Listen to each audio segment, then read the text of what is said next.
o whekau i whahoko atua. Aneak, nai whahoko mai e ki tokon Paremia, ai tae whi maari mo e hohaa me whamau anga. O mga tuunga i he rea, na e mea aki i he whafufonga whiga fitu o tonga tapu.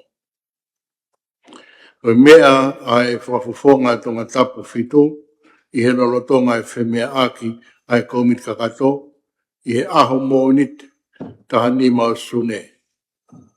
Ko konga o ene mea ne whikawaki hanga tonu mo tu i whamau rahi o tonga, mo ene tuku tuunga mo ui leirei whakae sino tapanga muia. Pe hange ne whakahoko mai e he tokon Paremia ane a whi o kuhala pe i kai muoni a e tukuaki ina e whai i he whakafonga tonga tapu whitu. O ek o ku mafa tuki tuki ai mea ani pe a periperi ngesi. E malawa i wesia ai whima e whaapapai ai mā wahe o e mawhai o e ngahi waa mawhai pure tolu o e pure anga. I he ene pehe te utuku ki he komiti ki he ngahi totonu privilege a launga ko eni me he eiktokon Paremia na umai ane awhi. Kore atu ki he komiti ke mo whakahoko whakawawā werewa a ngāu e ki hono wakai a launga ko eni o whakatatau ke tohi tūtu ni pe ripoti whakafoki mai ki he whale rea. Tōko ngai o i pongpongini, te tau hoko atu i tau ngāwe. Kia, tapu se aka e. Tapu e hau ek me pa. Se ako, i he whakaukau o ke tuku mehe pongpongini, o kou whehu ia rewa mahu inga i tau fuakawa sea. Koe tau fuakawa ke tau tauhi e konisu tone ke maanion. Pea tanaho fua whoki ene awhio. Mo oni, tuluri loyolo. Koe tuluri loyolo he whakatonlea i e au. Ka pau te tau tae tokanga, hanga noa pe. Kai hoko u fotu appointment koe ni, ke la vea e whonua. Oko oho vare, he negai ke u amanak koe fotunga ne amai a kia ne awhi koe launga. Pehe pe koe nau omai pe e nau konsen. Ka koe pe omai koe launga sea, o hake kupu fitu tolu, koe konistu tone. Ke kalake ke ne o hake ke tau, me lelei pe kiai. He kapau e oseange whareni, ko tu ni pe hange u whakairifia. Ke oa te lama rea ake te whakaukau me mo ni mea, o te tui ki ai. Ka o kui kai toi ahano aungana, ke tau toi whiri whare area. Ke o mai e re, mo mo ni e kakai ki whareni. Ko ngā ua e kupu koe ni sea o peheni. Whawhok, me kila. Koe tūtū ni, o mai ke tuku mai ke komiti privilege. Koe mea koe, koe mea mai aki e koe, i whai rewa tau kapo he taimi tōku ke privilege committee, pe te whakafoki mai ke whare. Sea ko uhingau ke whakamore taimi, he mau taimi. Mea ki laro e whawhoa, mea ki laro. Sea wakai ke konistu tone o tau whing, o tau whakawa. Mea ki laro e whakafonga, tonga tapu whitu. Sea te utarango fua ke konistu tone, pe te whakaapapai e nea whiohe koe mea ia o tau tariui ki ai, koe mea o tau whakawa ki ai. Halaha mea heni, ke tau whakawa, ke tau tuluri loyol ke Paremia, pe te tau tuluri loyol ke sea. O kou tuluri loyol ke hene awhio, pe moe konistu tone. I kai ngofua ke whakailo, hataha koe uhi ko harea na ane whai, e whakaha i whare area. Koe konistu tone ia. Mea ki laro e tonga tapu whitu. o whahako atu ene. A veni ki he komiti koe ki ngai to tono. Pea ka hiri ia me iai pe tuki hoko atu. O arewa te ke taki halai ai whare, o reo ke whai ai whonga ngā ue koe ai whare. Oe whai mea koe tau li reo. O foto atu sea. Kai mea ki lalo. O kuloi e mea koe ni. Mea ki lalo e tōta whitu. Mea ki lalo kai tukuange ke lere whonga o ngā ue. Mea ki lalo. Tau hoko atu, tau li reo o komiti kakata. Hoi ki kai ke he kai pe te whamalata tau ia, mea peko o stalato ane a whi, ko ia pe. Pea kai mea pe ka pau o kui kai te ke whou mai ke whonga ngā ue.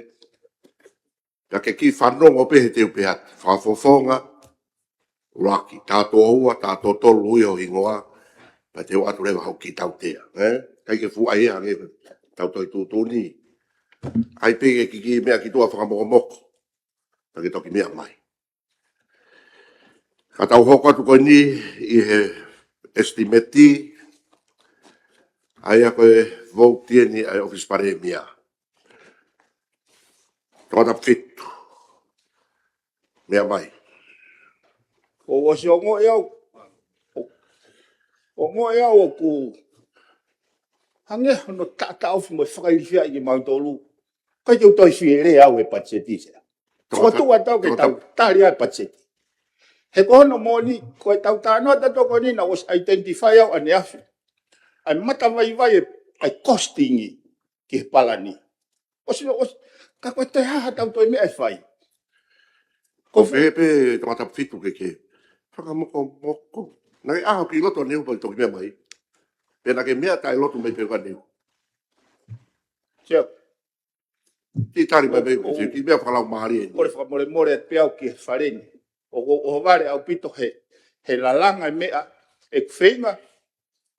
O koe taha e au totonu ke tau ngā ue ki ai. He koe appointment he pēnolo ke ngari kovia e whunuan pa mwene awhio. Pa mua mai mo tō tu tau whituri holo moau. O ko hongo e au pito o more tau e taina o e whareni. Whakatau ke kupu whitu Fe ke malanga he estimeti. Tukuia, o sia. Ai ke tau wanga whakatangata ko ne o spepe a o sia. O te ke nofo moia he te ke tengetange ai. Sea.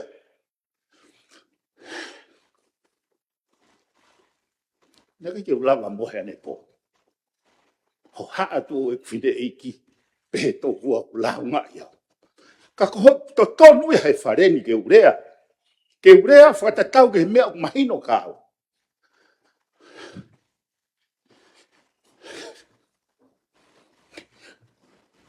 Ho taimina e nofo e patsi. Kai ke amana ki taiwete tau tokanga. Ki he mea, mo ni mea. O e kufua kawa ke u loiolo ke hene awhio. He te tau toi whewhe. Ko e mea kua hoko ka koe whakatokanga ke ua hoko. Ka koe kore whamore. O kai te umateu te au ke utoi rea he patseti. He mahino e kau. Koe pare e mia koe ni.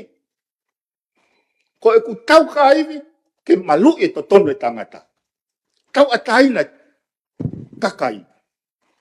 Me he whaitu tōni. Unreasonable. Hanga ea whakairo au. O ke pehe te tau whakahako whewheho tau whatongia whakatatau ke whakawa. Mo pehe koe anga whewhe le vai tau ngā ue. Ke uhawa o mai mea e la vea e whanua he tau taitokanga. Pa mo toki whet. More he fo mo tai mihono. Whawha. Ko tau kamata pe koe ni ko ke whangatangata mai e pehe mo pehe.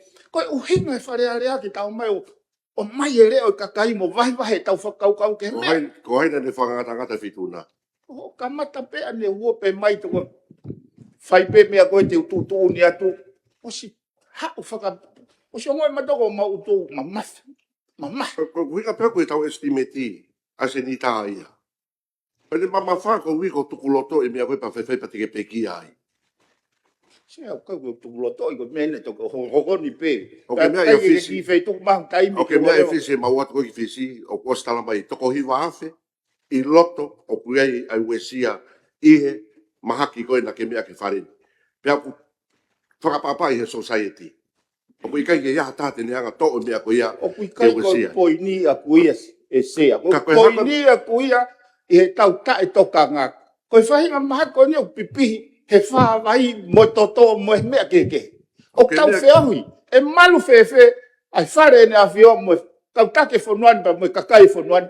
Ka pau i kai te tina honga o whaka ehi me he mea koe. Hala hau tau whihi a ki ai. O ke Koe me o hake whafonga. pe a statement of facts. Ka pane o spe mea e sea wharearea pa mo wheu ai. Ka ke te whakatolonga mai koe ke tau komiti. Whai mo hoko te tau estimati ka tau unu. Tea koe... Sia ko koe ping mea ko whea ke ke. Ke pare ke office pare mea E ke ki ia palolo ia. i whewhetuna. Ke ko tu ai a whakotu uia ke pasi. Ko ki whakahokat mea ke office pare mea.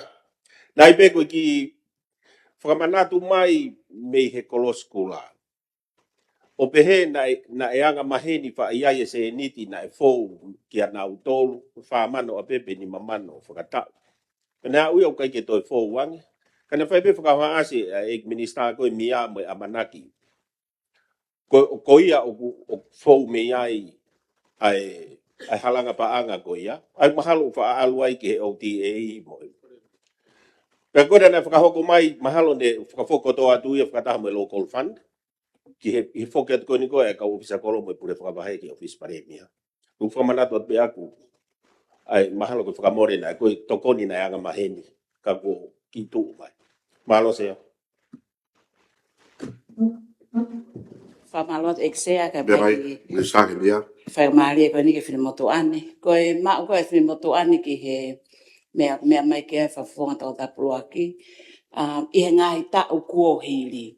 I he ke iai koe ai local government i he pot ngā wena iai e ki i whakaiwia nei awe ke ngai service provider. Ngai hoa ngā ue koe o pure a ngā nau tokoni mai koe no ngai whatongia.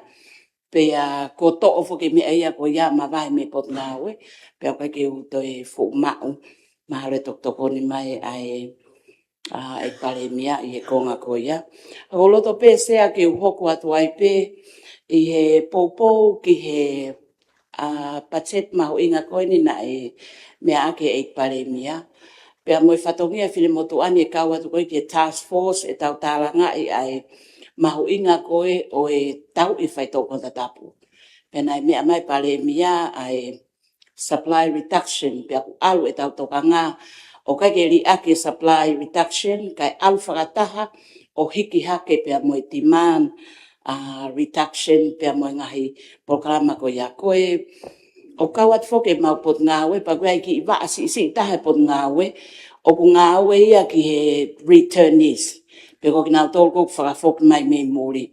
Mō mea i peo e me mipa, o te kai peke ia ha polisia, peko whainga lao, nai whotu o ki he ni i koe ni, o mai me muri. Peko ia e koe ngāwe ia ai pot ngāwe i he ne whakahu whakataha ai ki waa koe ni e returnees, pia mo e waa e tō utupu, o na whengawe aki whakataha, o whao e policy e tokoni a seria pe monusila pa ko whao atu a returnees policy ke kabineti koe konga ki konga si ipe na e tau tapa atu ai whinemotu ani ki e komiti koe a task force ke kau mai ki hono popo i a ngā ue koe ni ke kau returnees he koe konga ai tau ngā ue koe ia hono whakapapau i o si foki mai ni i koe ni ki api pa ia whai ngā polo kalama, mo whai ngā tokoni o whai ka ki nau tolu, ke whakafoki a ke nau mo ui, ke nau hoko ko ngai me mi palelei o society. Pea tau whakamalo ke ngahi kautaha civil society hange koe ex-con. Koe ni koe kakai nai whafok mai me muri ka kori liu e nau mo ui. Pea nau o mai lewa hoko, koe hoa ngā ue lelei o pure a ngā ue whakata. Pea mo e maukau ofisa koe ki he returnees, a hono tali lelei, pea mo ai a whainga polo kalama, kau ai pea mo e dare to dream.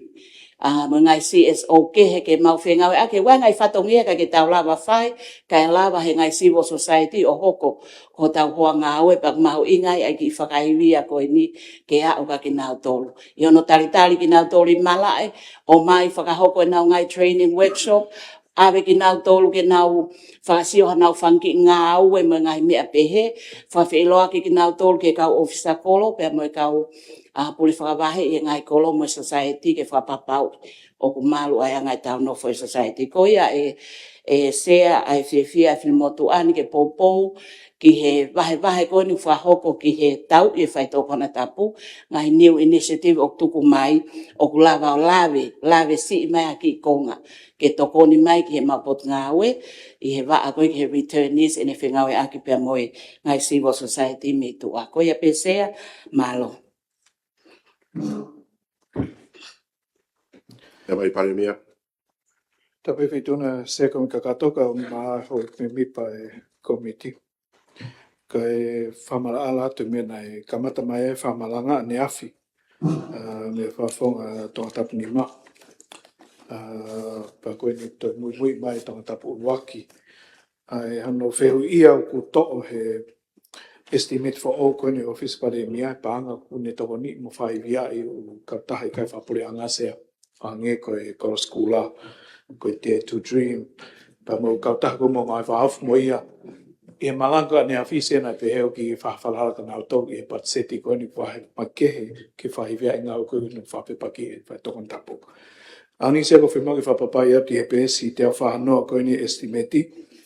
Ai hape po ka mga aue koe ni e pure anga whakolo pe ka local government ni se a koe notifika taha ni mau ki e wakilu ai o whahe koe ngahi panga tokoni e. I he noti. My charitable organisations pe ka ngahi kautaha ngā aue anga. Koe tari ki he whehui nei o hake tōna tapura ki e pompongin sea. Malo. O tu pa popo. Se. Ia, me mai tō tapu tapu mo whino na se tapu mo o me mipa e komika ata. O ki whehui pia ke e pare mea base pe he ne mea kone to os mea mai a ki whekau aki pe mo e proklama ni masa proklama ura ki e panga kona e wakilu ki e ngahi charitable organisation. Pe ko tu sea mea i pe feitu una pe mo e o e me mi pa faren ai hala fononga na fononga mai ai o tau kau ngā fononga he mo ui a ki nau tolu ko ia i OTA sea. Tahe ngai mai moa nei toka ngā pito kia e tahi ne kuini ko ngā fonua. Ape he foki ki he whehu o tau he lortongan. Kana kai ki ai ha toko ni pau e pure a ngā ko tau whangatoko ua. Whamalo ki he Sione Foundation na nau whai abra e pape ki he whawhonga tonga tapu fitu. We have hono wahe ngā whoki organisation ko ni. E toko ni lahi o whaigate ki nau tolu sea. Sea, taimi lahi tau whanonga pe mo si su e tau mo ui whakaaho. Kau koe ke tau hanga tau tolo whatau mai. O ki whehui ke pane mea pe i kai malawa ke whakotu uha nau management plan pe ange ke mo nau budget pau. He koe tu koe wakilu koe tu ata whokia ki nau tolu pe kau charitable organisation ni. Tunga kai ange hanau budget pau ke toko nia nau whahaku whatongia se. Awe pe mo tuani koe pe ki wahe kau whaingata ia. Ka koe tawhaki whaka operation ni. Ulau mea i pe whaituna sea. Ke oe natula ad hoc pe nau tok fie mau pe toki. He koe fie mau ia sea ni ihi koe ni. Koe ke ufka ua ne hulu. Noa ngai mea unau. Toka ki ai. Ka ku mahu ingai ke wharen ke tau toka ki ai sea. Sea he kakai ke tokanga ke feituna. Ko whakapapau ia tu eke atu e pita ka koe a koe ia. Kai ko hoto e mea hi fope mo kau pataloni ke te whanere e mea koe ni ka reo ke maina ngā wanga ese. He ko ki mea pe ko tokanga ke ese i he tawha koe ia. Maose. Se koe tali koe ki he mea toka angia tangata pongo wholu o si mea pehu ka taha i kai whapure a ngā ai whong ngā sea. Pau ke whahu mai na proposal, pau ke whawhau ia i he ngahi check mo balance ko whahoko i he loto potu ngā we. Ka tok whotu mai pe ku whiunga mo tau whatatau ki ngai tutun ngā we sea. Pau time ko ku whahoko ai ngā we ia grant agreement ni pau whemau ki o mai mo ngai whamo oni mo ngai quote. Pau ka pau ku e tali e nau kore se au. Pau ki o mai progress report ia. Whetu awi ke paanga mea koe pau ke a kuito report. Ke whakakata ke mahino koe paanga koe ne whaivia i oku awhenga tonu ki he tau mua koe ne uhinga ki aisea. Se os ma popo peo mea koe iau ki kia mea koe ad hoc. Se i he ngau koe ni koe whonganga mahi niu teke ki hoka apa parema. Pau o ngau koe niu ke ati taipe sea. Koe tali peo ki mea toa angia tangata pongfu. Se tau malu ko mahino ane. Ko tapula. Ko ta ko fo ngai ke ngau aki. Ai ane ko mahau to me ke paremia. Ka mahana na ya ka maheni ia. Na mana ke ko pehe ko fu to ko ni pe ko sianga maheni. O fakata tau ke me na fakahoko mai. Tau pau ke fai me ako. Ka me pe ko hangi ko holo. Ko na to la ke pe. Na mi ma be malo bito se mahino. O tu ka popo. Se tape mo feituna. Ne mai tangata pu nima. Malo la mari pompongi pa pe ki he para iki. O fai ki tau monu i ai o e honu to u. Tau whawhita i pe ngai mea ko toa pe ka hewa pe tau ngau ko popo pe. Se ko whelave pe ki he mea mahu inga ko eni ko e. Nen whai whi mea kia nea whi i he. E tau toka ango eni tau e whai tō kona tapu. Ko toa peo ki whatontone mea ko eni pe he. Ko lahi taha e ngahi toko ango eni mamiriona alu ki mea re. Ua e peo ki whatontone ko i ke moa ni ia. Na mahuat matoe pure anga ko sea pure nga motua. Na toko ni lahi au pite pure anga ko e hanu whenga e ngahi mea ngā ue ki lawa. Mahuat matolu i he toi whakatoko ni i atu. Ai ngahi ta whaaki koe tange koe ni koe ta whaaki koe pirisone. Ka poti mo mea whi patseti. Ai langa koe nu whai langa a koe no toa hoa tori tori. Whakai ngā tai nei mo nau ngahi whare nei. Langa ai koe ni ke nau toko no haa be whakatoka ngā i pe ai anga koe oe alu hola whai toko na tapui loto he api koe ni. I toi toi. Koe fu whare ai whakafuofa bitu lanu mata hine hinu. Pena whi mau i whakamea ngā aue. Pena as whakamea ngā aue me ngahi mea koe ia. Pea nau peheke nau lava ma teu teu. Aia kane tuhe taimini lahi ngai ngā aue na ai estimate lalotonga. Hoko mai me ngai ngā aue koe kuoski mua. Kono toanga i kina ngahi langa koe nuku whai loto. I he pirisone koe hui peke lava atoe ma teu teu wanga. Ai ta whako ia. Pakainga ta whoki ai. Nai whai ta noa ia. O hangea koe ke toanga i kina pirisone. Whae toka ngai ke kaupori si wai ngā ue ai mo Australia mo New Zealand. Ke whae toka ngai ki hen. Ko tiu tahai whakatala noa. Ke whae toka mai ke tue whae to review.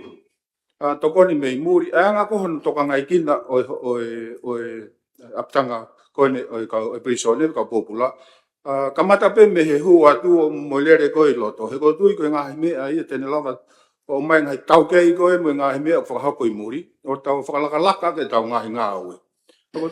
Se ko ki whatontona pe ai mea koe se mo pirisone. E koe hi koe pefo ki he whawonga tau tapni ma koe ke whahatoka ngai ke pirisone. Ulaki koe ni o koe e ne voti ka pakahono wa. Ka pa e whaupe manatu ai tonga tapni ma ke tau kosi. Na ia komiti a kabineti ke sio ki he upilisone. Pea te ke report he komiti a ni ngahi findings pe ko mea koe na sio ki ai. Kana swahi tau kosia ngā ue ki hono whakalele e o kua tau nofo ai kau ngā ue ai pilisone. Tau te whito ki e ua mo hapai. E nai whai ai tala noa pia mo ngahi kupukuna tokoni mai ko te newhi ke UNDP pia mo ngai kupehe ke sio ki he maluange ai ngahi prisone. Nau fito ko wawau. Na wosi report pe ngai me ni ke he kabineti e tau ko si ko wawau. Ka wawau he kovi au pito. Ku kai ke malu fe ngai malo pe mo yang alile e kau popula. Ko hapai ki sai prisone nga na mau hanga whakalile e ngahi kuata. Kai lava kau ngau na fomau i he fitu ko e prisone. Ko eua, nai whai tokoni ke langa pa osia.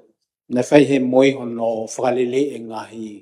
A whai whale ko nofo ai kau popula. Ana mau te ave mo kuata ki ai. Nai whai kole ki he potunga koe ni e meite ki ave ha sola ki ai mo mepe. Ke lava ngai prisone. Koe o atu ke hulu atu o ku kai ke tauri e kina ai prisone he ku mau inga. He ko hiko ngahi palopale makan ko tau whanongo e ku moon pa nama o sai a ahi ke prisone ko ni i hua tori sea. O kue ngahi langa e ute ke osia. Pea ko e prisone lahi aku whonu ia. O kue e ngana e whotutu ia he komiti ko ni te whuke ake e palan ko ni e pare mea ke komiti ko ni ke whai mangiha ne report mo whaka osi e ne ngā we. Ka koe uhinga e ku whamalanga pehe na pehe e he kakai e whonua mo e kau hopo a te ku kai ke whahatokanga e ka nautoro. Ka whaitoanga nautoro he koe kuia ngahi voti koe nu ange kia ngāwe ke whai. Ka koe mau ngāwe tau ko sipa ko tuisea koe aho ni whamarat mai ka tautoro. Pahanga ku tānoa nea whi. Toko alua tu e ngahi mea koe nu whai he pureanga ke ngahi aho te au ke hoko atu ke ngahi ngāwe pehe. Ke he koe institution pe koe kupu mahu inga ni o e tau nofo melino mo mau a society ka wai for institution koe ni. He koe taha e ngahi mea na ilo e tau kosi koe hange koe mea whakaako. Whi mau ha senta ako whakaluku fuaia ke prisone mo kau polisi. Mo whanau tolko nau i he tawha koe tau hi lao ke whotutu le lea. Ko tu se koe aluatu koe ni e toi lahiang e toka ngai kina e pureanga e tawha koe ni ki whahia pa mo e tawha ki prisone. Maro. O rapi ba? Ia, mai matapu koe ko whamala pa ke he mista a koe ni Savia. He koe i he koe whina taki he ngāwe koe. Ko hina a ngoi pe e pureanga ko o siu kai ke a tokanga whiunga ki he. E koe hinga na mau ai komiti koe ni ke whaha sio loloto ki he. E ko hange o koe ke fuaha tokanga, ko hipe koe kawenga koe ni, kai ngata pe koe toangai kina ai e tawha koe ni ki he whaitoko na tapu. Ka koe sai pe fok, ka moe mea whaka standard, whaka maman lahi ko pau ki whai tau toangai kina ka kai koe. Ai a koe ngāwe koe na e whai a koe whai komiti, pe ko tui ko toi taha moe mea ki whai tokangi ai. I he tau whitu ngāe koe me ngahi kau taha mei muri. He koe mea whai tokanga, o ku haupe kau polisia o whengawe aki pia mo Australia mo New Zealand. Kai te kau mai e kau mea koe. Ka koutu e tokoni ia. Ki he whenga ai koe ke tokoni he koe ko palparen whamamai lahi en. Ko uhi kai lava o tau mateu te mo tuangai kina. Ai ni ihi koe ni ku tau hi koe ni o ku i he prisone eksia. Ai a koe ko tokanga ke whahatokanga mawa. Pa koe ni koe pānga ko kamata he taun. Ko ai pai poin ne ke pehe. O ku whakahalaki poin o pehe koe ai mea rere. Uhala au bitoi. O tu koe pe ke whatontonu. Pea kumahino pe tau tokanga. Ko hono ua. O kore whamu koe toke ai pe ke whatontonu. O toko ua koe ni whatongata whitu. Pehe nau whakailo. Ki whailo na ni whahia ka au. O tangata ngāri le. Ni na ia mea pehe ia. Koe ki motua ne haa whakailo kau mea kehe pene tuki haa tala mai. Koe tau ke ki talange pe ke toko ua koe ni. Si koe koe. Ke ngāri rei ki aha ne ka ngāri rei pa te whakailo hata. Koe talange pe ngahi mea koe nuhoko ni. Ai pe koe koe tue ai pe. Hange kui toha ko ngā ao kai ai pe ka koe ne matafi. Peta tei whare are ani pe ikai ka koe ne matafi. Ta os ngahi mea ai koe pe aku hina e reko ti eksia na te hanga ko tohi ifu. Pe na wanga o whakailo ka ko popo atai pe ko hae mea e reko tau ngā we. Tau mua taha pe ki re e whonuan sia. Malo. Se ki whaasa tai pe pa whotu atai pe whaute ko nisa no no. O toi a tau a hapai taua. Tapan whetu na se ka pe ki e pare mea. Hauti me mi pa komit ka kato se koe ki tokon na toi pe O tu matua ka mau inga ko nga ko mau ko ya fonua whaka ko me panga ko ko ke he tau e whai toko na tapu e tapa ko ni kasto mui ko ki mua ko panga ko ni se mau me pe o ikina mai e waka fo o. E mo waka fo o to ko ni pa ko maintenance o waka ko ya. Na ka wa e panga ko ni pe me ai pe ho ikina ai pe mo e kuri whaka tolo fo o.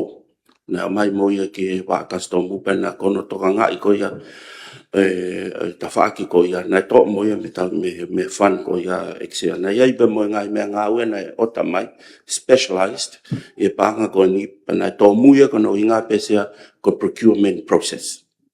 No hinga pe ia nei ngari pe ai, ka ku, ko mea rere, mahu inga whaksea ko inga ko ngā ue ta whaako ni, ku pāka mea rere ia, ke nau mō pāna. Ka koe ngai ta whaki kehe, nai whai kai whotu e whamure ko ni whahoko atu, ke tono pe mau a whanua, au kai pou ke o atu. Sea ke woti ko ni ke tau ngā unua, marose. Se hapa malmol, I lawe pe ko tui ka mea mahu inga au pito nia. Ko tui ka mafu e nia e paseti ke ni ko ngai kolo. Ko tau kakai ko e ngai kolo matuku I motu. Pea ku oko whiwhia no whakafoki. Ai kau ofisa whakapahe whanunga, pe me ka ofisa kolo ki office ki e premia. Ko inga ke nau lawa o excess hanga tonu ki o tau pure, ki e pure a kabineti, pa pe ki e se niti o wahei ke ton tokonia ke ngai kolo. I se au ku emotional ma pe whakaukau ke mea ko ni he koe, o kau ni he la whakanganga o ngau ke motuan. Pe ke professor me Australia mo lawyer pe tongani. E whaamu ke whai mo whakotuu e tau ngahi ki local councils. O hange ko fisi, hange ko hamoa. Sea ko tau te au ni manoa e tau konistu tone, tau hange au e lotu, me neongo e tau liliu whakapritikare e wanoa hango fulu. Kono whakalere o tau whanua o kei tatau pe. Mei dau nofe mi nuku alofa, mea pe ho iki nuku alofa me kabineti, pa toko ngā ia toa ia moto. Koe ku, sa ia gani he ngau e koe ni whakapritikare nei, whate fito ia e ku sio, i e tangata iki, nei ofisa kolo tau lahi o mau ki kolo, mau ki moto. Pea sio e taimu au nau, whiau au hea ke nau whiri koni ke ofisa kolo, e lau maari e lei koe e mātua. E whire toko ono. Pea mau he tangata iki. Pa koe whiape koe iapa nau wataha ho. E nau kawa. Pa koe tui koe mea lahi oku tataki aki e whakaukau me ngau e motuani. Ko taimi e sea ke tau alu ke ngai pureanga whakawahe. Pa koe whiawhia ko sewe palania I paremia. Oku kawia I he planning aue koe ni ki hono whaenga aue consultation mo kau pure whawai whanua mo kau ofisa kolo ke whauha lao fo o ki ngai lao whakakolo. Os mau e tau pure whawahe. Mau mo kau ofisa kolo. Pako taimi ke wahe ate se ni tika te ngau tolo kok sio kani e sea ke tau se niti whawahe nga. Kau ene se niti mahu inga whau ke te matolu kau whafonga kakai. Leo, koe ki mahina bene e ono be fitu e mau I wharearea ni. Ka koe sio ke aonga, ai ka pane aha tau preanga whakakolo, koe ngā ue te nau whakahoko. Koe si mate mai misini vai. Koe hamea ku mau he whare maki. Koe api ako, koe lautohi. Koe ki se nite koe ni wau ki ai. Moi wabe au pito. Ko tatake mau ki kolo I hapai. Mate nau vai, mahina e tolu. Nau sigi malope ki toe ki mei vai koe whirita. Pako hua tu pe koe, au pe tolu. Tawata misini, vai, lere vai, au pe tolu. Koe ngau e ia, pure anga whakakolo e whakahoko. Ko ne tue tai mini neongo ki ai ko wana, ka eke fō katoa mai pinu alofa. Ko tengo ia tau pure anga whakakolo, e wahe se niti ki ai ke community roads, ke kiriniki, tonga e tau primary school, tonga e animal care. E ho iki, koe whanga kuri tapange mo ho iki o tau whanuani out of control. Ko e whangapuaka kai wao, mo whangapulu I hapai out of control. Ko hinga yung mga ngawe ai mo komiti a hapai, ke mau ho maha waya ke kamata ke mau hanga control e mea koe ni. Ka ko ngawe ni a pure anga whakolona to tong ke whakahoko. Ko tau ngai kolon, to tong ke maa masan. Kau ka ke lava ia. He koe ke lava e pure anga whakolo whai no ngawe. Koe ngai fu container tu upehewe hala, whakatu utamaki ke lere a mea lere. Ko mea pure anga whakolo, ke ne whaine u kautaha pe koe uapi koe ia, tana ke nau se niti.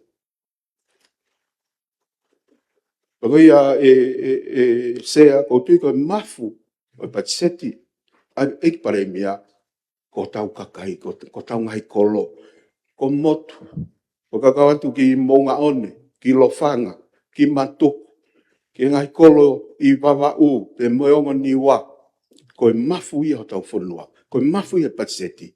Pako kore atu whaihanga ue, pako whamaloi ki eik pare mea, ko ni o kune whatu mai ne plan ngā ue, e whaule wa lao, e consultation me kau pure whawai me kau sakolo, ke tau sio, ke dedicated responsibility, wahe tau paseti. Whakapai lau mari ke au eiki, e au beki ai, e lau tō me mau senit whawahe, o awe ke komiti whakolo, ka mau mai ki heni ke tō ngai tau ngawe, whao tau ngai lao, mono, lai ngai lao, lahi au bito tau whanuai mono, ke tō e tānaki mai seniti lahi ke tau lepa. Pag mau ngawe ke me tapako ni, I whengau aki me pure anga me minister lao, ke whawhingau aki, ke ngai mea mau inga koe ni. Pako ki mea petahe sea na o kau atu ki he, ke whakataha mo hoa, o kai komision Australia, pe ke kakai nau hoha a wito ke tō lahi koe ni o whangakuri, ko whangatu e whare iki, pe ai mo ki lau whakangai, whahu mai matuan, ke tau sio ke whangau e ki ai. E ko te lua koe te mine hala, lua pe me wakau. Yang tau whakatau mea pango ia nā uuha kau wakameiri he nau o mei tonga nipa pe ala te hongongo o tau kaunga kowe. Malo ma whenga malise. Seka ki tokone pik mau inga ne malanga koe. Seka pote ke mana tui o kai koe toki taimi ni ke whatano ke me koe ni ko tui koe tau ni e wofu tupu. Ko mana tui lelei koe kamata whakaukau he taimi na I he office pare mea e whiwhine koe ko e seta fustu. Ko mahi noi en, koe tu o ua mahalo hono o mai ana ki mua whakaukau ki he whare na ke tāria he whare. Ko koe ki o mahi noi po koe hai na was malanga te hua no wa whake whae mea tatau kai peke tāria he whare koe ni. Ke whakamau po opo le volo ko iau mo oni whakafofonga, pe mo oni I pare mea ke whaha unu ke ai e lao ke tu ue mea koe le volo ko ia.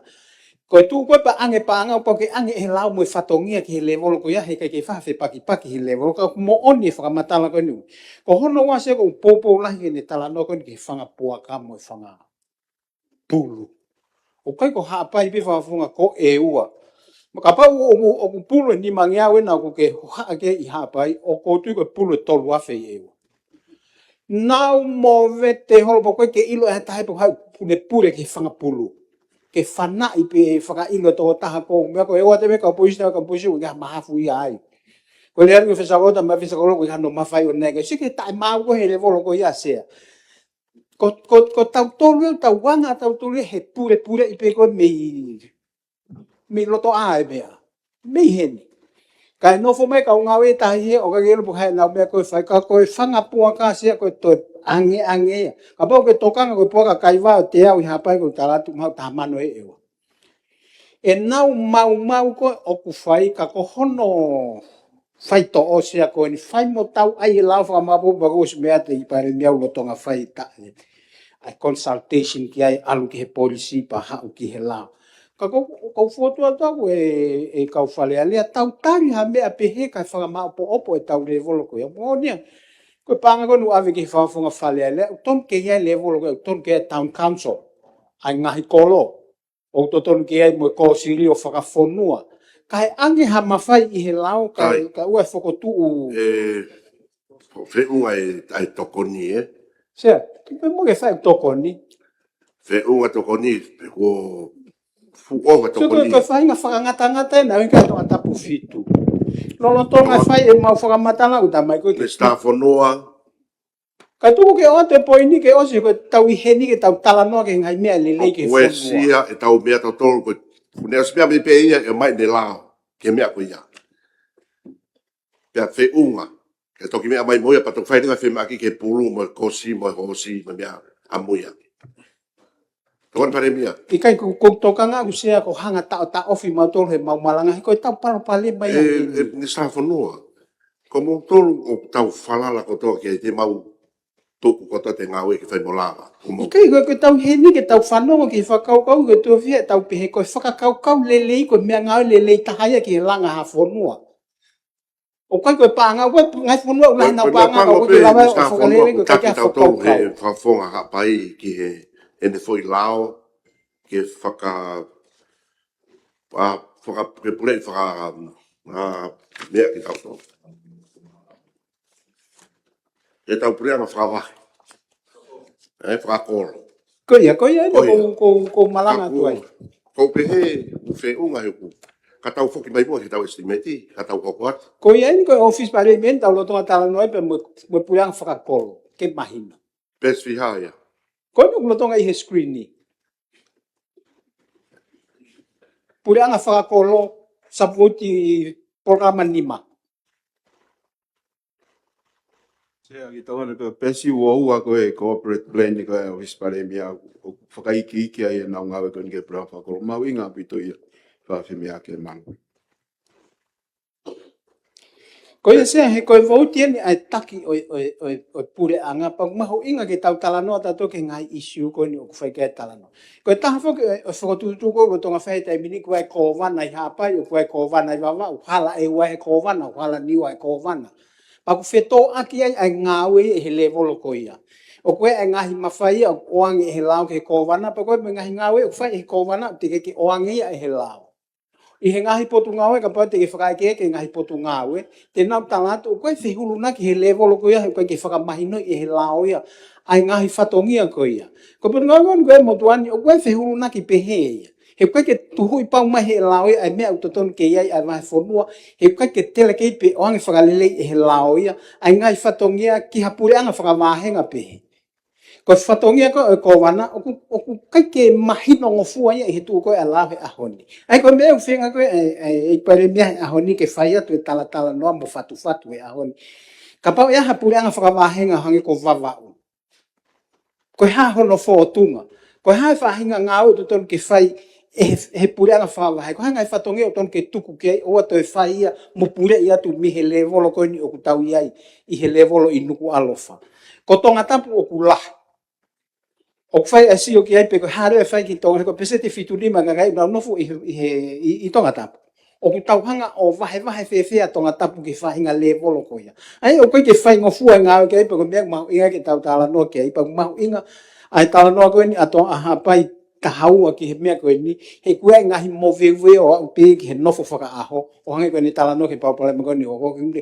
He whai e mau lahi he levolo ko e koe ke lava pule ni. Koe pa mo ngahi nofo he level o kolo ko ngai palo pale ma solo vai e hai ko ngai mea be fai ke e sio pa me ma ingai ai tala no ko ni se ke he pura nga fa kolo o fa mo le se ai fa ta moto atu ke feito una ko ilo pe ko fa tu buta ma ki fa malo a pese Kata mo ki toko ni. Oli mai. Ako. Tomalo pe ke ko e sabe ko ni. Tamo feito una mo. Okay. Nga ko po pe hapai tawa.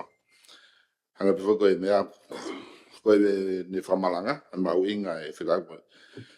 Pe ko no mea kai ni sta fonwa, mai no pe ko winga ni sta fonwa. Na ni o hake ben ki mu. Pe ku ai nga mea ko ni o ku hake. Ka ha fo ke hapai tawa se mo se solvanga ai ko fa o e. Ko poini ko to ko ne kai ke ka pau ko ska matanga au ko ngai lao mau inga pe ni fe mau pe ke fai fe mai no ai ko kore pe hapai tawa pe mo ne kau na tolgon na ka manake fu tu mo ka mata ke fa fa lao mau inga ko ni e ko sai be fa se ko mau komita pai mau fe ngo e ko ngai frata ke ngai frata mo pe mo pureanga mai no be ko ngai private pill go lao frata ta ha mahino pe no hu nga ta te ngai la pe no pau pe ke fai ngai finga ak mo ngai pot nga u se ka wa ki mo ngai me pe he ka ku tui pe ke mau ke nga fata hang ko komita pai ke me pe mo pura nga u nga he ko lao manga pe ni ko ne ke ma opo opo ko ne ho mai pe more pe ne alo ka ko po la he ke fa fonga hapai tawa e nga o ko na mo mai he ko me ai ko te nga i me au te fa ka ke me ko la ko pa ke fa u ma no la ka tau ko tau tala no pe ngai winga le pe tu pe ke alo pe alo ngai tau ka ke ko po pe fa fong ke tau nga ka ta pa mo pure nga ngai fe ka wa ki ke o te nga ko la ha u pe ko ma po o ki to ko ni pe se malo ma fa mai o tu ka po io ton pare mia e mai Tamo e whitona e ksia pe ko me mi pa e komiti. Sia ko I to no wat pe ko nga ke me na foto ko he local government he. Fa funga ha pai. O mo fua ke tu pe o fua pe fa ulao ia ko e ngahi. Fa va henga, fa kosilio fa fo e fono e puri fa va he. Fa fo e fono ai o ignore bere. O ku ui ko pai loa, be ui ko ordinance, o kei mo ui pe ia sea I he tutu ni ko ai whangofua he koni stutone. Ai ngofua kei whaulao ai ngahi kosilio. Ko whatata ki ai sea koe. O kulotonga ia la ulotonga tuu I he vahenga rei mātua. Ko e pai loa na e whau I he fono ai pure whakavahe. I he whakafofua nai ko e tau tahi wa walufitu na ia. Ke whakaata ko ni hono whana e whangapuaka una mau e ngowe. Pau tuanga rewa fo I taimi, ke tukua o si hono whana I, pe tuku ke we hala, o si hou e ua me ai, o tikai ke a unga taho ave, pe tuku lava rewa ke whakaahonga. Koe pai loa ai, o kungofuka kuna mo niu, hange koe mea e whafonga. O si whako hono ngāwe aki, ka koe langi mama o ia koe hono whatu e koni stutone mo lao koe whonuani. E toki hau pe ai local government ia ko si ai pe ai whangaki I mekanisme mo nau mo hala whanonga. Na whatu pe ia pe me he kamataanga. Ai o koe moi pe wa koe ngofua pe ai whau tutun. O toki whaka ataia pe me osi kono whau ngāwe aki. Pe pasi me ngahi whono whaka wahenga pe koe whono ai pure whaka wahe. Pe koe whono ai no pere pe tuko mai rewa o kāsete e kabineti. O kai ke he mo regulation pe koe whau tutuni koni. O whangofua ke kabineti ke na hanga wha. I hawa taimi pe ngāwe aki. Pe toki o mai rewa ia whakapasi. I he wharearea he taimi e ngāwe wharearea. Ko toko nia pe sia o kei mo ui pe e whaulao ko ia. Ka koe lao mau hi motuani. O ku kei tu he taini mi. Ia koe whatata koe lao koni e wahenga rei mātua. O kai kau kia koloko holonga. Matai ka mo wheretoa e nau tuuni koe pailoa. Ki he whangapuaka o nau mau hange koe whakatapu. O nau mau ngahi ngoe ngā. Malo sia. koe se koe hange koe mea koe nau lawe ki mua he mea koe ni whika mo ngai koe komita pai ke ai koe amanu e nai pe ngai wheitu ai lao koe ia ngai wheitu ke ai koe mea me kai e ki ton pare mea ka koe tui ma koe lao koe no win kai whafonga koe whao e lao koe ne local government ke wahe no patseti mo mea koe ia mo nau whakalele mo whakaukau e tāna ke nau panga fu mai me whakalele me koe malas Sia, kataki. ki mea mai sa Tamo whi moi ke toinga me mi pai whare kau ki tānak whakaukau at pe ki he whemea ki koe whemea koe whikau akpa po ngahi mo hala whanonga mo kakano ko ia o whakakaukau ke whakaivia ai kōsirio whakakolo. E toki uhinga maaria ia ka rewa ke whau maha fo I lao. I kai fo ke aha fo I lao ia ke ne kaiti ke tataki e ngahi wahe koe ni. Ka koutui au pito pesite te au, pe au pou kakato, ki hono whau e ngahi kōsirio whakakolo. Ko hono whakaivia e ngahi kōsirio whakawahe whanua, pe koe whakakolo, pe koe ka koe whakakau ia. Oku malawa pe ia ke whakahoko I he tainimi. Newa utike ke ai halao. Te whakatatak pe au ia ai motuani. Ko hiko ku tui koe ni koe ko hono whakaivia e ngahi whaunga koe ni. Koe taimi koko o mai e koe ni koe ai sirini koe ni koe constituency fund. ke ngahi vahenga. O ko o si ave katoa pea o silini ke ngahi ko silio. Ai ko foi whakakau tātau. Ave katoa silini ka nātoro ke nau whai ak neo te ke halau. Ka whanonga pe ia i he foi lau maria tātau. Kono whakaivia ngahi ko silio, ngahi vahenga, ke nau whakahoko ngahi whatongia whakamaaopo ko ia. Aia te kike ai a lau, o malama pe ke tau whahapa tai nima. Aki hono ave katoa pe ko motoai ni toko tapua, se o ki tā silini e toa he vahenga. O ave katoa pe ia ki ko silio a polfo ko silio a whanga, have pe a motofoa. Ai o kunehanga ia o makupusi pe ane lava ai foi taumua mo foi whakakau ke oua te tautoi hala loto api holo i he whatongia o ofisa kolo. Fulahe mawhai e tautolu, pe fulahe mo silini e tautolu. Wefika silini he ngai wahenga ko silio. Ai i ene pehe e hau katoa e whia mau ia e kolo. Ko tono mo ngahi whakalakalaka, pa mo ngahi nunua o e hala whanua, e hao toto e tautoro. Heku e tautoro silini. Ai ko fui whakakau ko niko ke whakaiwha, ko tui awito ki ai. Ai ko tuai pe nio, ako whanau pe whamalanga i he tau, mo tau.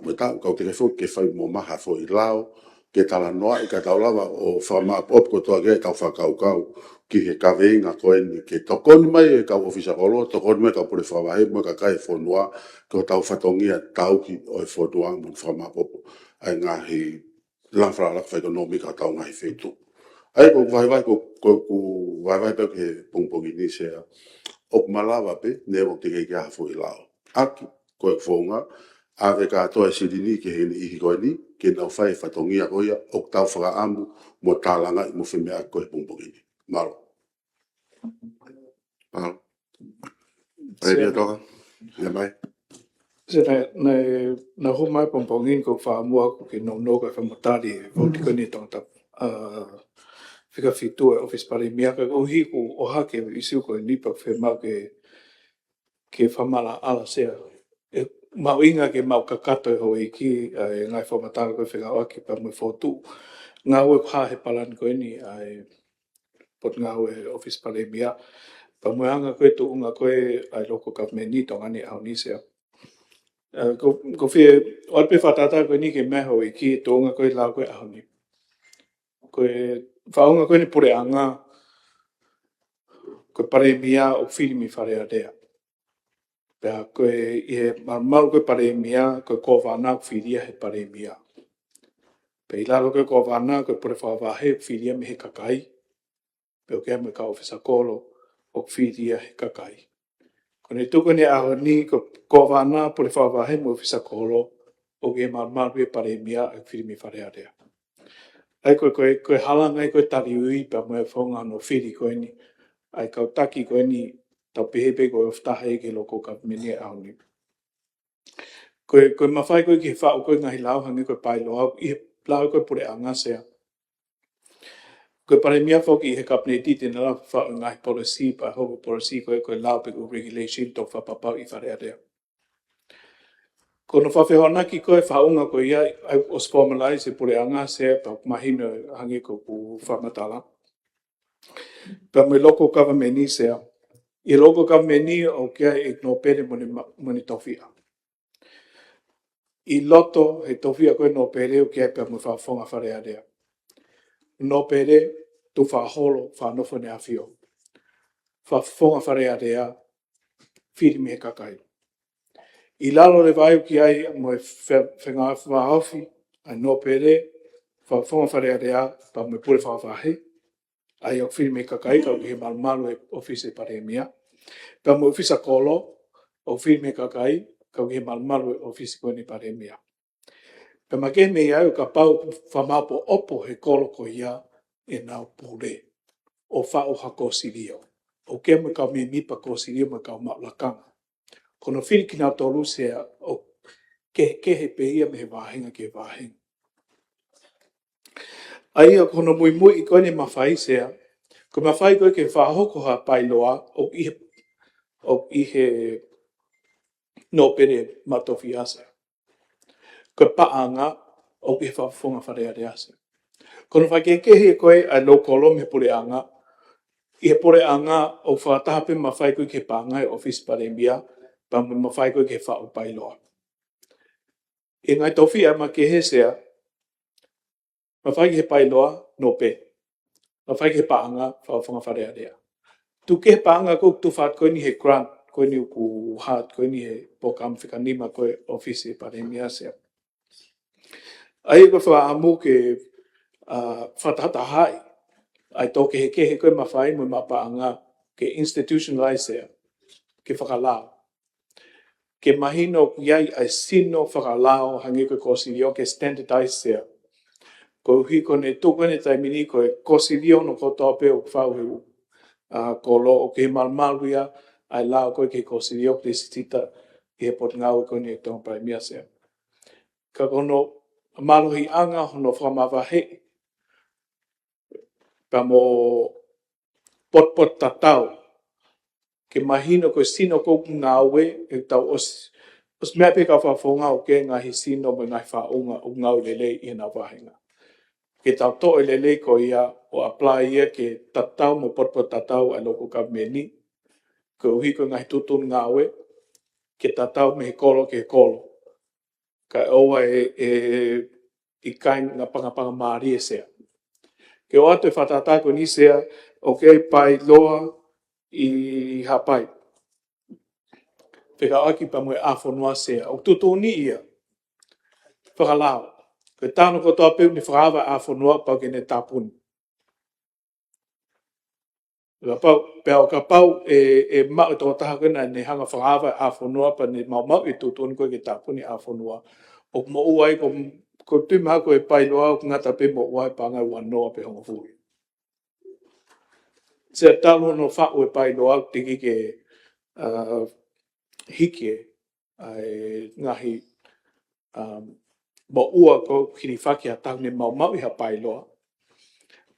Me he totok maa koe ni i he kohiri ke whenapasi mo e mawha o no mau i ha pai loa e au. Se au kawe ngai mea ku whakaukau pa ku whamalo ke whawhonga koe ni a hapai no aha ke mea koe ni. Koe paparema koe ki he whangamanu sea nge ko hapai. Whai ngau ki ai, whemau ke iai ha arms dealer. Peko a taha ku laisen ke ne whatau atu ai mahafo i hapai. Ke whai ngofua hono sorovai paparema koe ia, koe no pe mahafo pe kau i he kau ngowe pa pefo ke ni ko na tau he whangamanu sea. Whakataha e tokon ko ia, pa mo a manu koe na e fotu mai me he kovana hapai, to tonga whai ngau kia komitiwa mene hapai.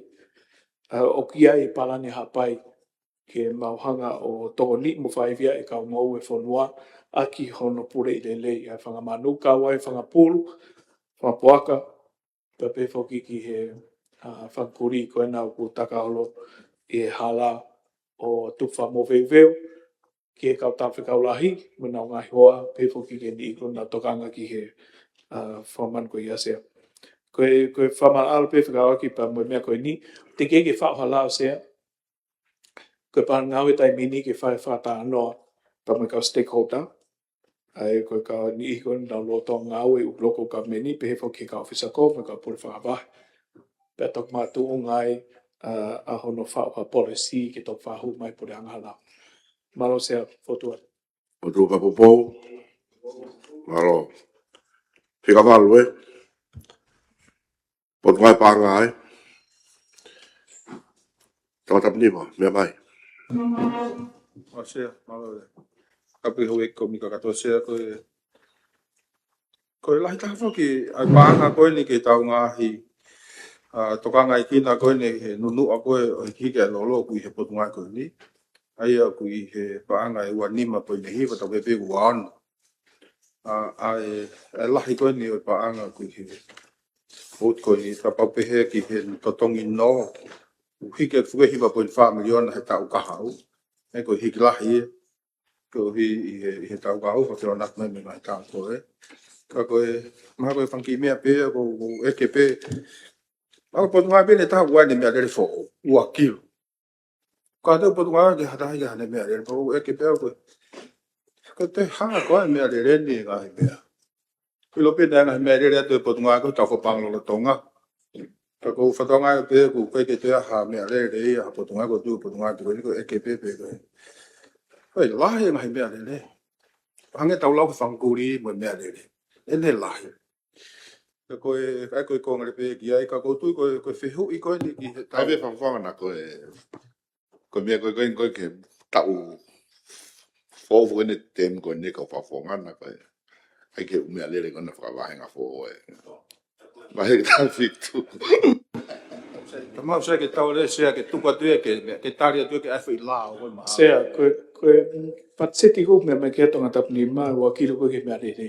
O centralize ai kore mea rere ki whare ki he wharepanga, o ki ka mea rere wha oe wharepanga. Pau ki ka mea rere wha o ia ai office pare mia.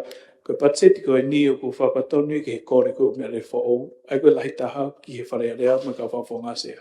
Ka pau ki no te whemana o tō mea rere wha o. Whawhawha kai awe ka mea uta aonga sea. Sea, ko malo ki ke taria mea. Koe mea fo koe ahi. Ua te mai mea tuku mai. Mai foi lore tuku mai ko hi.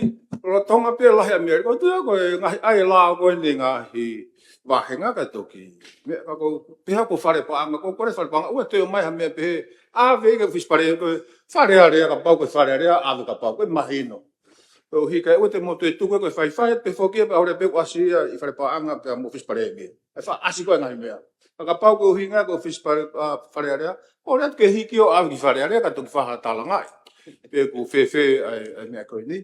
Ka koe ka ngahi mea whatoa ngai. Sea, nei fotu mai fo me whare area wha fo mai ka whawhonga ke ahna u mea rere fo o. Ki u whahinga, pa mahino pe ko uhi koe u office ko ni ka whawhonga tak taha ko office e taha fitu pa pe fo ke office ko ni ka no pere o ku mau inga pito ke ia ngahi mea ngā ue. Pa koe patseti kona mai koe ki o mea rere o ka pa te tau whawhona ki he whema o. Ka pa tak taha ka whawhonga ko mea rere taha fitu. Tā nake maho i no pere, mahalo ia ua noa. Sea, nai rako mai patseti koe apa hanga holoki a ki whaunga fo o sea. Ke o te whakatau fo o mea rere, ka tau ngā ke whaunga koe lisi. Ai au kurotonga allocate, ai koe tupe panga ko ke ne hanga puke vauti koe ki he ngai mea rere fo o. Ka koe palan fo o ke lisi pe o mea rere sea. Koe kalas koe Hilux, mea rere o mana koe ka whawhonga sea. O ka pai whakatau taha ki utupu. Kono lisi, mahalo e tahawhi pe mahina sea. Ko taha mano wafe ko ia ka pai patseti pe he tau ki he tau. Less than half mea rere wha o sea, ko ne ospe tau e wha lisi, wha o mai mea rere wha o kai lisi pe. Ko me lei whaonga ko ni sea, he rotonga lisi pe, mo reni he ka whaonga e nau ngai ofisi e ahon sea. Nei ki ke whakatau pe langa wha o he whare a rea pa mo pure anga sea. Ka koe mea tatau pe ni amana ki whahoko ki he mea rere. Te mau ngā ke whaonga wha o kono lisi o mea rere. O mai mea rere wha o koe hape kalas mea rere o whi mahu ka whaonga. Whatatau ke patseti ki hono lisi o mea rere. O ka pau e mau mai mea rere, ka pe hono maintenance. Ka pau e whi mahu ke ka pau accident ni whaonga, o ska pe insurano o mea rere. Sea, ki toi hela pot ngau pa ngā ia hono toi whakatau prokio mo mea ko ia. Aki hea rea pau mo I kautaha ko smahine o mai lewa fleet for all. Ko ngahi mea rere for all ke ngau aki mo mea holo ai ka whawhonga. E ka mataanga e tā uko ni ospe tā e wha for all mai I he DC pe. Ka ko mea rere e ka whawhonga ka pau nā whimau ki nā hokwat.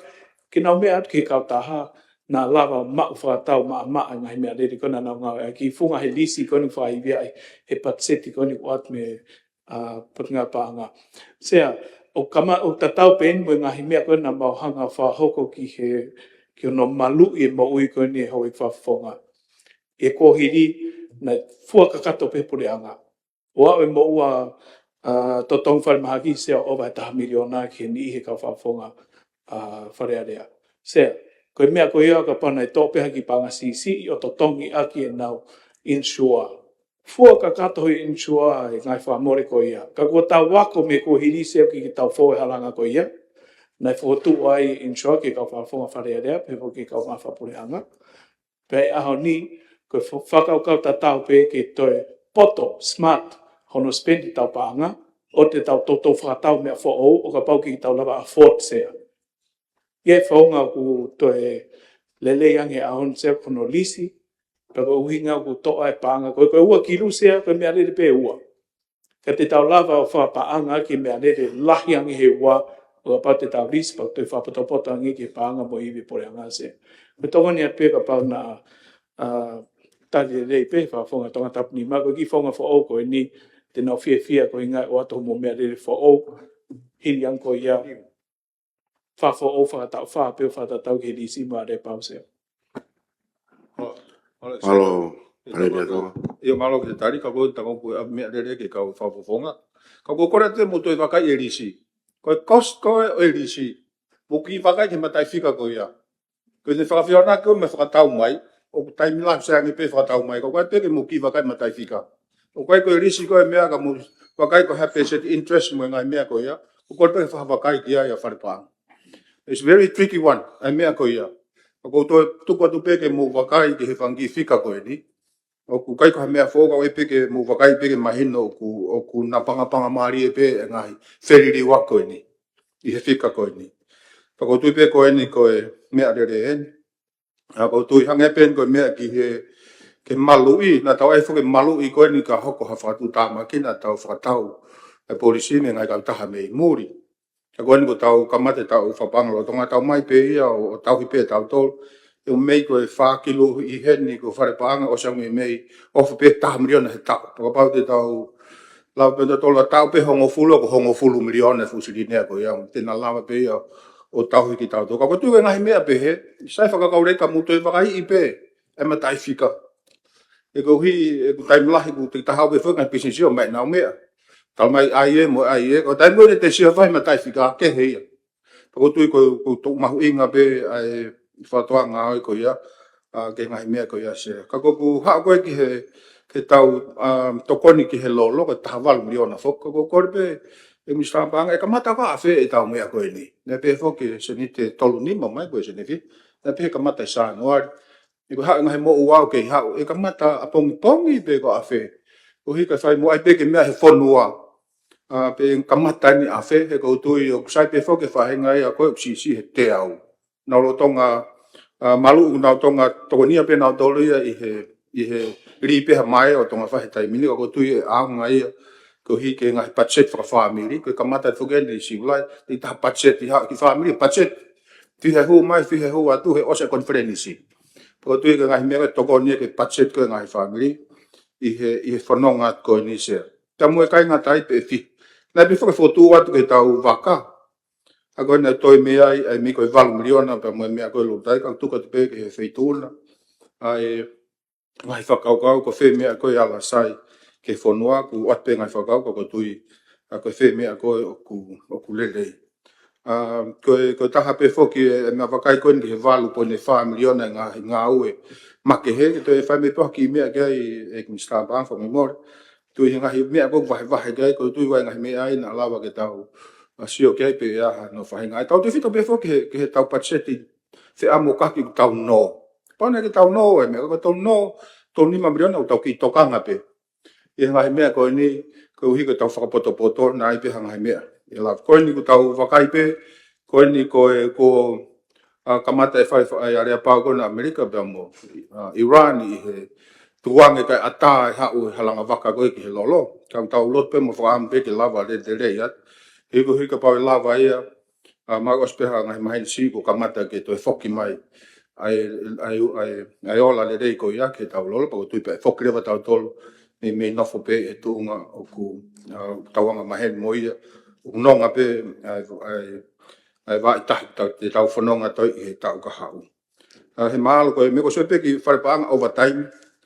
Wharepaanga whokia pe mo whispare mea koe onga tama e koe tāsipinga. O tama tāsipinga. Terei. Ko soe pe o ki lahi OT hen. Ko tui pe mahalo koe tuku pe heka tuku wakai. Ka kou kore atu pe pare mea. Ai koe ahe te au ka hako. Tau e Simon Sessi tapu overtime. Kai ke koe peo e koe ngai koe tāsipinga e wheituna. E koe te mau toi tāsipinga koe OT pe koe wharepanga OT kato. Koe whoko tangi mui, koe angi mui. Koe wakai tu pe, tuka tu pe. Koe hi koe wakai. E koe ilo pe whakapoto wharepanga. A wharepe toi hu e whangi te ai hau i te.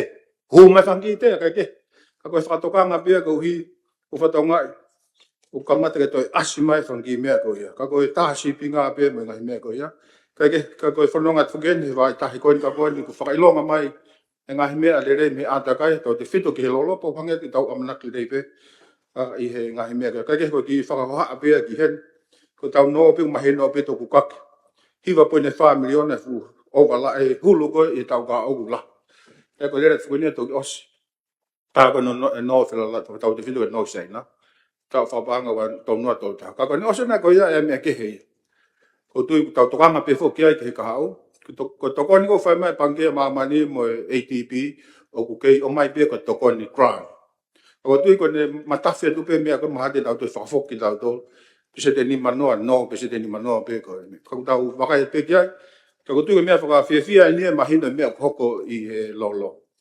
akon hoko Amerika mo Iran ko tau tui pe ka pau e lawai ko tui ko ngahi mea tau tokangia i he hoko atu e ala whatokoni mai si ka ko ngahi mea pe ko atu pe ki he Pare a mista malo pit malo ngawe. O tapu o fulu, o komata o tapu wha, tapu whitu na se tapa me hoi me mipa ko mi kakato. So ko i kitana ke peke mea kona mea ke whafunga o tapu ni ma ke te whai moa te wakai ke e pare pia pa mo hoi kureanga. Hei kone mea kona whekau ake pa mo uhila. Kamata fuke hiki he mahina ko me agi sente tolu nima pe me sente valu hiwa ki he pangata sente wata. Koe mua auhila koe mahina ni o koe unu ako pangata sente wanima. Kamata he mahina nse. Ai koe unu ake me sente valu hiwa. Tolu nima se. Kako mea koko whato ngai sea o kai koe fuel component pe unu. O koe unu mo non-fuel component ya se. Koe ngahi unu ko ni nengo koe ngahi seniti si i ene mahu inga whakaseniti ka kone tāna ki whakalukfua sea koe pangalahi au pitoi. O koe hiri whaki pe moia ki he tutongi he kakai ma uila. Ke toi ki sio mo e hoi pureanga whamore pe i pare mia. Ki he ngahi hiki koe ni he ku mahi noia ki he motuan mo e tokolahi. Ko hiki ko e lolo ko fuel component pe ton ke hiki. Ka ko hiki ko nai whai ko me na hiki seniti e ua e not fuel. Ko te fo hiki ko ni sune to hiki pe. Moia se. E whai hasio ke ai. Ko hange ko mea ko nai mea toa ke tonga tap nima. Nengo ko nuku oku ngari mama mai pe me he tau holo e lolo. Kai mahalo e toki asi ene hola na iha. O sa mai na taha pe mai na ewa mihen. Ko e sio ke ngai tokoni ko ni ku incheck ki he ngahi ke kakai fonua i nau totongi ila se ke te whaha a sio ke ta whakoia. Malo se. Tōna wha. Ia, mea mai pare mea. Sapi ki tānak mai u peo i se kato tā whangata. Tōna ke tūna te, pe ke hoi ki pe mipa e komika kato seke. Anono me mua anga e bu whakaukau e ka veinga koni pe tukuat pe. E pare mea pe ke kabineti. O kia e tokai e whainga tau kei. Ke ono rewa e tau pānga nge ke whanongo e ke whakaukau koni ke mea lere ka whonga no furifuri takai holo po kia whapapa ki ai. Pe oa pe mua e whakaukau koni ke tuku whakatahat pe ke hape koe ho mou mea ko ia pe whoki. Mea a tonga tapu nima mo tonga tapu hongo furu whakaake pe mua hiki koni koe lolo. Pe ko pela pe toa i sea ki he hiki koe koloa mai whakotu koni koe ki ai ai kola. Pese te tolu koni ki he kaunga o e whapureanga. Ko e whakaukau pe nia ko watu whalukufua e hoi pureanga. Nā mau whataha me ngahi mawhai whakaukau aki. Nau tonga ngai ai anga whakarelei ki he vahenga koe kaunga whapureanga. Pena iai ai whakakaukau na nau hanga o mai. Ka whakaukau o pehe, pe lava ke iai ha whounga e taha e lave katoa ai whanua. Ai kaunga aue kotoa i taimi whainga taa pehini. E no uhinga whoki o hiki ko eni ko no uhinga ko hiki e totong koloa. Ai ko inflation rate in e tu e taimini o eiki o fit point hi vai a whakatatau ke tau porna o statistika pa ko whika ia me. Ke whakaukau ko te o mai pe lava ke hiki i hake. Ai threshold ko ia ki he vahenga tax me tā mano wā whē ki tā tolu po ka tā whā. Ai e whonga ko ia e inas kotoa e kau ngau e whapureanga pa meni i he private sector ngā sector i kai whapureanga to ngā hitunga vahenga ko ia e hiki hake toki ko pāanga kotoa pe tā mano whāwha tau pe ka pau hiki ki ai to kamata ai tuku hau ka tukuanga e ni tau pot ki lalo ko inga ke nau ki mana vai taimi whainga tāpe ni e kseo. Ko e whakaukau e nai o mai. Pe kou tuku pe ki he hau eik pureanga, ke nau whakaukau au mahino pe o ke ai e tokanga ke tau kaunga o e whupureanga. Ko ngā whai au e pureanga. Pe au ni whahoko mai e ne patseti, rightly so. Uku e ne tokanga ke kaunga o e taimi whainga tāpe ni. Sia hau eiki nai whahoko mai. O ge ngai benefit ke o lawe ai ka ngā whakapureanga kawa i eni o wataimi. O kawa i pia ma esa. O kawa i ngai duty allowance. Una lawe ai. Pako whapapalahi ko mo oni foki. Ka ko no whakaukau e ho eiki. Ko ngahi totongi pe ia o mea o si whakahoko. Ka pau te ngawe o wataimi. Ko totongi pe ha o wataimi. Ka pau o tau o ngāwe. Ko totongi pe ha o pia maesa. Ka pau ke ngāwe ma kehe. Ko totongi pe tiuti allowance ki ai koe. Tala noa e nia ke he tuunga whainga taa au hoko koe taimini. Aina te whamalanga atu ai au whawhonga koe. Ke whakaukau i mua. Pako tukat pe ke pureanga. O kuau pe he e ikai ke kovisia. Ka pau e hiki haka pesete nima. Ka pau i loto. Pau mau e pureanga tau kei koe ka wheunu aki. E ko tui to tonu pa ko rea pēr tuku hen tau siwange. E ke ose patset kanyo no ngāwe aki. E toe ia. O toe mau pe. Pau whai whamahama. Kawai e vouti koni koe ke vacancies. O 1 miliona. E toe ia. E ko tui pe ia ha taim te tau whaampeang mai na e lava ke tuange ke toko ni e tau kaunga whapurenga. Mon pe. O whai tutune wharerea tonga. O whai tutune kabineti. Ka koe mawha tuki e whatongia. Hiri e kaunga whapureanga. Hiri. Mon pe koe ke hau-hawa. Sia ka pate tau tuku. Ko inga ko ngai monu e sabe koe ngai monu ia ke. Mo mea e ngai report koe ne ātita. Hono pā usi i koe a overtime e iku ikia. Pai si kumanawa a kaunga whapureanga. E iku ia ke mea pehe. Alo tohi loi e ngai overtime. Ko hinga e kok whai ata e tau tapa. Ka kou tuku ki e marumaru e tau kei. Ai pureanga lorotonga. Ka pau o kia whonga. Te maulawa whakaukaua. Ka pau koe ngata anga e. Sia kolo kuonga to maureo. O ilo peawia ko haa moa. Announce mai hiki e nau basic salary. E nau minimum wage. Ka whakatau minimum wage. Teke ngā au e ko mitiko ia. Pa pehe me ngai whetu ke. Unau whakatoka ngā te whainga tāko ni. Pa maoni tau whiawhia.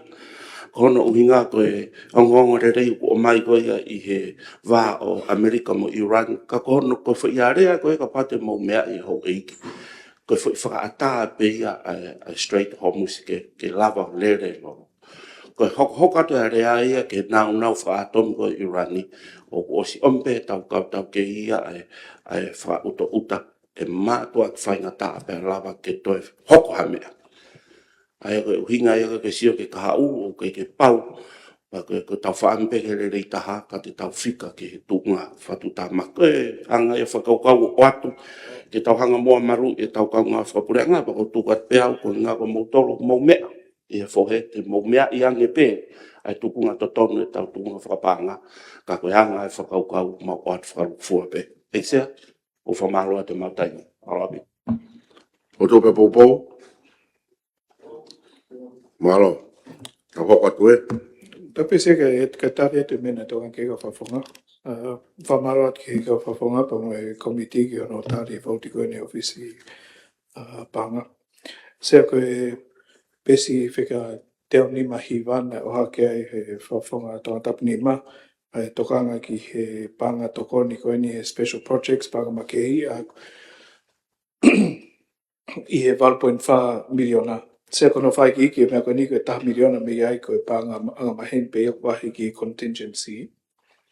Pa pefo ki he 5.5 o whatataha mai ka to u project koe ni ai i government ni sea ai au ku kawea i he ngahi ola mahu inga o ngau ke pole anga ko hiko mau sio koe ki ne lava o hiki ake tunga ngā we pa me se vesko pole anga ko 5.5 i he 1.5 koe ni sea o ku tu ia tari ke tok submit mai o ngā we ai nau ngahi fotu koe ni ki i government ni sea. Ko tapo i niono ai koe panga vahi ki national emergency pa koe toi ngā koe 12.5 sea koe panga ia ku vahi ki he pot ngā we tāna panga ai ko o si whakakata hono procure ai nau tax management system i sea ko ngai ngai ma ke ko ni o kike i he o kike i pot ngā we e sea u i he marmal pe ia pot ngā panga pa tau paheat e taim ko ku kakato ai ngai tau mua lele ko ni sea. Sea koe mea koe ni na e whamalanga ki ai e whawhonga tonga tapunga fulu pa mo whawhonga hapai maha. Whika o pa mo e hiki koe ni ai totongu huila. Se na o whamalala pime koe ni ko hiri. Koe hiki ai kamata e aho uwaki koe ni o me. Pea kono whai via i ke whasisiki o a ongo i he kau totongu hila household e kamata me aho uwaki o me. Ko hinga ku te keke hai i he totong boa ko hiu ke whakakato e area pau ai tonga pāwā pa moe putinga paanga, whare paanga sea ai ku mau amanaki e whakakato he wawetahan pe sea ai e tok haia i he moa no hoko ai rebate ai whai ke kehe o hiki. Sea o hake whawhonga whai ke kehe koe ai fuel me non-fuel tariff o ki halawi ki ai ko totong mo whalufuain sea whai ke o hinga. Ai e kai ke iaha li riu me he price koe ki mua i me. Koe hiki koe me, pa mo hiki koe ka announce koe ki sune sea e kai ke iaha li riu wai whatatau ki hare pau pa mea nai tupai pore anga ki ne anga whai riai. Sea koe mena o haki koe ni whawhonga tonga tapu wha. Whika waki pa mo employment relations bill. Sea koe lao koe ni na ospasi pe na e tari ki whamon huawha ke ane a whiau i he whatatoko ni. Ko hiko li riua pore anga sea te mau te whahu mai ke wharea rea ke tari for over employment relations bill ko hiko e lao ia o ne whau e sino ka moe komsoni ke na whakahoko ngā we ke iai peha aho iai minimum wage i tonga ansea. Sea whema lao ki ai ki ni hanga whai viai ngau ko ia. Pau kawi e ngai mea na mautu pāki whahoko he tau ni se tok whahu mai a mui. Ai lao ko ia ko tupe ko skakata ngau e ai komi panga pure anga ki te whahu mai he hiri bet pātse ti sea. Sea mau inga pito e mea koe na whamalang kia tonga tapu whawhika aki pa me whaunga ki ono whai viai ka kai whanua. Pau kau eni he ngai mea ku mamawha pito i he mau whakau kau me no to sea. Ko whaunga taha ke whai viai tō taha ngā ue hono ko tō pēsea kono hiki hake ai threshold me ni i koe ni o kui kai tō tōng tukahau. Ai au i he tamano ua awhe ni mange au sea. Me iai ki la log zero rate nau tō tōng tukahau. Ko whakau kau sea nā tokoni ke kakai whanua ka pau hiki threshold ko ia me tamano ua awhe ki he tamano whaawhi o hangi koe whotu mai whawhonga. Sea koe mea koe ia kau ia he mea marotonga whikai pa whai whakau kau ki ai sea. Koe mea peu pepere nge si sea. O ki kia ha tokoni pe ko ha mea fo o tene whai viai, ai ni ihi na rotonga mau monu ia ko ia. Ai ko ni ihi ko ni rotonga tai totongi pena tu hau, me tamano afi ni mangeau ki lalo sea. Ko tau tāna ke ai ko ni ihi ko tau whai viai ko toko si i pe ia he waha ko tamano ni maafe, pa mo tamano whaafe. Ko nau tolu peo ke net benefit, tāna fo o watu, e kai te nau totongi pen ko ia i he tu hau sea. Ko nau tolu peo whai viai. O ki ka whai viai ia ni i koe ni lalo, os ta e totong tu hau pina tolu sea. Koe me ki ta whakau kau i o mo on, o whaalahi monu ia koe ki ta totong tu hau, ka koe ni i wha o peo tāna ki e tiri whakati o lunga ni ko os mai monu ia, te nau mau e benefit mo monu ia wha o koe ia sea. Sea mau inga ki tau, ke potpota tau tau koni pore anga sea. Pa i anga koe whakau kau i o whaluk fua, o tau whaalahi. Ka koe ni ihi koe te nau mai monu i he taim whangata koe ni sea, koe ni pei o lunga os maulunga pe na wahena tau i he tō lahi koe ni na os mau e ai monu ia. Sea o kau peni e mea whakau kau i o e malawa tō koni. Ka koe tō lahi koe te nau lawa tō koni sea o kei whai sawe ke pe koe tō whia. E koe foi waha pe koe ai monu ia lo tō ngā pa moe whika fo oko fo tō mai ke higa ki ai. Ai koe mea koe au lo tō ngā whakau kau i sea, mau inga pito ki tau whatoa ngai, o kia PMS au whai via i pau kā pe he pat se ti sea, koe owa taimi o toton ke totongi owa taimi kau ke mo oni ka whafonga mo nau hoha ma tūunga i he lipot a tita koe ni wafi wa wha o whi mau ke pule le le yang sea, pau whai hoha ma ke koe hi koe no mo e wha mukaki ta pat se ti ke whapato poto, hono wahi koe owa taimi sea. Office pare mia, level of wha, level of tō. Level of wa sea, koe whare paanga. Sea, ka pate mo mea te halatahi, hongo furu e pōri au ke tua pō. Ko mau tōru peo ke ulu mau māma. Koe hae uinga, koe lahi whawhaua e ngā we sea. Kau e pōre mau ngā we, koe no taimi. Pat se ti sea, nau ngai weekend, au ke mamau sa pate. O kike mau tukha mea sea, koe ngā we whi mau ke whakakato ma e whanua,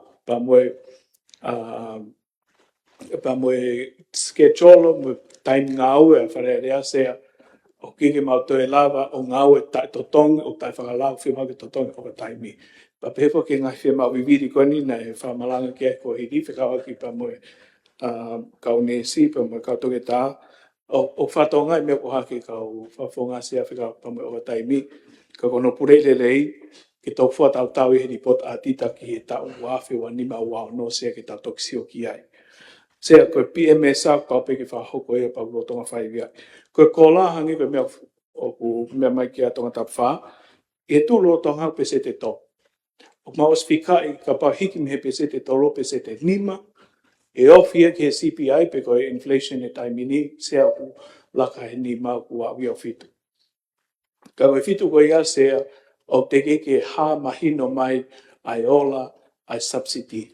Koe uhi, koe ngai subsidy, koe ni whaivia he tau whapanga fo ou, koe inflation suppressing measure.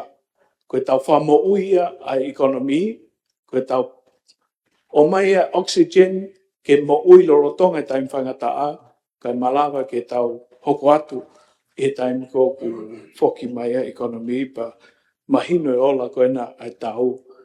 He koe uhi neongo o siai are a pau e wako Amerika pa mo Iran, kai toe lau mahina ia sea. Toe mahina e fiha, pia tau kamata ke mau mai ola le lei koe holo koe lolo. Sea e rak holo ai ufonua malo hipa tau holo ki tau tōku. Tau tau wha mui taha. Pia ko hingau ke mau ingai ke whaivia he patsiti koe ninga he tokoni koe ni na as whalawat whaivia he panga whea makaki. Koe mea taha sea ma osfikai ma tolu pe se tolu. Kui e patsiti koe ni. Ka pai mahino mai i loto pe tau e taha, o te iaha whailunga le lei me holo e lolo. Te mawhawhetongi ake o hiki pe se tolu ke ni. Ko uhi os whaivia he patset koe ni, ake poni te, ai lahi panga toho ni, he tau kakato taha sea. Pau ka pai mahino ia o ki te whema e tokon koe ia, e tau lele atu e mahina ano koe ni, whaingofua pe ke holoke poni te, whasisi e tau moua, pe koe tau whawhetongi koe hiko os whaivia he pure anga, he wharearea pure anga, ke whaivia e kakai, a whe panga koe ia, whahu he kola, hiki e threshold koe ki he totong tu hau sea. Te whaivia hau mea ke. Ka o e lolo ata tape se o kau ye ngai mea mau sio ki ai. Ko ne tuku e aho ni tau whaivia ko e tau sio ki he tau ka kato. Ko tau nofu peo wha ambo lotu e no angi ai. Ka e toi iaha ngai whainga maari e lau whaivia i he tau patseta a whiamokaki. Pe holo ke au pito pe whiamokaki o ki ke whiamau ia ke whiamokaki i he kamata koe tau whapanga whaau. I malawa pe ke au ki ai ko lele tau pore anga pe o mai tau surplus. Se ko mea ko ia te tau toki ilo pe he taim kou tau whanonga mai hala koe. Koe whamalala pe se a tape i toi whamalala ka pau ke a wheu ka pau whonga. Se fe whamaro pe ke... Tōna wha, tōna tapu tima, tōna tapu o furu. Nā tau mimi pāsi ka kote mea pe kai pare mea. Nono pe se, o whamaro pe... Lahi mea te tōnga ka whonga. Whamaro pe ke pare mea i he whamarara mai ko ia. Mahino gai ngā ue whahoki ai. Mea i peo i ki o ke kwa kawe inga ni o ko whapopou ki ai. Lawe ke wāhenga, ka ke tūkunga pe ai whanua. Ko whakaukau e tau tū wharufua. Me kau ngā whapreanga, pa o whamaro ke pare mea i ngā ue ko ia. Maro ek se. Ngā se, ka peke whetū na pa peke haweki. Ko whamaro pe, mahino pe mea le mea mai ke he pare mea he aho.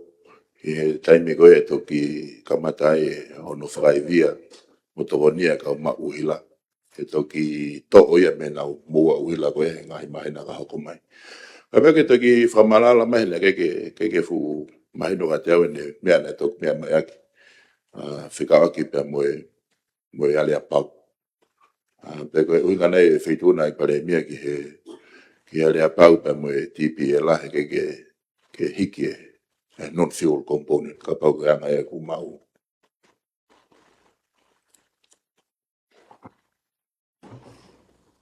Ia mai pari mea, tawa. Se koe ale pau, ko hi, koe katau ila, koe kautaha whakalau i au tau taina sea. Pea ku tari he polisika pole anga ki whai viai. Ai ta wha koe te rewhia ai kufua he kakai pa regulate he polisika koe ia sea. I he hiki koe nai announce koe ni i he kamatanga ko me sea nai toi whotu pehe pure anga he press conference aho koe ia e i kai aha li riu ke maua uhila ko uhi e fua pehe pure anga e whai keke he. Sea koe alea pau koe ia alea pau koe ni upo tanga whaho koe wha koe ni e wharipa angapa mo e kautaha ke whakakato ai palo mes koe ia sea. Aia koe mo o ni o i kai tonu ke ha i he kaha o haliriu me price koe ni ki mua haliriu koe ni me. Koe nono ia sea. O kiki ma whai kiki ma tōruia o itemize ai fuel cost pa me non-fuel cost. Koe mea whaka ngā ue pe ia ai kautaha ui la sea. Koe mea ma tokanki ai koe total cost ai fuel tariff. Koe tariff rate per unit sea o whai ke toka hanga pa whahoko no whakaiwi ai. Se ki tokon pe he mea unga pe ke mahino ka ko mea e tona ponfu. Unga whambatala pe whatiktikale e pandemia.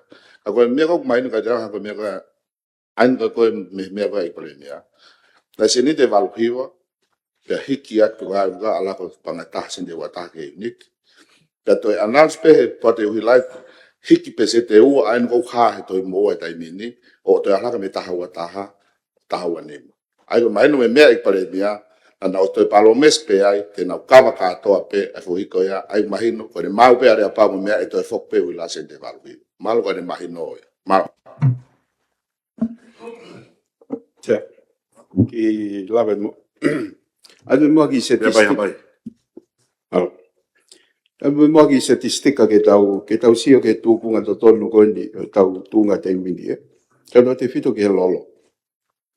Ko hiki tau to tonge ko loana ya umai ki maasi pesete 5.5. Ko ne ya umai ko ni ke osia me pesete 7.5. Na hiki pesete 5 noa ke ono noa e lolo. Na to me hiki tatau pe isule. Ai ko fofua e au ki ose mai nani ko di bete tana ki ma pesete ua ki hiki ko ni koloa. Ai te tau ofita to he pesete hongo fulu. Ko mea na mea ke pale mea oku mone a bit ko mea oku Saya a market e lolo. He ko os control fra mama lahi peia. He o peki mangai fonua. Ai ko tua lolo ia I Sanuari. Na panga e ono noa ki he ono fitu ki he talang. Au mai ki me ko alhake ke te au whanoa ke te au ki wanoa. Ko ne tu he ahoni. O singa ne ai mahino mai e whai e Area Paugan mo Iran ihe whalaite. Ko toe lolo tai mini. Panga fitu ke panga walnoa. Ko ngongo lele lahi au pito ni a hoiki. Aia ko anga usio ka au ke whalaite ko whamoni e ai meani. Mana tui o mea I pehe e sea e komiti pulewhiunga. Nei au maia ki ebeleri ko kanseri katoa u kontraki a koe u kautahalolo. Kai o katoa whakatau spot. Koe hape a totongi mo e lolo na e avela polo he taimi ko ia. Koe whimea pe na lau whakatau. Koe hinga na fu alpehea e tau lolo. Ka koe tua taimini e ki tokanga nge prefeunga ki he onga kautahalolo ke whakapapaui o na foki ke contract price. He koe mea teni hanga tuhi fo e tau totogi lolo ki lalo. Koe ni ko stofa mamani lahi pe lolo ia he ahon. Ke panga fitu, ke panga walnoa, ki e pero, ko whahoe ke panga te au whanoa, ke te au hiwanoa koe ni. He o mahina uli hanga le rei hake e tau inflation, ko totongi ko loa ki o lunga. O ko wongo I ki motu, ko hapai, tatu ati fito ki he u motu ki toke lau. E me toi me tana ke pese te ua e pese te tolo hike koloa. Ko koe whamalo ke he palemia, he siofi kotoa e tau tunga wahenga, ke silave mai mo e kakaiko he private sector, ke bumea I pe hoiki. Ko pese pe tahiwa kau ngai whapureanga, ko toenga, ko kau ngau e ia I he sector tau taha. Pea ku waifu amu ke tau sio whakalufua ki ai. Palo se, ko whamaro ke whawhonga hapai, wano ake ngai statistika koe nei. Pau ngai statistika pe ko atu whakawike I he press conference koe ni whahoko ki he lolo sea. Koe mea koe ke tau whatonga I sea, koe taimi koe na hiki ai lolo. Na kore mai ukau taha ke tau hiki aki pese te au. Na ki ke tari he whanuan sea. Pau koe mea whapotopoto koe na tari pure anga ke hiki aki pese te ni manoa. Ne ongo koe whare I koe mi he pankeo mamani, me pankeo e sia, ke tau pass on e ukos ke ongo I he kakai ai mamawhai lolo sea. Kana pe whapotopoto ange tuk mamari e mai. Pena tuku aki pure angan sea. Koe tau whango fuamo whaata ke hiki lolo, ne ongo ki tau puri ke mamawhai lolo.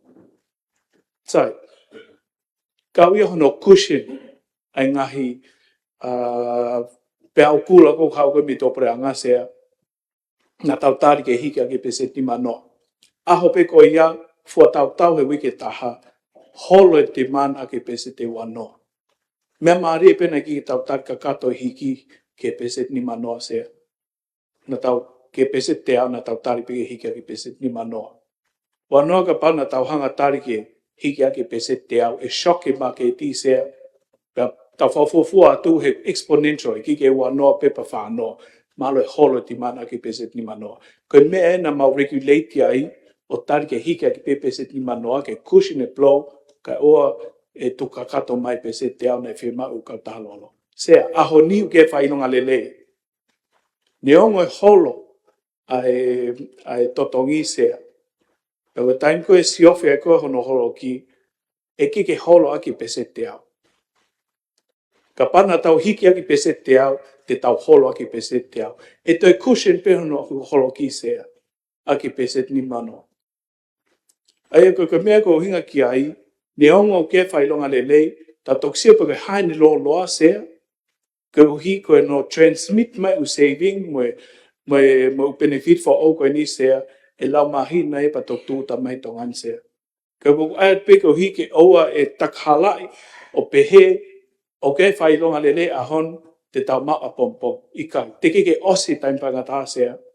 Kau te ke whamoni a re pau koe ni, ne ongo koe mea whailonga lele in ke tau lot ke whahoko, Kau kei whahoko e whatokanga sea pa uhinga mahu ingai ke kei whaiviai ai whonua e patseti whea mokaki ko tau tonga te weni na toi hoka palo pa mai ka hau. Hangi ko whamataka ne nai ka pao au ke auki ke whea mau ke hoko ate tokon ko ni a whi le vai ke ngai mea kou te tūloa hangi kono whale le i wahe ngā pa matu wau mo mea ko ia sea. Umea le dei pe ia.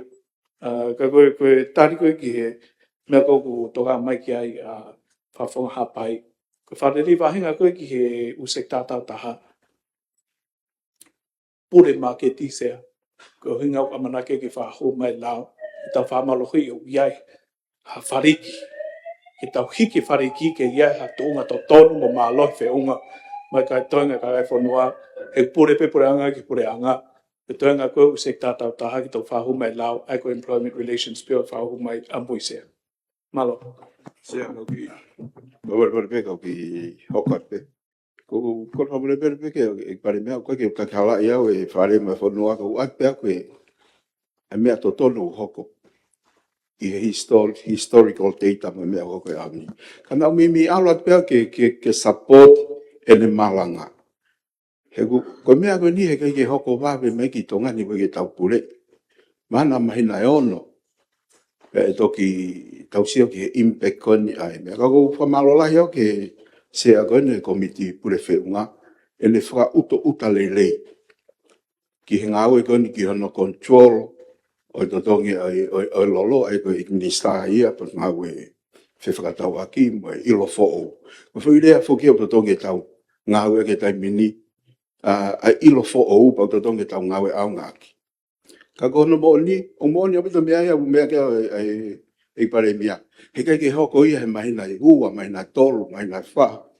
Iwene mahina e ono. Kai ka mata ki ha. Ka koutu ilahi au ke tau paset koe ni he ke te whesitia. Wale tau alo i pe tau tolo e fwoi tūkunga koe ni. E kaurere ke whanuani, pe alai mo panga e pure anga, ke whakarere ia ki anga i whakaamu, mo tau mua, ke whakarakaraka ia ki ho tau kakaisia. Mana. O le wa whawhonga hao fulu Kai ki hoko mai a wawa o tānima, hoko mai mo niwa tāwhitu Pe tau tau whoki mai rewa ka nima, pa ke tau ki hoko. Ia ki hoki tūna hongo fulu pa tau hoka nima. I o malo sea, o watapu pe ki he vituna, sea pe ki he o inopele. Watapu ki he pare mea mo e le kapineti, ke bevo ki kau whawhonga. Ko e mea pe o kuwhia mau pe ke o hake pe ke whahasio ki ai. O hinga pe ni ko e teu ki he ngahi mea lere fo o ko e ni o whai ke po talanoa. O kumau inga au pito ke tau toka ngai ai koloa e pure anga o mai ke tau ngā ue aki. Ka koe tuku atu pe i he tau ko osi ono hen ova mai o e ofisi e waheka. Me whai e sio ki he nai ngahi nau koe ni koe nai i he ofisi. Pataha mo e mea lele. O ku ia e hoha alahi e motuani ki ngahi mea pe ni ki ono toka ngai koe ni o e nau. Mi ngahi koloa e pure anga o tukuange mai ki ngahi ofisi wahenga. Pea pehe ke kau whakafofonga ki nau ngā ue aki. I he tolo tongani o kou ngā ue aki ai ki mea lere a paita haua e whai kore. Ki ngā ue aki ko hinga he koe ki lava e motuani ke mapa mea ngā ue ki whai ki ngā ue. Ko tuunga koe ni o mai aki ki mea lere koe ni. O toi kau pe mo ia i he tuunga o pufuu. Toi ke hare alere i ke whai a kono whaka matala i e kisea. Ai a koe ai hoha alahi ka pau he ikai ke whakarere i e tau tokanga i e koloa e pure anga. Te tau mi whakamore pe tau whakapaanga kotoa. Pe koe patseti kotoa. Te whakafo ou e ngahi koloa koe ni. Koe a koe ai nai i pe mo i kore. Kau whiawhia motuan he kua whakotua e waa koe ni koe e meni. Ono sivi i mono tokanga i ngā ue. Ka koe pe ai ki tai iri pe. O inga pe o ki tau tolu pe kau me mi pa o e whareni. Te tau taki mo tā a ngā i si pinga le rei i ono toka ngā i e koloa e pure anga. Ko ia kuai a e kore ate o e pōpō atu ki he pacheti koe ni. Ki tau te toka ngā nge i e koloa e pure anga. Malo. Malo. Io fo, io a traffico. Malo sea, pa ko tapu pe ke feitu na ka mai au eki me mi pa whare eki ni. Tangata te awhai ki tua ka tanga pa ki whakaha no pe ki he patset koe ni. Ura ke whakaha sea ko whakamaro mua ke pureanga no o mai subsidy 12.5 million na ke ngā he waka whakaloto whotua. Sea ka mai whare ikini. O ku sevesi, e ku whetuku tuku, e he industry koe ni a kakai e ofe ni mawhe, i he wiki. Mo toni koloa, e to e ofe tahawhe, i he wiki, ki he kakai o ngai o motu. Pea koe ngahi waka koe o ku whakahoko ake whai whatongia koe ni, mo mea e pe ko motua. Pea ku tala pe i he fuel consumption rate, mea kamata na e sai, i lalo pe he tolngi au, lita tolngi au ki he hoa. I he taimini, mo tuanga ngahi waka, o ku ofi he tahawhe, lita e tahawhe ki he hoa. Pea koe whaingata anga whoki e taimini, koe hiki koe nei lolo. Na mea pare mea na pesete ni, na whiamau ke ura ki whakahau ke pesete ni manoa. Koe tūtu uni ea. Ka kumato koe tahi, na o wahi pesete hiwa noa ai ura ki hiki. Koe ongo, ke ngai kau taha koe na whai whatongia i tahi. Mo mea ebe anga ngā ue tahi, ngā ue hanga tonu, mo e kakai e whonua. Na mea tonga tap nima, ke elasticity o demand. Ko tahi ia, very elastic. Ki i hiki si isi, lahiange longa ai. Pea hei kai ke lawa, ke hiki, e he ngai kau taha koe ni e nau totongi. Ka tau me totong pases me totongi uta. He koe ki hiki si isi, e longa ai kakai whonua. Paka uhi ngai ia, o whae whakatangtang me whakamaro. Pure anga koe ni, whai ange, pe a mai haki i mea, o ki ilahi lahi. Ke tokone, ki whakatamaki koe. Ke crisis e, o kotui ka fufua taimeni, o kua e tokone ke tuunga koe ni. Hange pe ka mea ko whakaha ai whareni, me whakamu ke holoke. O kulawa pe mea koe ni o ai he taimeni, ki mua e tō noa sune. E ko tau se hifa ka hai patset koe ni, hange di koe wharepaanga, implementation rate pe se te ono taha. O tu iau ki ai pe ki toi toi ka. Ka tō mai o ai heni, e hola te FCT. Ka ke, tu kwa te ka motor, ka koe anga pe fo tu wha kau atu. Kon hoko, nea fo tu fo na asmai nea tō tap wha, ka whai pe popo kia, i pe se te nima. O mea i pe tau, o kai kia se ni hapanga e tōru. Koe panga pe ta, panga nima. Aia koe anga whakau kau. Kai pe ke tau hit pe se te ta, tau hit pe se te nima. Koe uhi, he, angai pe pe denomination e panga whanua sea. Koe e sea, koe whanot lahi pe mo e, tu whakau kau, na alawa pe, kotu pe alawa pe. I he, musia kai tau pati se tiu lahi pe e, lahi saving ia, e mo whakapoto poto. Pe se te wanoa. Ko whawafua koe ke tau whoo. Hika ke hau e ke te si tau hiwa poini. Ai tau waru. Kai pe te tau surplus. Kai ke hau e ke ai saving. Sea. Koe mea ko maare ia he ngai whakatutu koe ni. Ko hono ai paanga furudu ko ki he medivac e ka nga fa pura nga fa ho pange pure o popola ki whakau ko ia o ngebe ka mea tangata ni ma e hiri hanga i tau me he me hoko fan ko ia ko paanga lahi o ngebe ka paanga ko ni ki he wahenga maalolo ko tu ia e tai e grow e fan ko ni awa ke fonua ko ni ka ko popola ki ai ko e kasi pe ko mantu haka pena e tanu hala ia mo te ki tawa ke vote ko ia na ia ki wahe whakavahenga na e to e tagpanga taha kilo avi ke pange whakalaka panga tanu hala ngahi wahenga ako ku whakamanatu pe ki he misa ke manatu ia ki allocation ko ia ke whakahoko ki te ria na a ke tol noa suneka e fihia e lot e tapat seti sia ko fotu atoi pe pa se te whai panga ke tau o mre mora tari areo malo pita se Sia,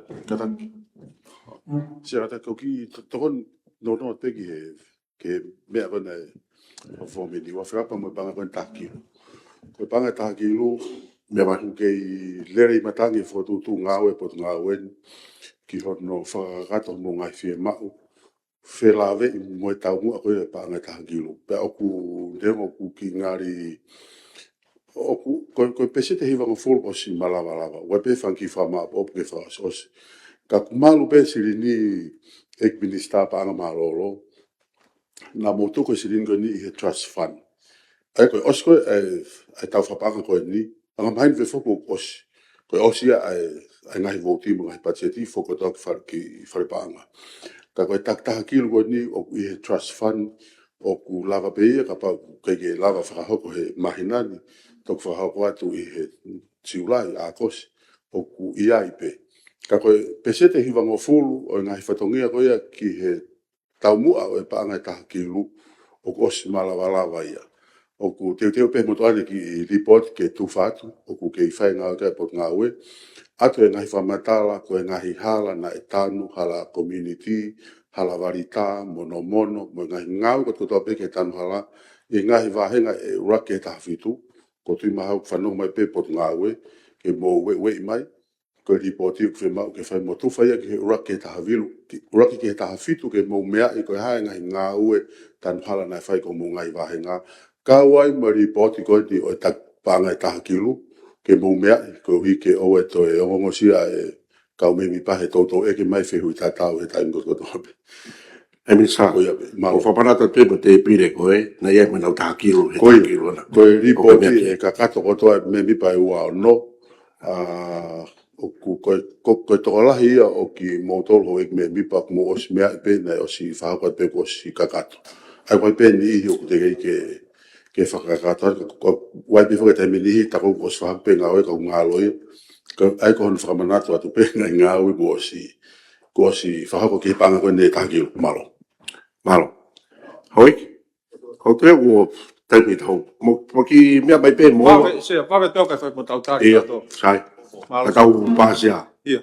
Opo wa toka ki vave pe ulaki pe ko ka tak pe ek mista pa nga ko eke pe ai oku wakai fa tau nima foki tu nga go na fa pa ko ha e to tongi pau ko ki to tongi ula ke ko to tongi ka nga ke operation au sin mai fa nima dai min to mo to tongi lolo o se tau nima ko manat pe na mau kamata mai ko te ku fe a reset ko concession ko tau nima ko ke pe ke wakai pe ko tau fe i he me ko ya ko hi ku pau ke wakai pa mo efficiency ko ka foki a no wakai a to nga ko fa ko nga we ko ai uhila putunga uhila ko tu ko era pau mau inga ke pakai pe tau fe ai ko tu lava mai mata tau ke fa pakai ki ai ko no wa pe ko panga ko ne valu po ne fa ko ne miliona ko panga ta miliona ai ke me mista banga o ko tu ko panga tarifaki ka ko pakai ha pe o ko se pe panga tarifaki pe se te awo no ta ko ni ma miliona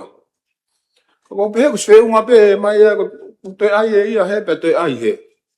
Ko ni usia pe ni mai a he ka ko inga ko te ko hi ko O ko toi ai pe ai mea koe ko tui ke toki whai pia ne mea kia mo whakai ki ai. Tonu ai pe ta whaitu pe taha e whaitu koe ko tari whaki. Sea ko hika ko tupe ke ne toi mea kia sea. Mahal ko ki mea pe ia ko ia ko mea ko overtime fa mo sea ko ki la fast pe kia. Ko mea la ko hok ko ia fa mea ko ni ko kai ke palani. Kai ke plan ko nga ko la pe fa fa pacheti. Si whenga ta whare pahan tala tsai osmai pacheti ki February. Tuai fo ngai potunga pa ko ngai me fu fa e ka misa mo fa mo te ke hi fo mo ka me ke vave mai ako tu ko pa we ngai fa ta hai e pala ni me ko tu e la he bit efficiency nga we ko ta tu ko ngai me pe fa fe to ko ni ko fa re ko tu fa vave pe ave ta ngia ngai me ko ya ko tu ko ngai fe ko fe ka a ki ko te ke i ko vave ko me pe ni ke hata ha mo me ta la ve ke ya hata ke ne monitor nga we e ko tui ko ne lava ko ia lava o te tau lava reva o te ke ngā ue ke toi whape. E ulahi ngai mea ngā teknolosia ko tau ngā kai ke. Kong ki mea pe ua ko whia lava kia sea malopita. Ai whaosak mo e whawhonga koe, pake mea pai rewa tau hiki na mea ie. Ta po fe Ka se. whapong fulu. I koe whapel mori pe tau tū hake. Ako mawinga pega teo ke malaala issue ko ni ta tau whito ke subsidi ko koe ave ke uilase. Tāna ka peke pēr e lawe kato ka tap nipa ki he concession contract. Ako e pe fuku me contract ia e tō taha ma uhila pe mo TPLA e mui ko customer service agreement. E sea mahino ka awe mea mea make pare mia pe koe hape total cost o ku o mai koe mua uhila te ngau subsidize ia. Ka ko mau inga ia wea sea he titeila. E ku nofo mau pe te voloi loto he titeila. Ko inga pe ko pot ngau e huila ko kau taha e pureanga. Pau he malu ia vai business e pureanga, pau he pe mo e minister. Mo la malele le pe o whahawa kai ke. Te te lave at pe ke non fuel. He ke te awe se mau inga.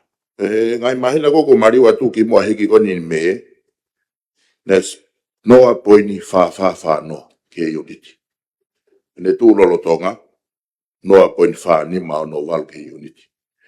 E ki tala whatata pe mua wila sea, ko me mei awarisi ke o ka wake unity e teo wal wha. He mahina. Ko e ki fohiki ko ni wheunga mo noa poin noa taha wa wal. Ko nori unga, wheunga mo panga e wa sende tau nima. Aia ko ki nau tolu koko ki he mei awarisi I he teo wal wha hange ko au, te nau to tongi se ni panga e wa sende tau nima. He ki fohiki pe kone no fiu o loko tala noa. Pe ko futoko fi hange au ia. Ko ki nau tolu koko te mamafange, to e lahi hange nau non fiu o loko to tongi. Ko e tau fiu o loko sende fitu. Ko tonga ngā sea, he koe ke mea ia ka kai whonua ngai titei la koe ni. Ke mea ia ka kai whonua. Ka unau to tongi nau to sea. Ko kore ke pare mea nau, hange pe koe, kore nau whaiki mua atu he ngai ako mariwa atu he tau tipei te issue koe ni. Na tau expect, e au mai, he tau hongo fulu kohiri, e au mai ki he lolo tongani, ko holo e tau wela. E hu mai a sola mba mo winte pai.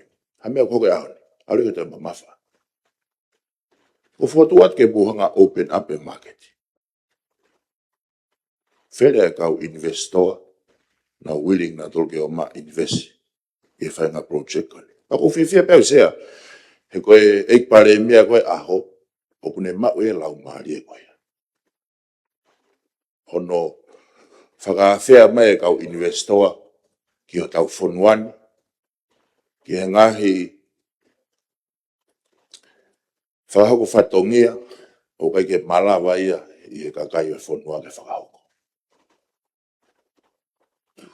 Ko kore atu, hau e kore anga, ke mōre ki sio mua, ke tau mua uila, mo ne tū koe lolo tongani. Tau si whakamalanga pe ngai ako mariwa tua e, o mai koe report atita, ai ola atita, ai pot ngā ue koni sea. Ai ngahi monu ia e kau ngā ue, koe ke hano whenga whakamatala whakapaanga ona.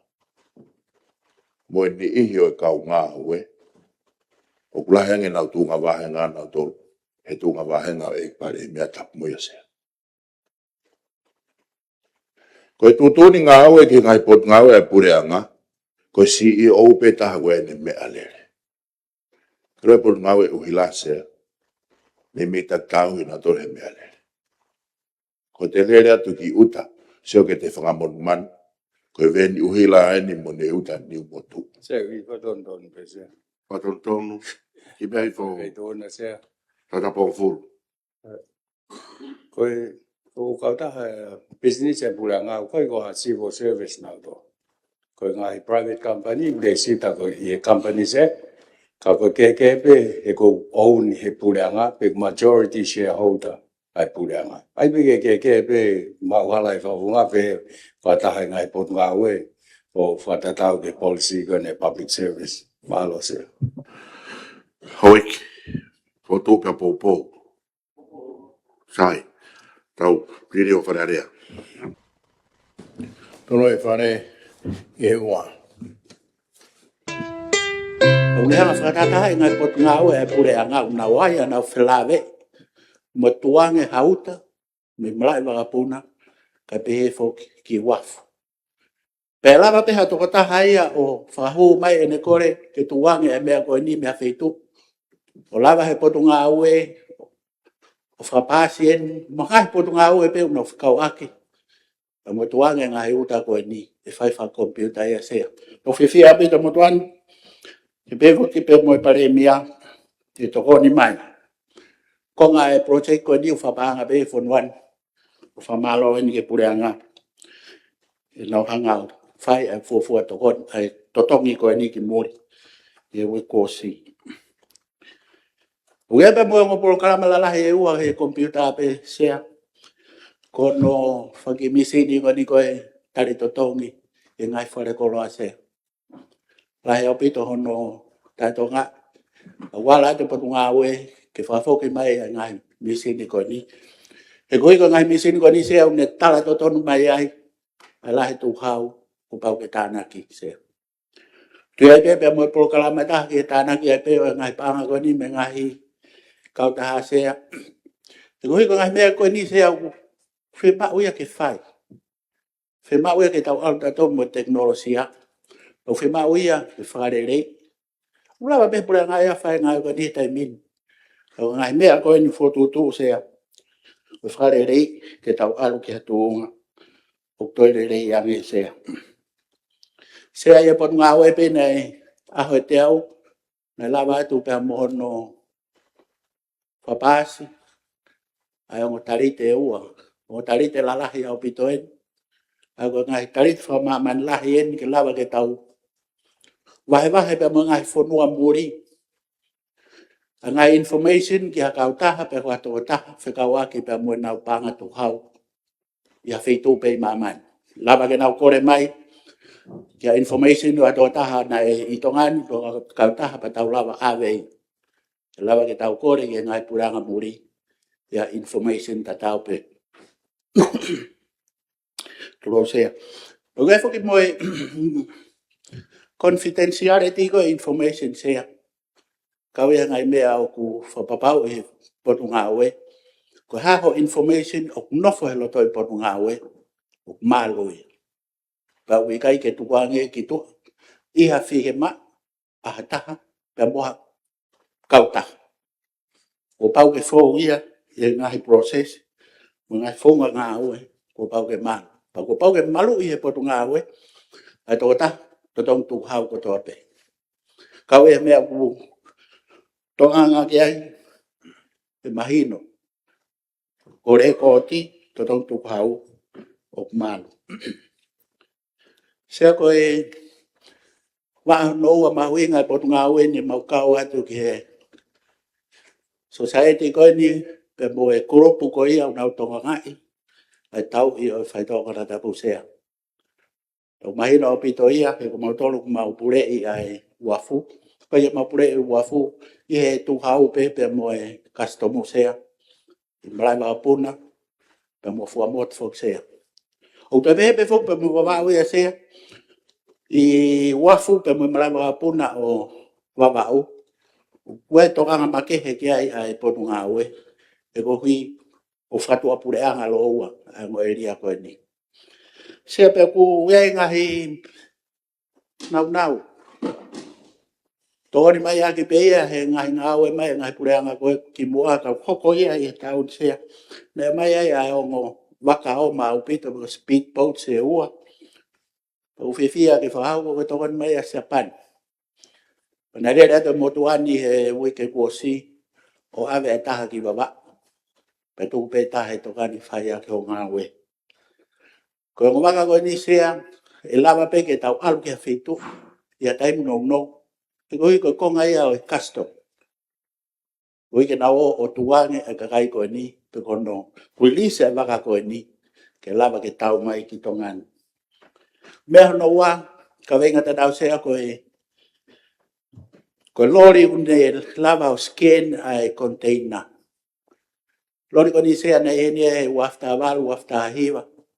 Pero whakawhiwhia sea koe wike kuosi.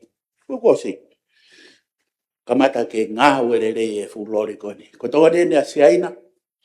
O whiwhia o pito motuani he lava hoko e whi ngā ko ni ha tem no. Toa nbe a siaina. O lava ke ngā ue.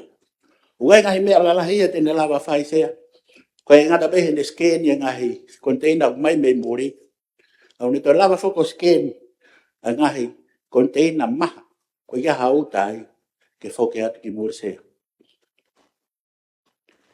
I he tau ia pe o whai tokana tapu sea.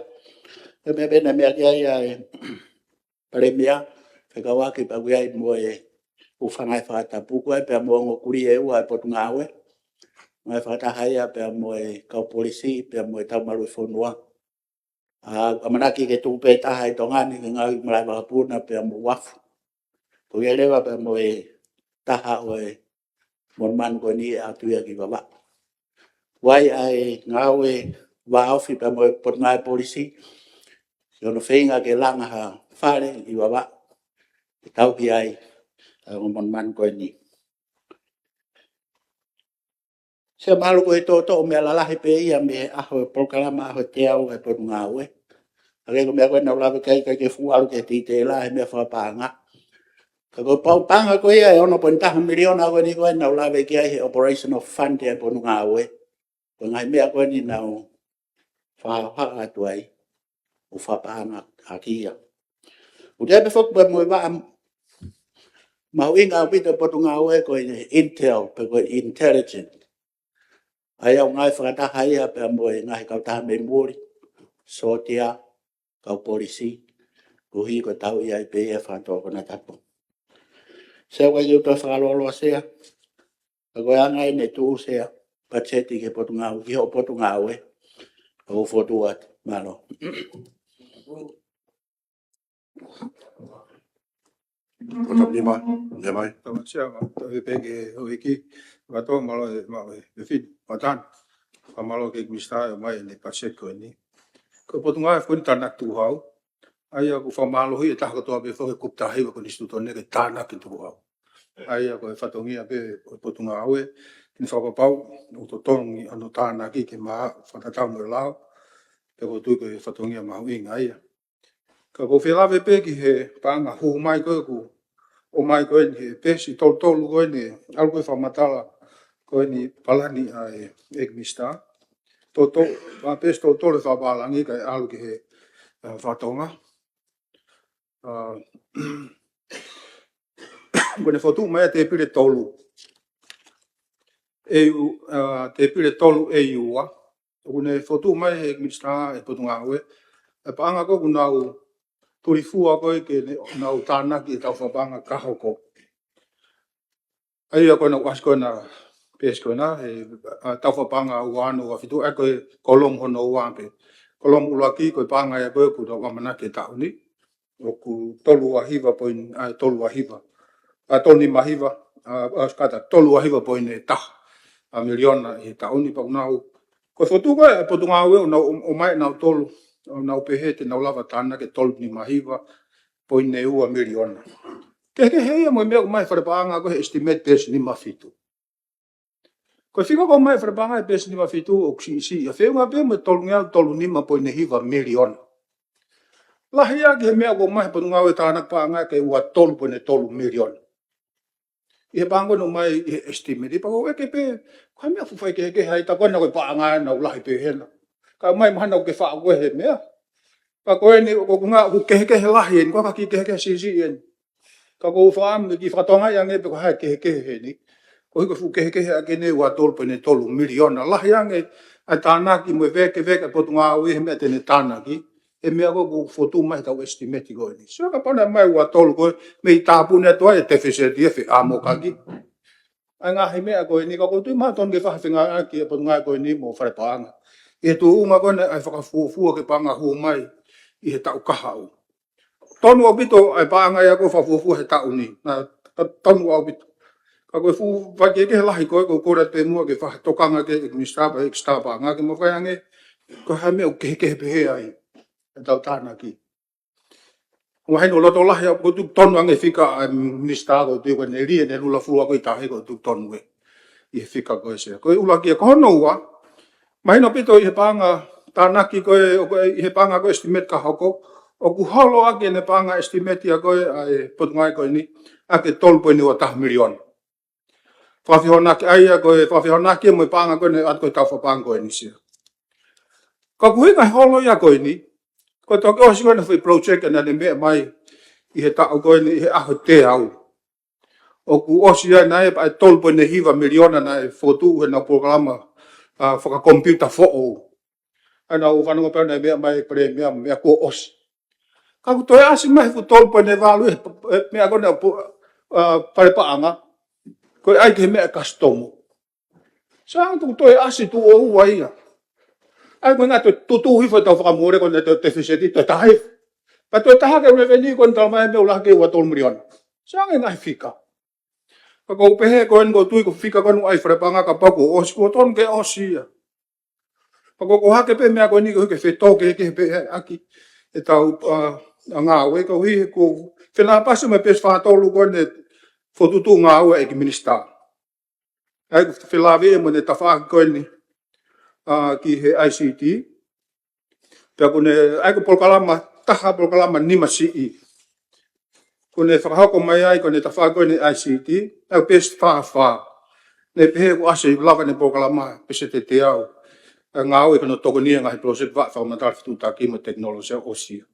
Ai ko ilo pea na tata tokona na mai polkalama ka ku osia tau ku osi. Kau nau alu ke polkalama fo, kau ilo na polkalama na whenga ak mai pa mo kau taha Amerika. Ke nau sio ki he mea fo uka na taha fo ke mea na whai tokanga e purango osi. Ke maha fo isino ke nau mai kau tau kei koe ni he malai koe ni nau tolu koe nau tonga ICT whakaluku fua MTET ke nau sio lele ke ngai fupola malai koe ni. E ko hiko le whakamore lahe ngahi pokalama umai ia o koe ki whiunga ia fit for purpose. Koe ke whiunga me mea ko whemau. Ta koe mea ia ku hokola. Tau te whina lau miliona koe ni. Pa ko ofa pēna e whai ngai whakatahe. E ko toho tahai na mo ai ko hiko waa koe ICT mea ke nau komiti whakaluku fua puranga. Ke nau wakai ko toa, koe penga mea fua. Hongo fulu pe whiho nau pe pau ke wakai katoa en pa nau pe sai eni fit for purpose pia sai economical hono alu. Ofa pena e whai mea koe. E ka pau na kei lere atu e takitaha alu. Tau palo parema ngai mea koe. Pa ko hake pe ai koe mea koe toi hake kihen ko hiko e whakalaka to ngai koe ni. Ko hiko tui koe mea ai ke toi whanga wakai ange ngai mea koe ni. Kono ko pe sea ko wakai koe kia mea lere ai poto ngai koe ni. Pa ko wakai atu mea koe na whareare ama hau ton ke tuk. Atu ngai mea koe ia. Ko ilo pea koe mea lere tahanima tamai ko malo pe nerere. Ko tui ko toinga maa tolu sai pe. Pa ko tui ton ke atu ia mai hanga mea ke. Ko sefa poto ngai koe kia sa nau mea lere ko nau toi tanai. Ko tui mea whareare maa ton ke toi tuku hifo ia. Ko tui he mea ko wakai. Ka ko wakai ki poto ngai koe ni ka ke koe ngai mea lalahi pe. Pupu atu pe ke ngā ue. Koe ka ngai whaingo fuai.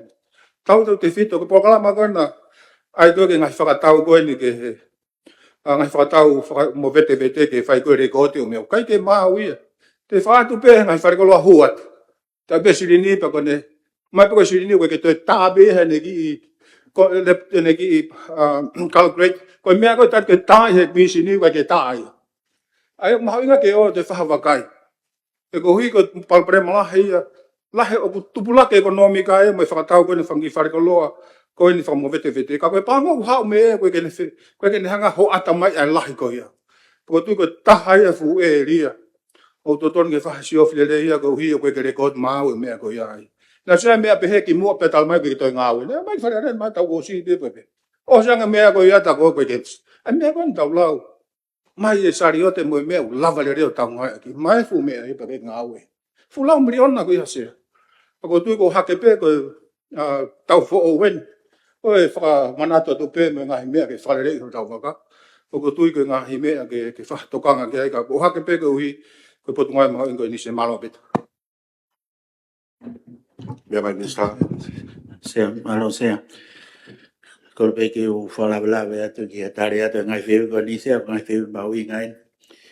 Ura ki sea ko e se maapita ngai whatahai a pia mo e whare pāngā ko i whatontona ma tai whika. Mai na pita ko e ko ripoti ko ni ko e anu as ko e whawhonga ko revise ni ana malanga tua iau sea. Kau keke na fuke ke whewhe sea, ko i ma tai whika kui ki pe.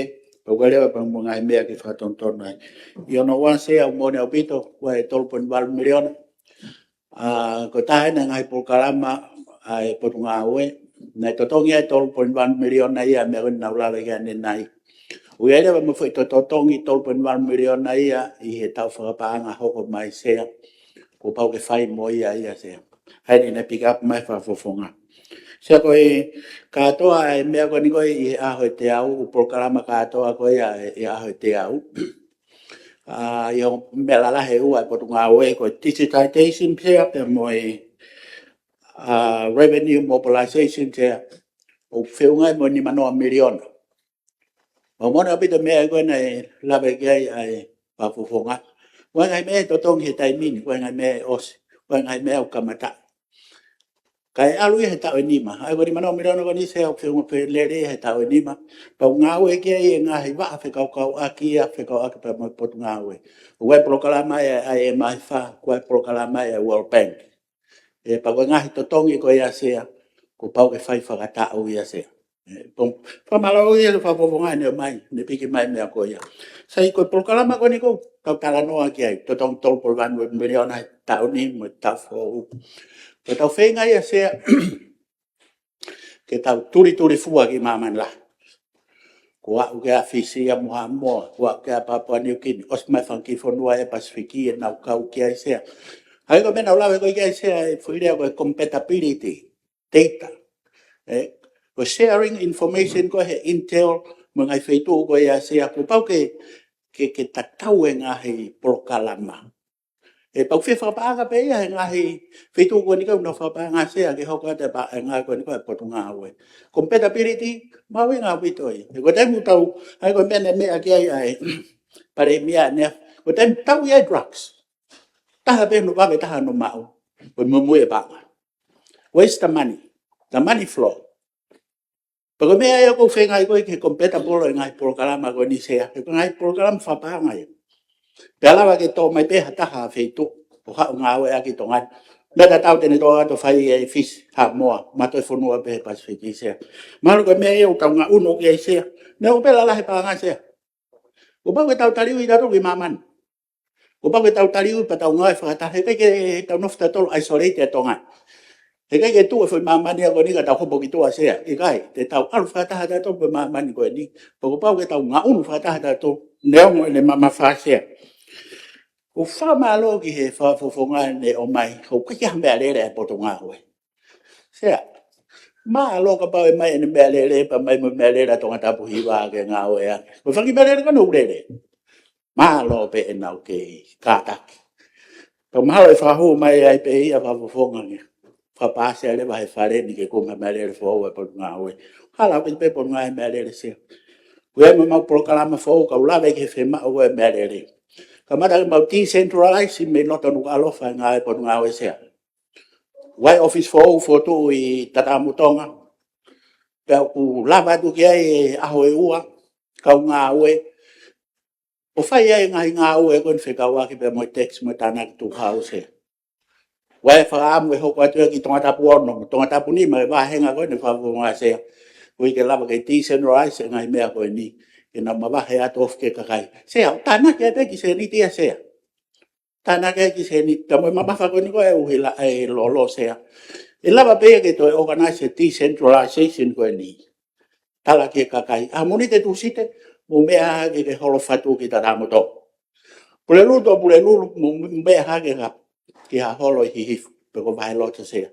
Ai ko nga unu ia ngau e ke ko ngau e po ngau e ke fa ho ko sea. Ko ke nga ta pe ne nga unu ko ni to ta pu ni sea. U fai ai baba. Pa wai amana ke fai ai ha pai. Pe amo e ua me o ni wa sea. Malo. Se tapi Sabanga. tuna Me vai. ka maho mi pa ko mi kakato. Se ko to ake pe ke tari me ko na fe ia e to ta pnima. Whika aki pa mo e toke ke koe whika ko ku whawhofua he wharpaanga e tānaki. Me he maunga iwi koe ni ai. Ai pura ngā, mo e whika koe ni o ku haa koe ni he pāranga o koe ni ai pot ngau e tānak pāanga. Se o kia e whātata mahino he patset loro tonga. Lina o toki o lunga nau estimate koe ki pāanga tānaki. Ka koe ola koe tānaki ai o ku haa mai koe he taipinisea ai actual o wilalo yo. Ai au ku i pe mea o ku whawhofua sea i he anga koe si o koe ni ai pot ngā tānak pāanga o ke he pe me ang koe whawhofua koe me he wharpāanga sea. Pai kai pe ke lawa i ke whakatahai o whika koe ia mea i pe ia he whawhonga. Koe mea koe ki hono whengai ke whawhiofi sea te taulapa ngau e ki ai. Ko hange pe koe estimate koe he tawhapanga loro tonga. Lima nā toi o lunga ta kuki lalo tāna kia sea. Koe mea koe tau whemaria sea koe hi, koe anga koe tau whotu koe pa se tiu kus whao pe i loto ai. Ai pa anga koe nou, whakatatau ki he wheamoka ki sea. Koe tanak pe ki mea koe na o hake koe ni he whawhonga whika haki pēr moe liunga ua pe koe astua ua pa anga koe na ki he o ne whai via i system for o koe ni a ekmista. Koe na ko tarima ekmista o ke peit meni o ku totong he tau whapanga loro tonga. Aia ko os whakakato e procurement nipa me process ki ai ko urua ki 2.1 miliona e totong ki he system koe TMSA. Pe koe tax management system i. Koe estimati koe taha koe na ku waha koe na he whauti koe na e pot ngā ue sea. Koe konga ue pe meni. Sea koe system koe niu ki ke taha pe ua. Koe tax management system pau ke mo i register, e-cash register system sea. Aina kamata mai pe na ki paparema ka koe ni mau toi langa hake sea. Koe ha uhinga, yes system e uak whi mau ki whina pasi na ngā ue. Koe tax management system koe ni hanga le vai hono whakataha i mai ai lahi mo ua pa pehe foki ki he ngahi whamatala whakapaanga koe ni o ku ngā ue ki ai pot ngā ue sea. Ka koe whaunga kono tānaki ngai whamatala koe au tānaki a he e-register. Ane whamarangi e whawhongau ki ke toi whatau ake kau ki leita, kau ngau e ake misini, ko os hukai ki sistemi sea. Ai koe whatongi e tō tāko toa pe o ne ngau e ake a wharekoloa ke kore ne risiti. Sena sia e ngahi pō kalama whatau ke ki he kakai whanua ke nau tau ki nau risiti, kore risiti, ko hiu asi ai whaiki ki koe lahi tuku hau totongi he siti, pa pefo ke whaiki ki koe ni ai koloa. Tau te whito ki he maho inga koe koloa kou pure isea, hangi koe maho a apa moe maha mo mea pehe, whemau ia ke as i he re whaiki ki koe risiti. Pa mo mahino koe lahai lahi ai tuku hau koe ni o ku tāna koe pot ngā ue whawhau ia u system for o koe ni sea. Ko uhinga uloto lahi ai ai pot ngā ue, ko ne ngā ue pe ngai system koe ni, e malawa lewa ke lahi ange pāngau tāna ki, ko uhiu lahi ange ai whewhatau aki, ko kāpui i he system for o koe ni ku tāna ki atu, pau whaivia i he estimate lau tong koe ni. Koe tāna pe i whamata i mista sea whotuan. O tō pe pōpou, tō tapulaki, me mai. Tāpē mai sea me whakataha.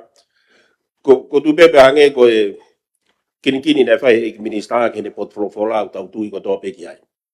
Ai mahuinga ke tuku hau i pe a kakai ko mahuinga ko tonu ke tuku hau i. O e tuku hau i ha kakai nei kai tonu ke kau i tuku hau pe whai ta tonu. Nai mahino me ngahi tau ku mariwa tu na ia e tala noa me whakotu me pure anga.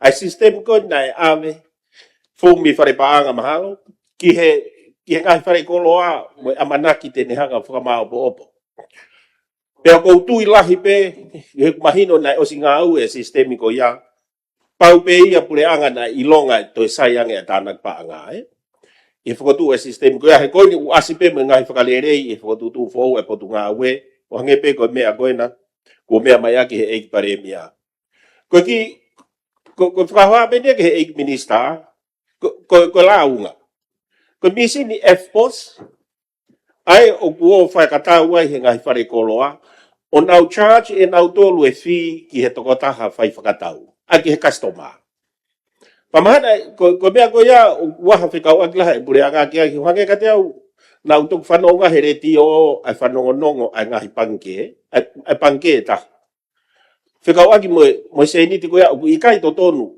ke charge ia ki he tokotaha customer o al fai whakatau ko ki mea ko tokan ki ai ki keisi ko ia malo ik mista Pema Musa. Malo se, fa malo ni a tonta pulwa ki mai feui mau inga ko ya. Se dai ko programa ko ni ko ki he cash register se na ya se ni tina tana ke me pango ya ku o ku to si yang e dai min a ko ki tana pe se ni de se.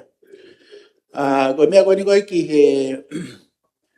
he charge ko ni ko e FPOS pe ko ki misi ni ko ni ko banke se ko tu mal ko ko la ke he ya me pure ka ke to ton e ko hui ko ngai fi ko ya ton ke built in pe ya ke product ton ko o ton ke fa se malo ko fi tu pe o tana ke me ko ni se tem te to ton ya ha me a internet ko me ko ni ko ki he fa ta no mo lo ko ni ko e fo noa he ko hui ko banke pe ni ai o tu i tongan tu ke ka pate thau ki ta mo te Mastercard te pe me ke me mo o ba ke charge pe set ko ni se o to to fai se o ki ai o to le fai se o ki ai pure anga ki he mai no ko ni ko ku to charge ngai fal ko ai ai ki pe set e nga ko ko ka FPOS malo se Alo, foto pa popo.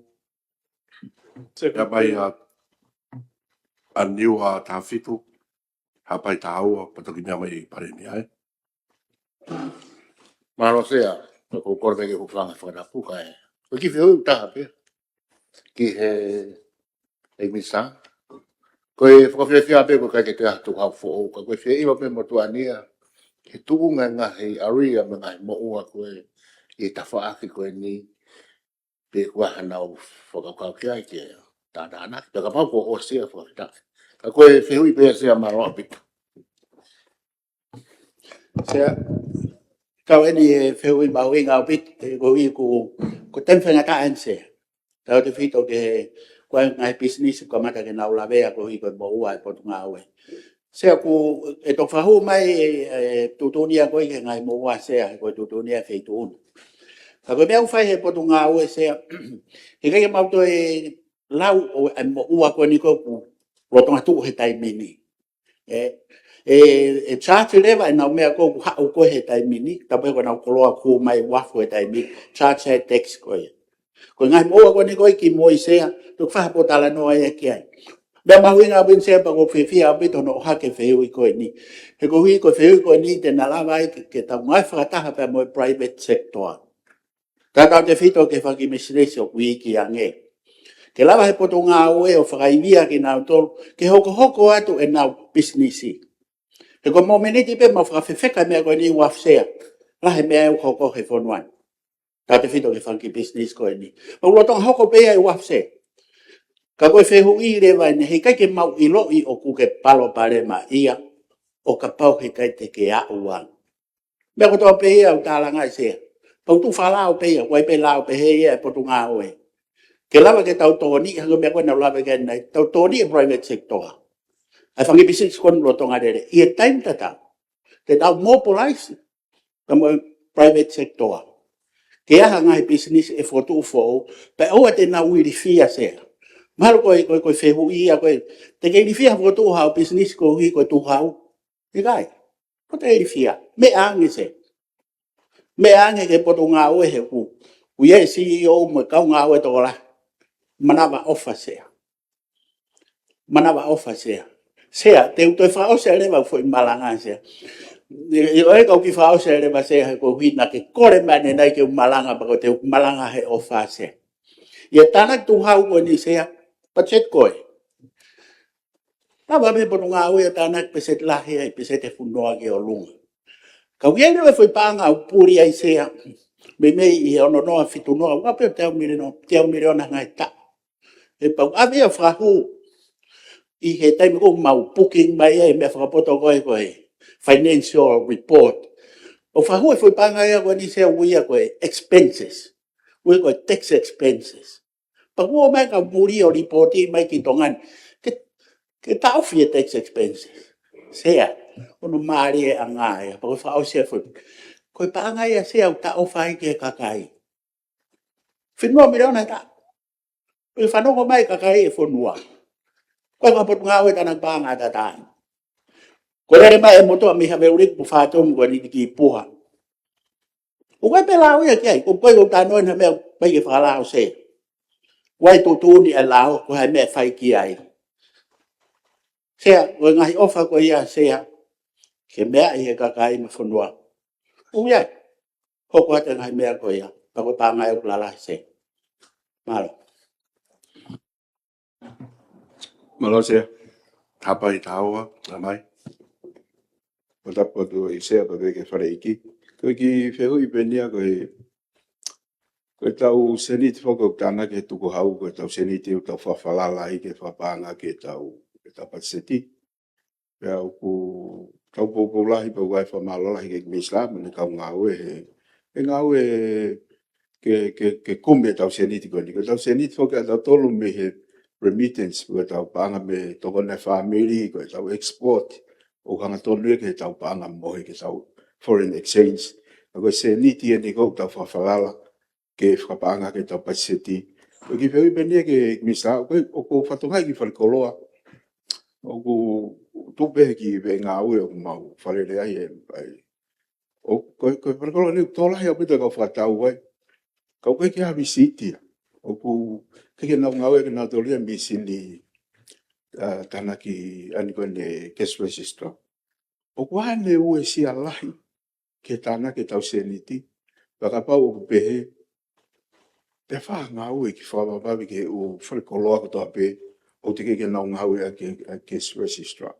Imagine e whupanga lahi o more mi e tau lepa ka pau o koe ke umau le rei au ke ko hatau se wala se ni te umau mi ai ka koe ki wanga be o observe o takai ko ne o whalikoloa. Koe ki mea be taha koe anga koe mea mahuinga koe o hake hei. Te buo te whakatau a ke ai kāti panke. Mahino pe whako si ai harea pau ai panke whakakalaka o panke I inset. Ko te mwau te ngau eke nau misini o ku kai ke toi toa whi ai. Koe eke te alo whatau, te alo eke pe ko kate kāti ngau eke misin totonu. He koe ufre koloa ia. O ku kai ke nau whai totonu o aipia ke charge te kāti ke totonge ki whi ko ia.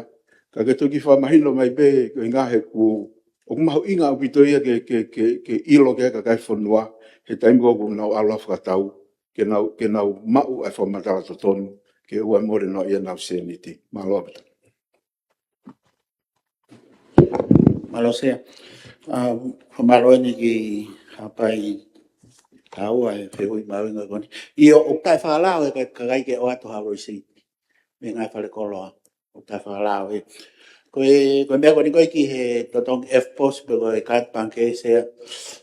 Ikai o kai ke tai whakalao ka pai te charge ha mea I o lunga. Koe maino ke motuani koe kati muri. Te kapau koe ai hao kati panke muri ko pau ke charge ia he koe ai exchange rate ia ai sea. E toni ke whawhai ke ia pita kati muri mo kati lokolo. Pa ko tui koe ko mea ia ke mahino o pito. Pa e polokala mai si hou pe mo ponu ngā ue. Ke tunga whakalao lo ua o mea koe. Ko tai atari totongi. Mo ngā ue ake F-posi I tongan sea. Malo. Sa ki hoka pe ki whiu no pene. Hapai, hapai. Koe whiu I pe e nista ko ngā koe. Si o enau. Hangi ko mea kai e whawhonga hapai tā ua. Ko pehea o stonu ko wharekoloa ko toa pe ko stonu ke ai nei misini I desert. O ke ia I pe wharekoloa ia o te ki ai ki aha misini.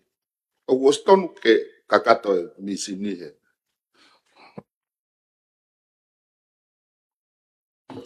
Malo feu io. Ia lao hange ko mea ko ni ko eke. Te tau eke risiti o ko pau ke e ne ki misinia. Pa ko pau na ule sisita ki misin ko ya. Ai ko mena ula ko ia nai se ko ngai proklama ko ni ko nai o fema ko ke fokotu. Ai ko ta ipe ko ho risiti he ki fare ko loa ku pick up we me feito ko ni ko toni ke pick up ai ma tolo. E po tunga ho. O ma hu inga ia ko fe ma hu inga fo ke.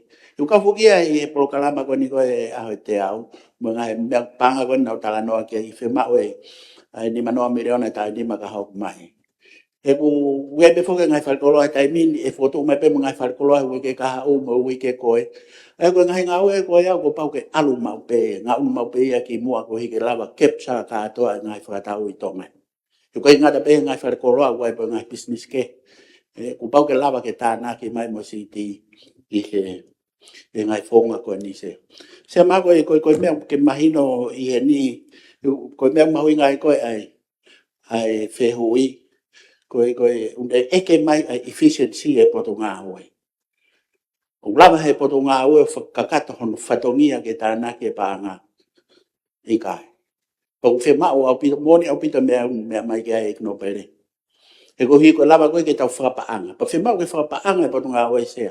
Ngai mea kon lere mai mo tu ao o kore ni sea. E whakapaanga e pe hoko hoko atu. O whiwhia o pito ko hi koe. Anga bego e ni pare mea.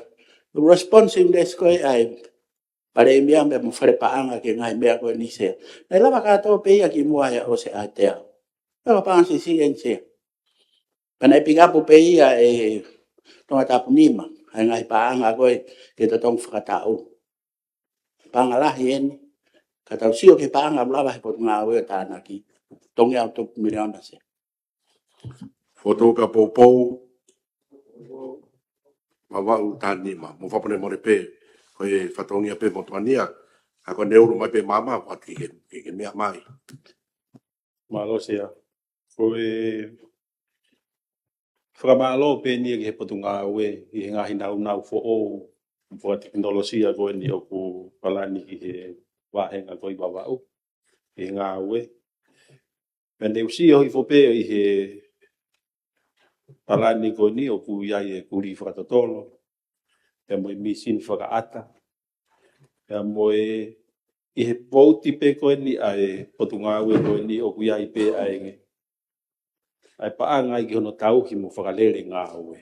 Ai au mahino pe ka ai hanga hi palo parema i ngahi misini ko ni o wai pe hono paanga.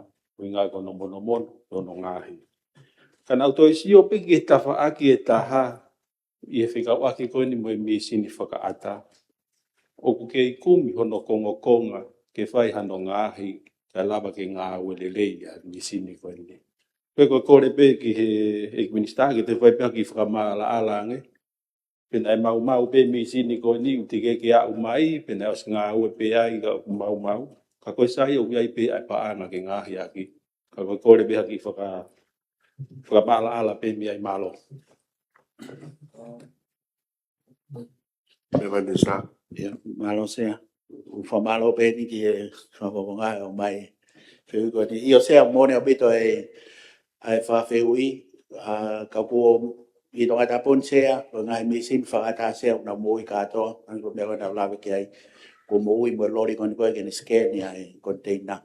I wawau. Kano fua pito ki mamau koni wawau ko i whaireta pena i mau pa koni whanawhana mai si o wawe peha no tui. O si tongani ka lava pe wawe no tui e mea koe ia.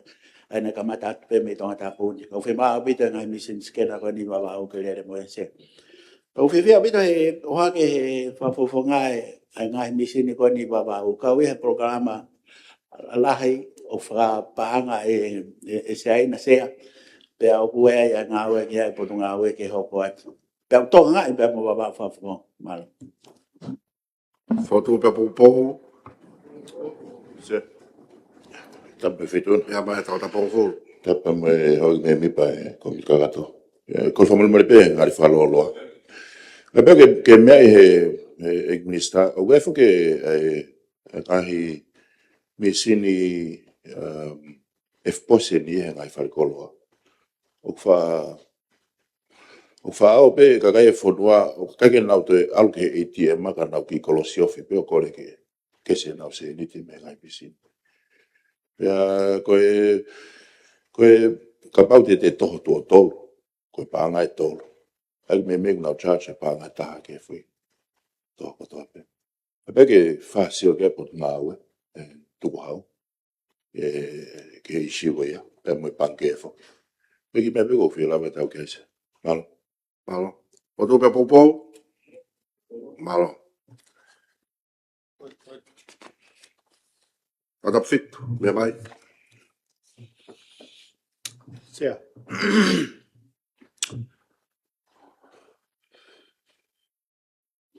Os mahino ga ue ai palani. Kai tau te whulokolanga whahame kia. O hake peo e tokanga. Ai mauinga koe ke. Ai me pena i mea ke pare mea pa moe. Ya moe minister follow the money. Follow the money. Tau la klawa tau follow. Ai ki paanga koe ku. Wahe ke ngai potu ngā ue. Ka tau toki follow i. Ai paanga koe alu he ngai corruption.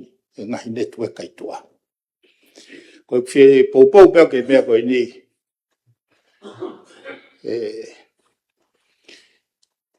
Ke nahanga whatonga i whai dimension koe ne. Follow the intentions. Kawanga mai whatata koe ni sea. Na ia e launga mai na mai ke motuani. Me he whahau whatongia poti ngā ue koe ni. Koe ne container. Container koe ni, nai whakatua sila ke Australian High Commissioner. Uwe tāna ke intelligence. Hai container hifoi fisi. Hifoi ai fisi. O toi ki tirei ai. Toki heka mai he waka ke. Hau misi aina. Heka mai a kai ke hifoi i wafu. Toi alia alu ki loto lua. Toki vilo mai he wike taha o toki hopo i tongan. Alat koe matapure. Kupure container. O tain koe na alata mo ene pepa. Alat mo ene pepa ki he shipping agency. Tarange he kau ngā ue ia. O kuhala ene pepa ana. Alat ke customu. Tarange customu ia kuhala ene pepa ana.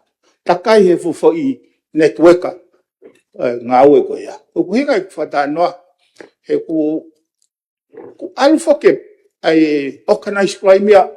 O koe koha kai hapuaka peo. Ngata i o koe loloto ange ia. Ana kongo i vai. Hono follow intelligence koe ni. Ana ko fetu takirewa ki he National Security and Intelligence Unit. Aini na ngau ki he kau policy. Ke nau sio ke mea koe ni. O huka whakalawe sea. To maa upito. Ka koe ni. Ngai fo networka koe ni o uhinga e tau vulnerable he pota. O kui kai ke nofo peitongan. Na mao i whainga maari e whakatala noa ke minister police afisi. He ki whalao tau ke tāna tunga ki taha ki whanau.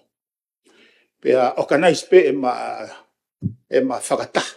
Koe whi ilo ki fu networka koe oi trucks ifisi he nau awareness.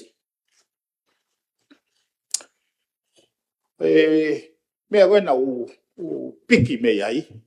Koe fufo i syndicate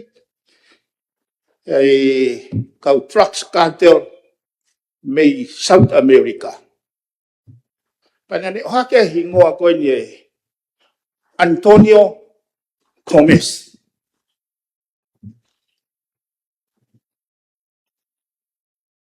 Nei ni whamatala pehen ka te au. I sta. koe kau kātelo whakaloto whanua he ni. Koe kau tonga. Pea pea household. Koe kau tīpota, koe o mai me Amerika. And through the corruption system, nau maue nau visa nofo na tolu isfisi. Tako nau tolu ia. Pena ko si hu pea uia sea. Hu pea uia. Ka bau koe kau tonga e. O vai nau waa na tolu he. Kau kai te tau ilo. Koe ngai whakau kau. Sai. Koe intelligence. Nai o mai e ki request he ke i hoko koe minister policy. Ke tō mai wakapuna he au sa pate. Ke ne ave mahaki whakawame wame. Sea, kaka ki uki toko ni aku mua. Te mau. Ia. Te tani pe whaonga fitu. No pe he. Ke aipe ke mau unga ke mau le re mea. Koe uraki, o kai kia hawhainga pepa hen pe mea. Ua sea, nai kamata he container. Lo tonga alupe moto e foi mea koe a hoko atu ki fisi. Koe nua e afe ke, ai le re mutu atu foi mea koe, le re mutu atu foi mea koe, le re mutu atu foi mea koe. Ai, tapau ke whakangafua ke ai container kona nai mea. Ai ke osi piwa mea nai hoko. Peto ki hoko atu. Sea, malo e toko ni mahino ka au, mahino ka te au. Kau ke kakato e whakamalanga he koe, kuhanga koe no o whakamohenga koe ni, ke tau mahino i. Ko kuhinga i. Whakamohe ngā en te tau. O ngā, ko kuhinga pia ke whonga ngā uese. Kai ke hawhainga pepa hei a tau tolu, ko katak pe e whawhonga fit. Ke kona te ke whemea mai koe i ho taimina ke minister polisi ai, mo dia na ke i loto. Ka mau tau tu koe, mau tau lua whenga atu ke ose fwoi mea koe, ke mau mahino, afe ke fwoi mea koe, afe ke fwoi mea koe. Maro se. Ko tui ka pahi kai ke tene to e tai mihe toko ni, e mahino pe. Ka kuhinga i whatanoa ke follow the intelligence. O whehui. Ka pau, pa taimana e mai e pepa, pa taimana nau mui mui ai. Ka nau ko amanaki, ko i wheitu e o mai mea i requesti ko whare mahaki. He ko emergency. Kana i kai. O mai ia, ko e kore ia me ATS-a. Crown handler. A airporti. Pau pehe, pe wanga whewhe. Kau tange kau polisi ki tali ai. Kau tange ke minister mo ui, pe waha mahaki. Ke ave au sapate. Whakahoko mai sea, kai kia mahaki ia. Ko intelligence ia ko tala noa koi ki ai. He uhinga koi ni. Ka pau na i tukuange ke tō mai. Mo pehe waha mea whetuku. Loro tonga ko kia mahaki. Ko whehui pe. Sea tui ki toko ni atu. Opo, mea koe ni ki he ave whawhaito. Okla mape o arrange pe mo insurance provider ke nau mai o siaha hospital ke nau ave ki ai. Kau koe lao, kau koe minister polisi ke ne whaangofua. Kau koe hinga au kia, o kai koe patient pe a whare mahaki e lava ave. O lava pe o insurance provider ia o provide a service ko ia ko hinga pe ko cover he insurance ai tō taha ko ia. Kau koe ultimately ko decision ia ai minister policy. Ko mea ke maha loa ke mea, na e tonu ke ne whahea ngā ki ai. Kau ai pe ke whakamahino i pe, ai roll, ko whatoki e poto ngai maui, i he overall scheme ko ni. O e beti beki. Malo se. Ai ne sea, seo koe mea ai. Ko intelligence ia ko hui ke follow. Sea, ta wanga katoa pehe mea ko insurance. O kai ke tuha ke peha mahaki o tāge insiwa, ko awen ko upuke sen maha wakapuna. Unless and until of endorsed her medical authority. Kai pe whai pehe a whare mahakia. Ke whetu utaki ke nehanga, ko insure pe ai ware, e tahatu pe hataha ia, ko apie nuvela, ni impesi mai ni makilu kau. Kai ke pehe, ka koe intelligence ko ta no ai. Have to follow the element of intellect. Na e mui e misa polisi ki e ka polisi no sila pe na e iai ha mea pe. Tau whee ilo ko ta pe na tau whanau fo ke tau ko si. ko hinga pe vai mai ana ia me pe he na ia no fatongia ko Mr. Police e lava fetutaki ke ka police no sila he ko ha ka puna me ha fetu o pau ke clear ia e custom bo fetu ko ia pe to ha o ke fonua ta pe o pau ke clear ia to ngan ka pau ke ma wen ko fuai me Mr. Police ha ke be ko ni me ka ko hinga na e ha fetohi aki mo no sila ai police no sila o ma wai foi me ko ni pe ko foi mahalo pe alo se Sea. Malo, na Samoa. Ko na tula me ko organize. Wai no pai ke asi mai ki mo ki te pe ke te ala to maha me pe te ka ta. O ku mo wo ya underground. Ka ko monster ya ko na hinga ka e wa ta. Ko economica fica tolu la ta ya. O foi maman ko ni. Mo pe America. Ua China. Ka mo fu monster ko ni. E tali pe tō ne ato ana pula. Ko ki whakahoa mea ko he mea ko ni koe blau koe ki hatau pehe ko health insurance ha kakai. Tau whito kakai ko mai ngai waka meiri. He nao si hoko ke ispehe ki mua na lawe i he motuan. Na e toko taha mā te pe i tō ngani ai toke tā ko ia o ku asi he insurance o toko taha na whalau ewa mai te nau tāri ke ne hanga o siwi pe diagnose ai toko taha koe nai puke. Ko toke taha koe ia nai private ia. Pena e pau pe ia ke whai he toke taha koe ia. He ka siwi e ha toke taha kehe. Pe ai aha mea e hoko he kai taria he inchiwa ke totongi. O kuia i e mea pehe. Ai keisi pehe o hange koe kau insurance, koe ngai insurance. Nai osi tari pehe e minister mo ui ia i he keisi koe i heni. Nā ne mea mai aki. Ko mea koe na he keisi koe nā. Ko mea whikau aki mo insurance koe malu. Ai, a mahalo koe toko taha ia gongo mātu ai na pehe ke awe he whakapuna. Kau hoko pe mea koe ia, malo. Keisia koe o whamatala ke a tangata uruaki. O koe ko ha keisia o whelawe i boi. He koe whehuien ko uhuien no moi e intelligence. Na e wholau whe ai mahaki koe ni ki tua pure anga. Na e meti veki koe tari ki ai i kai. Hamea na tai ke tari e ahu sāpate pe hao e a meti veki he moni te. Na e wike ua ai toko taha ia koe ni patok wholau pe ia he commercial plane. Ko uhime e whamatala ki ai. Tōta whitu. Whe ke mea mai ki a te au. He kau ko whainga tai a tatake whare tai mini. O ke tā noa whaiva koe e whare. O kai ke mea i a tā e whaiva kona. O ke mea mai ki ai. Na ke o hake he tai mina ke minister ai. Whe ke alo tāna ki kotoa mai whaiva. Omi ke sea whare area. Ke toki tūhifa ke komit ka kato. Ke tau whe mea aki ki ai. Koe hai uhinga na hau. Tō whieno o hake mea koe me whare. O hake mea koe ke whakatātā e network a. Mo e follow the money. Ke mahino. O tauhanga whakapoto-potoi, hono spend. Ko lau e nisa e whafonga. Pai o whera mea ke uwhika koe. Ko mea mai he koe hae mea i minista. Ke mea mai he whika.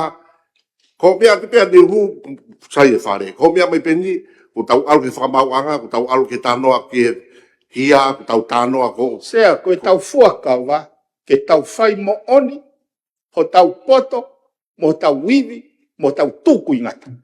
Ko ui, ko whatongia whare are. O ke mea to tonu he whare. O mou pehe. O ke pehe, ko mea kona moni. Ko mea koe ni, o hake. O kai moni, mea kona koe ke hapepa ko tānoa ngutu pea au. O kai uhinga pepa ia sea. O ko uhinga ke whakamoni, aki ho mea kou ke whai he whare ni. Sea. O te ai noi he whare ni. O ku ke maheni mo tama koe ko Antonio. Sio. Te ka koe a lau pai ka te au, he whai mea koe nāpe, te ke kai vevela rewa mea koe ia. Sai pe ia. Ai pe koe kai vevela. Ka koe e ka tupe mo maheni. Te utalapu ka koe ho hia ke whai he whonuani, o te ke lau whakamala whiro mea koe he whonuani. Sea, koe tau taranoan, he trucks. Koe manga pe taha ua ko waka koe, ko ke sio horewa ko poto. Sea, tupu au pito whakakaukau ia koe ra. Ka pae pehe ki tapuni e fareni. Iyo. Iyo. Okay, Ka koe misia. Bekalo Wanga sa ke mui. utala noa he isiu o ni he koe mea no mama e tu hau Tangata fonua. fitu. Pe alahe mau mau. Tokoni at O hange koe. Tangata fitu. Sea. Koe fareni na e huinga hono o mai. Ke oa te mu tātāpuni ki mau tolu e. Iven tiukala. Te utu koe ki tua. He aheta. Tau whakma pompom. Taki toa. Sai ange wa yang peo sai.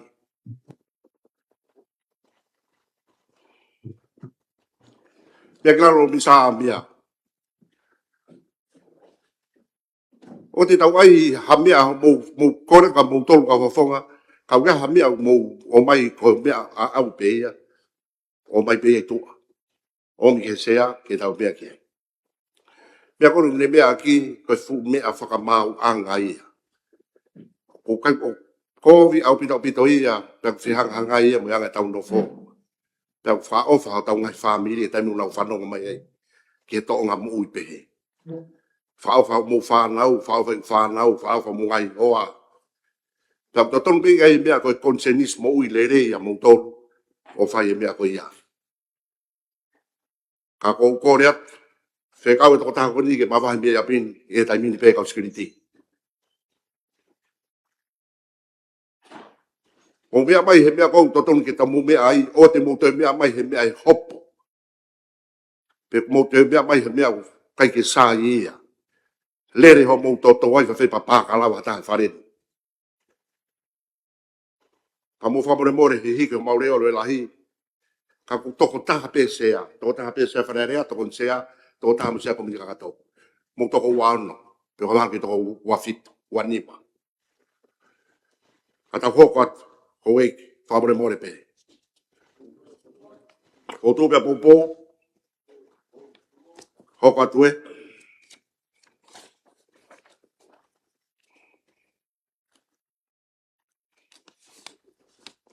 Hongo furu. Pot ngau e ki ngahi kautaka ai pure anga.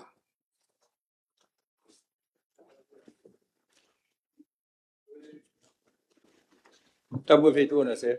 Pai mea panga pio no wawe no awe toko tahakoni ki tua. Kane ton ke mea hendi ke whanongo.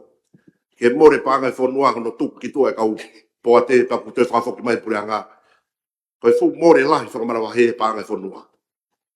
Kane hoko te maharu ki whai mea ke ne hanga ai ke ua ki tua kane ton ke no whoi. Ke whanongo he mini stahe. Mea whai he pure anga ke ni na tuki tua me poa te. Mea mai i mini stahe. Tamu fitu na se. Bea ki whamara no ki e pacheti koe ni ai pot ngau e ngai pisi se purenga. Koe ki pacheti ai pot ngau koe ni koe nima koe ni fitu ni mawha kana e tolua miliona e tau kōsi. Koe holo lahi koe ni se, holo ake tolua. Koe la waia koe kei polo hono ua koe ni nei whahauko mai koe ia ki wawau. Aia to olewa i paanga project ko ia o holo ai pe ko ni o 5.7 miliona ai budget ko ni ke ki pot ngau ko ni toko fa o ku ngau e pot ngau ko ni se ko toko to noa mid level ki lau pa ka senior o ki he toko ta fa se kai ia ha to fu ngau nula hi hol ko me be na e fai ko ta mo fu abe na kore ma whare pānga ke mau ki hiki e mau tāna aktivite ni, pēnā hiki a ke ai tahapoini, pe tahapoini 5 miliona, o e ngā pe ke luku, ke whatongi a ko ia ai pūrea ngā no ngai service ke. Pa ko ia pe sea e ki pon ngā sisi ko ni, abu whaiamari pe ki tāre a wheu, ai kai pa whatu atu.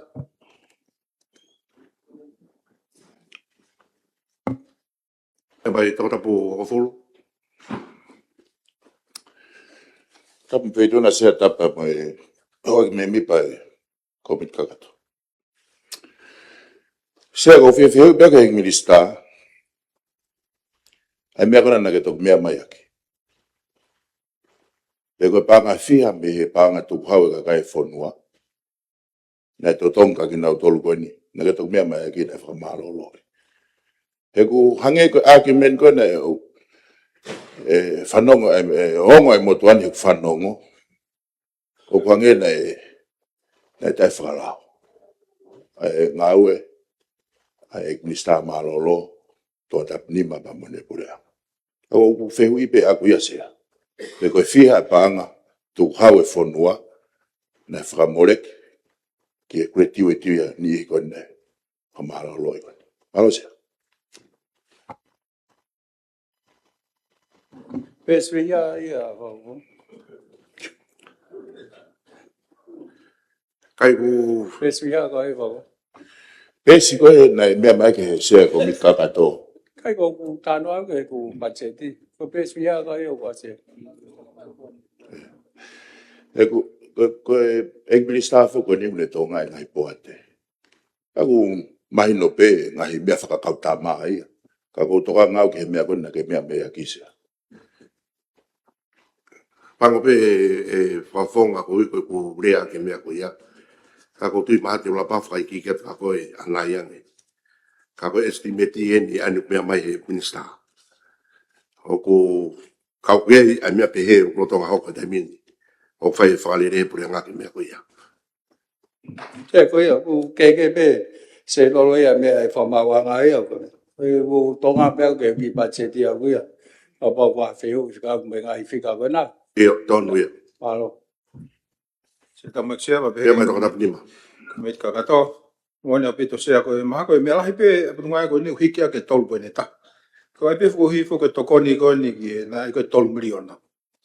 Na pe koe tokoni ki he kautahari lulu. Taka kou whamalo koe ne mai o ririu ia alu.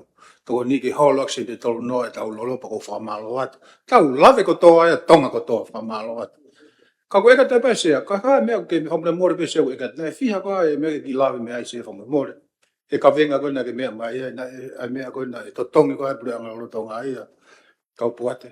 Ai pe ko hie ki mana tuna ngalo. Ose.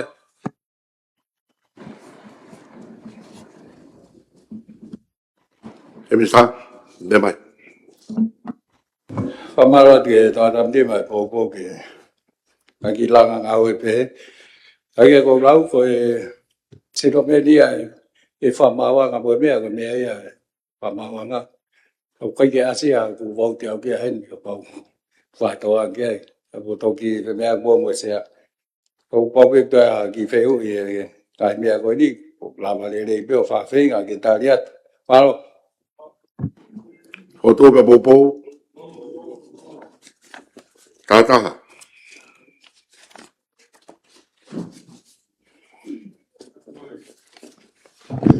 Tap mo e whitu na kisea, tap mo e paremia pe ho me mi pa e komiti sea koe. Koe patseti ana mo estimate ai potungai ke komesi consumer whakatau aki mo ilo fo'o. Mo e ngau e kakai sea koe patseti koe nā pa mo e ngau koe e folofola. Koe tohi mahino pe. Koe pe ki to aki ves folofola no mahu inga sea hange koe mea koe tau whamanatu mai. Ai ko kohereti wahe tata vese no fa ai au whahe he ka tu ake ki patseti kone potunga we koni ai pe ono wharea ko ia une lama ai pe ai matangi e kai tene tota pe ko ia u wakai ao mau pe e kai tene utu no tau o inga lahi pe nia sea ki he mea pe to whamanatu mai feituna pe ke o me mi pae ai wharearea u whima u ke tau ngaue. Ngaue ai whonuani pe hange koe lau e tau himi whakawhonua. E tamatonga tu o ngaue ko koloa ke whamonu. O whawhatongi ake ai potu ngaue ko ni ai ngaue ke ngai tawhaaki whaka-ekonomika. Ai whonua pe moe langa whakalakalaka whaka-ekonomika. Sea ku talo kamata mai e patseti ko ni mono tautou o hake ai talanoa ki Singapore. E kai ngatai ku whatata ko e paremia ahoni o whatata e toko lahi kia Lee Kuan Yew. O ko tui pia ki ai e ksea ka koe o ko loto ke to ai amanaki ai whonua mi hangai mea o kuta e malama. O magatunga i hengai ātakai mo tuunga o kui atonga ko e whonua masiva. Pia mo ngai whonua o kuto i ki ane i tongani pe kuna u saista tau ka nau alu na toke tu moake o mamani ai koe o te watu whakaukau ko ni kono inga koe mahu inga koe langa whakalaka whaka ekonomika ma e whonua. I e bongbongini na toki hofi he Paremia ai konferenisi ai kaupisinisi o e whonuani. Ai a kono seti hala whanunga whoou ai tau mua ai ki he seki toa tau taha i he whonuani. Pea koe anga e whakaukau pa mo i visone ai pureanga o e aho. Pea koutui o kukai ke to yaha fu mea fe i riu tuku ke heanga i he potunga au e koe ni. Hono tānaki mai o e fo irea koe innovation pe koe ilo whoou ki he potunga au e koe ni. Aia o whenā pasile rei e ni ia pea mo e visone e pureanga e aho. Pea mo e amanaki ai toko lahi ko mai ki he Paremia e aho kono tānaki hangai mea whoou. Koe tunga koe te wate ngai uhinga lalahi o ku mahu inga ke tau o whakakaukau ai ke uhinga no whai whakaukau he tala noa ki Singapore. Ai ko Singapore kono tunga whaka politikare o ku staple tu mau. Koe tunga koe ke investment ni unau hanga o whaka ai ngai whanua mamani ke nau o mai o invest Singapore. Koe koange mga ngai ai mga incentives lalah. Ke makatunga e nau o mai o invest Singapore. Ko pas he kabineti a NFO ai policy mo tutuuni ke whakawhoou e ngai incentives ai potunga au e koe ni ke whakai ai aki ai o mai e kau investawa ki morit. Kai ke tatau ia ke pehe ke tau tatau pea mo Singapore tu ke hange tu unga whakasio ka lafi o Singapore o kutu ia i halanga waka kui ko Strait of Malacca. Ai ko halanga whakatau aki lalahi tahe mamani whanonga koe ngahi wakatahi. Mai tolo ua whakatau aki a mamani e whetuku aki o ngahi koloa pe mei Asia ki Europe o kufou mahi Strait of Malacca o kuiai a Singapore. Kono hoko o kake whakamore e Singapore e corruption. Pe ko ngai whakatata e o whakaampe mo ki ai pe mo e pureanga o e aho. Koe nau tunga whakaako unau investi lahi i he ako. Pe koe makatunga e nau mawahe o toi kehe mea toi whanua si iange. Whatatau he ngai whanua mamani. Pe kai ngatai unau whaka ai. Neonga koe whanua kone ulahi ngai matakari ke. Ka unau whaka ai tu whakataha pe koe national unity. Ai koe whangi whakaukau ea o mai ke nofo e tau whakaukau mo mea o tawala malawa. He kai ke tau hange ko Singapore. He kai ke tau fuutu umarie. Na whai ko amanaki mai ka kai whanua. Ka te tau whai whakalakalaka whiunga. O sustainable tuunga. Hoho te tau. Mo mea wala malawa e he whanuani. Ke tau lava o whakahoko. Aia koe patseti ai potunga weni koe o hiki ake mei paanga e 5 miliona. Koe toi ngā ia eksea ka peko mei pai whare. O koe wheto aki koe ngā koe whetu kuaki. Ai whaunga pe potunga ue wai ngahi waa o koe polokalama i fitu. Ka koe ngahi polokalama ia o ku taofi i he tauni whakatataha ia ki he tawhaaki pe ta. Pea kono toi ngā rewa ia koe tawhaaki pe o hiki lahi tahe patseti. Kono togonia ai ngahi pisinisi. E tau te fito ki he ngā ue kulo tonga whakahau ko ke langa whare peki ki he whainā o ku amanaki huat me vai whanua mawau. Ia whakamalo ki he minista malolo. Ko e lere fuka fuke tau ngā ue kono whakahoko. E nai whai whitongi fuka pe mo minista pa nane lere aki i mai pe ngai tau mua. E nofo e pe whakaukau langa whakalakalaka ai whanua. Wa uke ngā ue kono ki he big house. Na lere aki i mai minista malolo. Pe ako toi whoki mai pe ke whakakakato a ngai ngā ue ko ia. Ai aku nofo rewa ia he whakaukau. Ani kou nofo e koa a Singapore, ki staple. Hoko lere ia te tau. He kai ke malama halanga whakakalaka wha ekonomika. Ka unstable ai whaunga pure. Ke lotonga lere ato ai whukahe, o whetongi pe whetongi ia o alu hita whaaki mata. Ka asi mai ai tuonga i he consistency.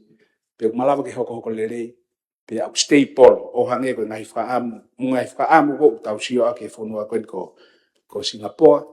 Pea koe ilo fo'ou mau hoha alahi ki ai, koe ke mau hoha ka mau tonganga lahi ki ai, ke whai hano whakalakalaka. Sea, koe hiki pe ia i he patseti koe ni kono toenga, koe ke toi fuia hakeke. Koe ke toi fuia hakeke ia ke tuunga kau ngā ue, pea moe tuunga koe whakahoko whatongia. Ko fonua ka to pe fo o tokanga lahi ki langa whakalaka whaka ekonomika, pa uwhi mau ka patiseti lahi ki ai. Ko mahino pia ki matuani mai potu ngawe i whakapanga fonua mo pure anga, pia mo mea te mawala malawa, ko kore me kakai fonua whai hoko aho pe, ihe aho kotoa.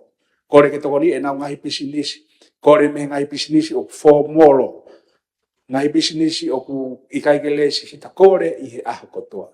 Tau mai ani tau malawa ki tau paki hifo e whetu e langi. Ko ngata anga ne iwi e fonua, pa ko tui kia ki tau hanga whakapoto.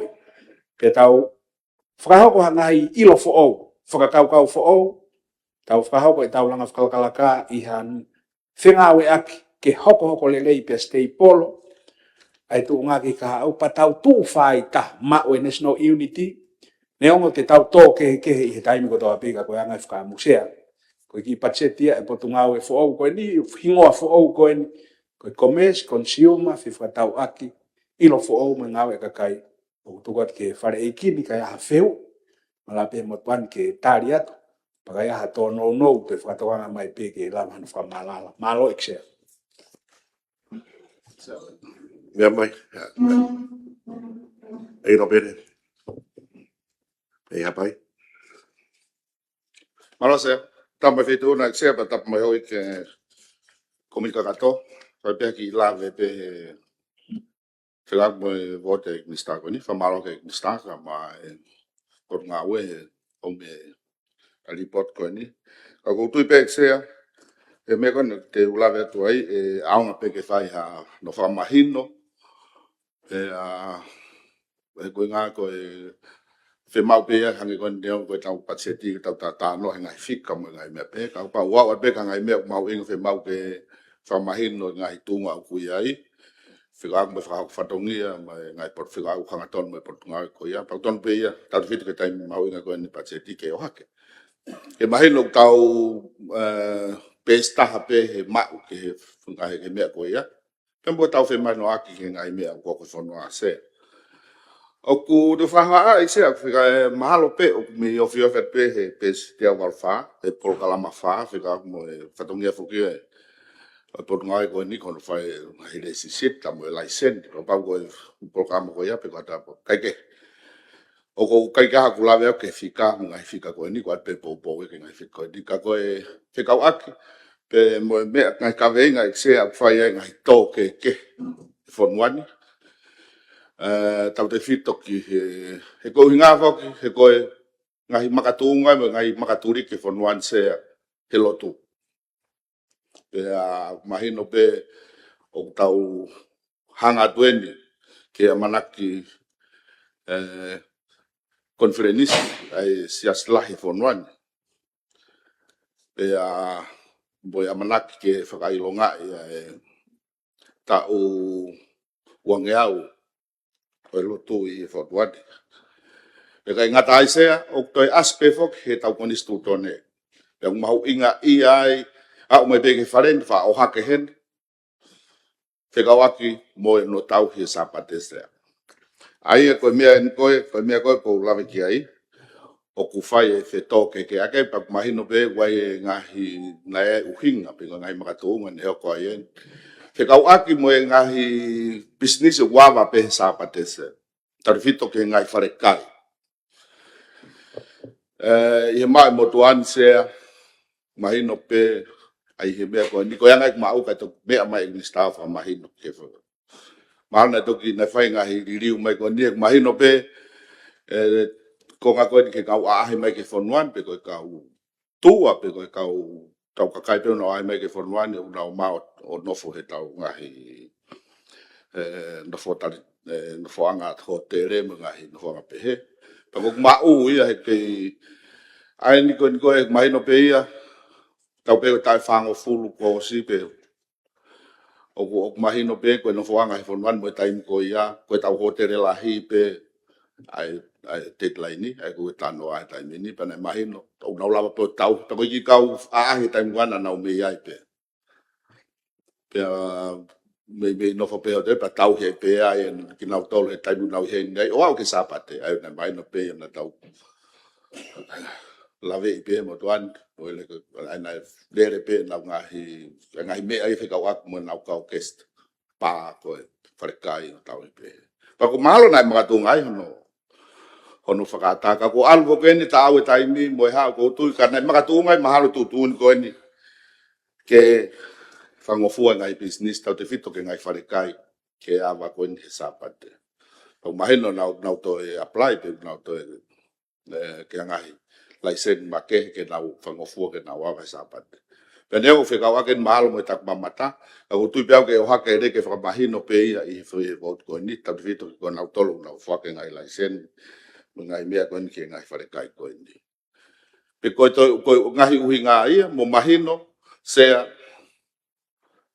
kapau ko uhinga ia na whai ake ngai mea ko ni te mahino pe whoke kapau ata ki ngai wharekai ko toa pe ke nau kore ki he whikawak mo ngahi ngofua ko ni ke nau awa sapate ka mahino whok ko ngalahi pe ia o ngai business o ai nau hu he ngai mea ko ni ko kau muri uhinga he kumpahino pe nau atata pe na tore mal pe nau ngai tui o kai ke na fu ke sapate o pe mahino le ko ngai wharekai tonga o mahino o kai ke nau kore ngofua nau do ke ni ape wanga pe whakau uinga ko mahino ko tau tui ngai tui whakalo ko ke nau fe ngau e a ko ni pe to mahino pe fo ke sapate ia exea o ku ai mo ngai talifononga mawa kaunga kai kakai tonga o kai ngai mata tahi tali taki mamata mo ngai mea pehe o whakalere mo nau ngahi business pe ngai mau mea tokoni he sapate o lawe pe au exea ke whakamahino mai toku ngau kai he ku mau inga i au hanga ngai mea pehe alu fo ke ta au e tau whanonga sea pe wawe taimini ku whai ngofuanga au pe ke motuani ka ku hawa te kau aahi mo te kau mea family mo mea mito preanga pa kai ke te toe ongosia he ngahi mea tokoni ka te fite ke tau mea tokoni whakafonua tau lava atu ke ngahi fitu ko ia ai kai ke fulab ko kulave pe kai ke fehui au ai ngahi lelei pe ko ai ngahi mea oe ngahi mea ko ia ka ko kore pe ke eknista ke whakamahino mai ke tau mahino pe mo mea i heo ek me ka kai fonua ai uhinga te he kwange ko tuku o rama ko ni ngai mea ko ni pa ko tuku aki ngai mea ke pa ko a o pe ko kautaki ko ha ko teke ke kautaki teke at ke kai mut pe fai mo corruption ni hen ke ngai mea ko ni ke whakamahino lelei pe na ia no uhinga pa ko uhinga ai ya ku tau ko hanga he uhinga le ko ia pe ke tau wakai ki ai exe pe ka pau o tau pe he ke tuku pe tuku pe ka pau o pe he ke o ku uhinga ngau pe ngai me ko te mai no fo ko ya ngai me ko ni ta pau hu he mga tunga ko ni ko tau he ka fola e va pe na tol fi muri me ke fonuan ke lava ke wai faka wai pe ngai hotel ni i pe o ku ia na fare kai ke tau e na ka kes pa wai mo fa hinga o si ko no fo pe na si o hol o mau me to konen ko mai no fo ke tau fia ta ha ke dei polo ke ua to hu e ka lo polo pe ka i kai ko ne ava pe ko tau al ka to ai pe o mai no pe ngai pore me ko ia ka ko winga pe ke fa mai no ko ngai tau mau inga i mo mau inga i ke i be ko ni o ha ke no tau ke ta sapate ka goia o ko kore pa ke mista ke mai mo me ke tau mahino e kakai mo ngai me ko ai uhinga te mo e whika ak mo me ko ni ka ua to tu ta kai holo he ko uhinga mai no pe ko ngai fare ma pun na to ai mai no ko ha kai ke nau fi kore ngo fu na to ka ko ai ngai fare kai te ko fa inga pe ni nau fi ke ba ke kore ngo fu ke na mai sa pa te ngai me pe e te kau pe hanga nau la ve se ko tu pe ko wat ka ka to ngai me fa kai to kanga ke fa ma fa ma hin fi ka ak mo me ma inga ko ni fi ka ak pe ma ingai ai ka venga ko ni he tau no fo e fo no malo se malo exia ka i tare te fe mai e nobele se mone op to pe ko license ni ko ngai pisinisi we mal ngai ai po ngai ai ko ni ai commerce me consumer fata waki ka i he mal ko la ko ta ki mamata ko hanga he la ko ni o o vahei ai ngahi designated tourist areas. Pe ko ngahi area ulawia, ko ngahi area whakataki mamata. Pe ko ngahi area ko ni uia accommodation ai. Pe tuku ke ngahi hotel ko pe fuke na ngahi wharekai. Ka koe ngahi accommodation ko ke na ula o koe ke na ngahi wharekai. Pa whangofu are wangere ba special permit pe ko permit make. Pe ngahi wharekai ko ni ke nau lava o lere moava he sabate kono nga ko tau kakai nga muri. Ai kone tuka tongani I tainimi tonga tapuni tuke hanga avava ko ke ma ki ewa moha pai. Ka koe anga maheni ko he auni I he ahoni mo ngahi permiti kufoaki ko he hotel tanoa o kau ke ai pe mo sea view ai lodge and restaurant kau mo ai I ngahi wharekai siaina o kau ke ai Evergreen ko e malata. Te a koe rewa mo ngahi area o nau I malu pe o mea whaka whanua me cultural retreat o kau kai o holei te amo katea. Aia o si lau pe ko ngahi area whakataki mamata. Koe mga tunga pe sea koe uhinga ke tokoni ki he taki mamata ke amo tau kāinga muri o nau ahia koe atongani. Ko re ko ke tak mamata me be fuke he minista ko to kala hita ko kakai unau ahia e fonuan ko kakai tonga pe unau foki mai pe mo tau ngahi fonua unau fa pa e muri ango no sila asleri mo Amerika pa kulau pe kina to ria ko kau tak mamata ka ko tau mua pe pa ko e permit o ku make o ku ange tingina to o fa tau pe ki helao o to kala ai apply mai ke special permit ko ni ka fuaki pe o fa tau mo tu nga e malava e pe una I area ko ia pe mo natula e nau ngawe fai o to tu pe mo tuania ke to la o kuna fra pe na do ke nau fi fra hoko e fai nga service ko ni ma tu nga I nau tu fra loto pe o to la pe ia ka fra ngo fu pe e lao e exia ke fi e no pe ha pai pe ka pa we hanga I fare kai u le fra black market I nga I aho tapu pe ako tu ke whakatau e mo aluko e lao sia malo. Ia, nga mai kino pere. Kata pua. Ia, hoko maha pai tau ai. Alo sea. Koe tahana putu ngau e mahu inga pito sea pea wape I he tunga e whapaanga. E ta whamiriona ka kolo eni o ne mau pe waiua. Oku e tokanga lahi ki heni sea o no inga. Koe whakahingoa koe ni e mista pe whatau aki o whawhiho naki ka li koe niu ai e pani mia o tonga. Ko kore pe mua ke tuku pe li koe niu ia I Singapore. Ai pe mua e tau pare mia tau toluheni he koe ngo whitu ke he kehe ua. Rock. Ka mua ngo kakai ke he kehe na ulawa whai nai whatongia kehe. Ki tau tolu ia, tau nofa ki tau tolu. Ai tunga maalunga a pite Pasifike. I he tunga we aka. Moe anga no tau he tau tu whahoro. Pea mahu inga a pito ia ke tau. Koe konga fo o uia koe o whai kia e lave koe ni koe a putu mawe. O iloa koe ilo fo o. E sea o kou manawasi I maupehe taimi o kou whatoa ngā iai e whuirea ko ia o ilo fo o. Ko hono uhinga une tala mai o masiva ilo e whonua. Ka mō kātaki mai ke potu ngā we, ke u whakahino hino I ki mō tolu, ki ha poto pe mo halerei o toi saiange. Koe whakatonga ia ki ta whaaki koe o ilo fo o. Ko hono uhinga ke resi sita, pe tala ki mahamani, ko ilo ni o fo o pe o atu mei tongani. Sea, a tuku more ni a te matema atonga nei hen pe potu ngā we. Awe matema atonga o resi sita I papureanga.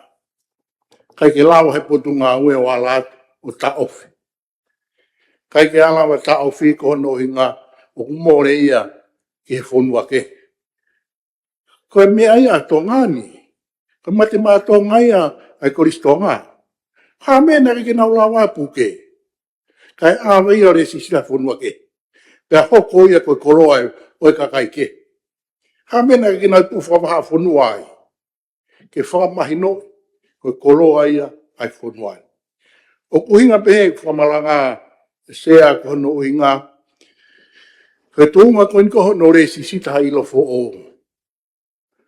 Ka pahe kai ke mea ia i he potunga ue koe ni koe ha ai tuunga o historia. Tuunga e kere kere, vai tafe. Mwe tuunga e tala o fonua whekau aki pe mwe mea koe ia. Pe re sisita ia koe ilo fo o, koe nau masiwa. Hai mo oni. Ko hoko e pure a ngā ia, o nei te whau fo o e fonua. O whai kei e toka ngā koe ngā koe whamasiwa lahi e sea. Asi he ngai au ne hiwa, kakala pe mohono copyright. Asia i he taimu ai e kupesi, pe mo whahino hino i ai koe mea koe kolo a hai. Ka koe whanuan ka ki whanua si. Ka watahi ai, pe mo uta i hono tala tu whaholo. Pe kono uhinga ia ko tu ai o rea. Ko ilo fo o kumounawa whakapapau. Ko re sisita mea koe ni o kutonu. Ko re sisita koloa koe ni o koe kai koha koloa ia e tōta. Ko no uhinga fokia ai tōkunga koe ni o copyright ki. Pe ko manawa si hono o mai he ni, ko no unga talaki ki māman. Hau peha taha ia o ne mau ha mea he whonuan, pe ne talai koe ne ilo fo o, pe tohia i hono hihoa. O whai ai manawa si i koe ni sea. O ko manawa si ko no unga mōrea e whonua. Mōrea e ngeia, pe moe what na tau nofo aki pe kei whai aki. Ai i loa i he mo Pasifiki pe whatau talua ki tau tōru ai. I he ilo pe amohona tataki o ai ngā nofo pe me tu whaholo. O pehe ai whakarea koe ni, ko taimi o mai ai whakirea koe ko ilo fo o, ko mō hoko ki mō tōru, ko tō taha ia uni resi sita, a ilo aki pe uhinga koe lao. Koe ke pehe mai ia o kuia ha mō pōtoi. Ko mawhai kuia ki mō tōru, ke mō whake ilo koe ia, pe tala koe mea ia tō taha koe ni. Ko whai ai mana wasi i la. Ko no uhinga e lava ke whai ai hono lohi aki, pe mōre e koloa whanua, o hange koe ia, nei asi i mate maa tonga. Koe ke lava he pure anga o puke ai koloa koe ia. Awe no fwoi muri. Pau kei no fwai pewa ke haun hiri koe ia. Koe hingoa ai au tu whataha ia, o mwe koristonga. O pehe e whakamalanga o atu e ahau ni, he ko manawa si, i o mo fotu mai, ke hoko ai whairia koe ia koe ilo fo o, ke lawa toko ni o mo potu ngā ue. Mahino ka pate te ala to re sisita, e toi tala mai, toi re sisita ke whakahoko, koe koloa au. Pea whai ai ai tokanga la, e sea ko no hinga, koe konga lahi o e whonua nia na i kai ke re sisita na e tuku pe ia. Pea mahino, ue tu whaholo hingoa, kere kere, kai umae ngahi tala pe mono hiwa, ki lau one, ki matata. Whaia i he ilo pau, ai ka kai ko ia pe unau tauhi aki. Ka hau hataha me muri. One apply pe whaki ki ai ilo ko ia, pe mwe poto ko ia, pe aue whakatau i tō pure anga. Ma si vai whonuani. Kono hinga, ko tanga koe ni ko ilo fo o. Sea, ko centuriene ni maa whetupu. Ko lotu, ko tau pene uangau e lotu. Whe e tau mai whukoloa ko ne tau ni maa whe. O kui whe. Mea ni te tau o mai o re sisita. Mea ni e hoko ai potu ngā ue koe ni, koe potu ngā ue ki tā mua tala ki ai. Ko au whekau aki pia moe api koe, ko au ko whekau aki pia moe tala koe. O ka taha no peka kai pa mono tala, pa mono historia. Pea ko manawa si i ai, i a honi no o mai e tuunga koe ni, rahi pa ngahi u whamatala ke hei ki tāna ke ki ai. Taha i ngahi tāla taha, koe kupesi koni koe takai ia ki koe ai wakafisi. Sia. Upe sia me tonga. Ele kore pe ki igno pere pe la pe ki toko ni ata. E wa be sia. Pe ki wa be katak pe ek misa. E wa be tu hifo. Talat e wa ma kon ko kau ke tok mi mai ko e ki ai. Ko tu mai o fai kai ai fa ha pa hang ko to ha mai kai ek misa ke fai fa ton to no. E ke he po ek misa e ko he ahoni. E ai tama ke he ia pumpo mi hanga to mai peo me ke sea pe ka fai mari e ha no fa miliona pe ko no ka nga me te ni fo ke e ki ai ai hi vai ko ia ko hi vai ona ne ngo na ka ke pe he pe ko ia fai ai mana wasi o fe e ku tonu he ko tau fo ki e ni he konga ko ni o e tohi ko e ai ula pe liriu e fo tu nga liriu mo ata lawa pe yo ai pe tala ko mo ni pe huinga pe he e fo malanga e sea a ko fa fo fa ia pe au e potunga o ta haine potunga o na ne fanau e tunga fa komisiare fo noan pe ku ke ia i hinga ahon ta haine fo ngahi fo o potunga o ko ni wa ke potunga o ko ngai fa lo fo noa a tori fo ia ka o fo ia ka o fo tu mali ahon fo ke he tamake o ka tu ai to mai ke no fo i falo to fo noa i hono to tongi pe mono teu a ta ko kai falo fo noa ke na hoko atu nga we malo sea Sia mai e mo misa. se na ko A ko e toko ni pare bia. ko ki toko pe ki me ki he igno pere mon pe ka o ko tu o ku nof mai fa kau ai igno pele i he intellectual property moni au pito me ki ai ke malui e tau tu fraolo e tau ngai kupesi i he tau ngai hiva au vai fo ngai me ko ni ki copyright o ko e patent i ko trademark ai au fa ilonga ki ke ngai ilo mo koloa o kaua mo tu ku fraholo o ku toton ke tau hanga resi ta ka ku siri he potunga we ai ngai me au ton ke nau hanga resi ta pe mo me ke na wa na wivi malava ki ai ke na resi sita o kaua e tu ku fraholo e tau tu fraholo ai ku tonu au puto pe me e ki e exia ko ilo fo o ko ke e fa uhinga fa rea ia he ni uhinga ke innovation ke ma o fa kau fo o ki hano fa tupu ha koloa fo o une to tana ki ha ma uhinga fo o palava ke hu atu ki mori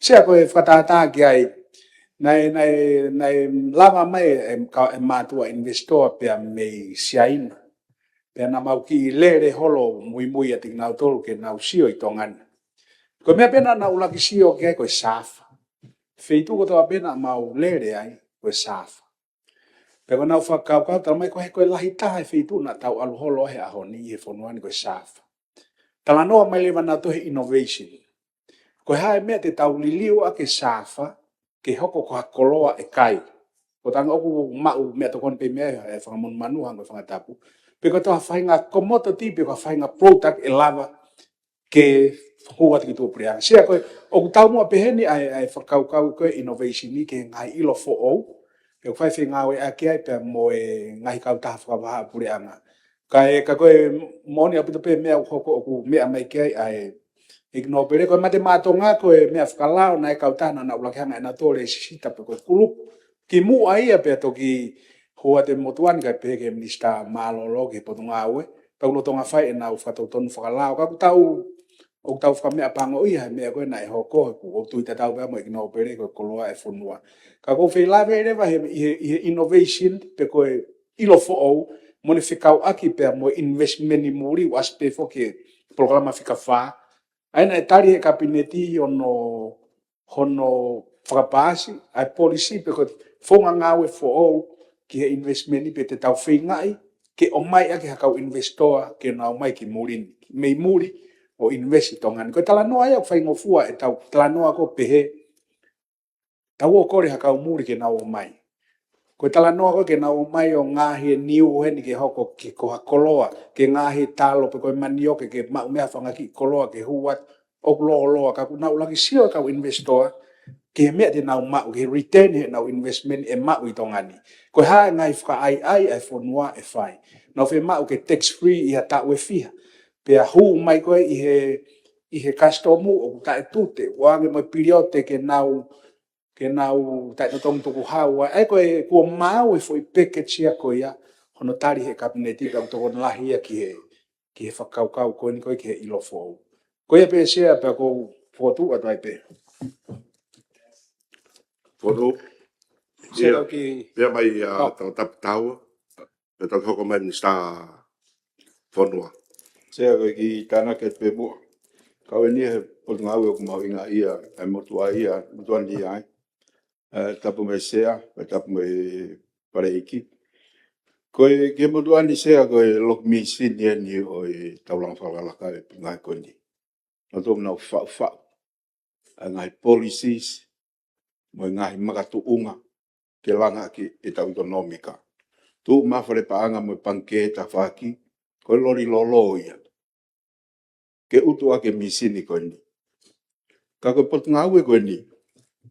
O kia e tau export, o kia investment ni, o kia public import substitution, o kia i pia mo innovation. O ko whapapalahi a mito ke iksea whare alea, pa kua e ne mo lahi. I he mea ko ni na hoa ki ai. Ka ko tui ko ki konga si i pe ia o ilo fo o. Pa ko toton pe ia ke whahanga ue ki ai ki hono malu i e tau u mea whaka culture, whaka whonua, mo e tau ulunganga whaka whonua. Ke ua e o hau mea kakai me muri o whai te rihai, ka tau nofa tato me heni, o tufpanga na toi muri kai hala whonua. Ko tui ko mea ia e whare, ke whahano mono ngai lao ke ia. Kange koe mea koe ai minister, o kia te au fu mahu inga whau a ilo fo o. He ka pai hei kai ke tau alu ke ilo fo o, ko tau atu ngā pente tau vilo peho tau waka, o ange koe whanonga koe ka kai isleri i he toa wha. Te tau vilo pe me mui mo unga koe, ase me he ta wha ke taha, mo mea ta tau ai pe, koe patset diversity ai pe, koe whawhalala ai pe ke patset support, koe whawhalala ai pe ki he tau development patset, hau katoa pe mi muri. Ka nea taimi hanga koe mea eksea, na tau tu mo unga la whalakalaka. Mi he ono fulu lere mai ki he late 80s, tonga na malunga tahane ekonomika Pasifiki. Na tau alu tato e pesete walu alu a pesete taha ua. Ko hano inga, koe maolunga koe tau export, e tau koloa na huki muri. Na malohi e tau ngau he mataka, e moi siaine he taimi koe ia. Pena ngau e lele ia e pate ngai koloa. Na tau wau mai ki he hiwango fulu, e moi e tau wafe tupu, na hu mai hina, e moi tautai. Na ki malohi mai be e tau ekonomikai. Tau mahino e koe e mahu inga, ke tau tokanga makehe ke pot ngau e koe ni. Ko wha mawe ke whakotu ha Research and Development Council a tongani. He koe whitu ia e hau mea ilo fo o. Pea whaka ai ho tau kai ngā ke nau omenga ilo fo o ki he fo e koloa. Ko i koe ngai software. Ko mamani, o nau mau pe miliona me biliona i he ki foi software. No ho pe ki tamasi, kau sia ke Facebook, bilionea tō taha taimini. Ko Elon Musk, ko 4 trillionea ia mamani. Nani ka mata ke whao ne ki software ko PayPal. Ai ko te alko patau online ni, te ngau e ki software ko ni, ke pea ke te tatonga ke te credit card. I taimko ne tuku atua Elon Musk e whatau e ka taha ko ePay, na mimi taha poin biliona nai. Ano whatau, ko ki foi software pe, ko ki foi whakakau pe.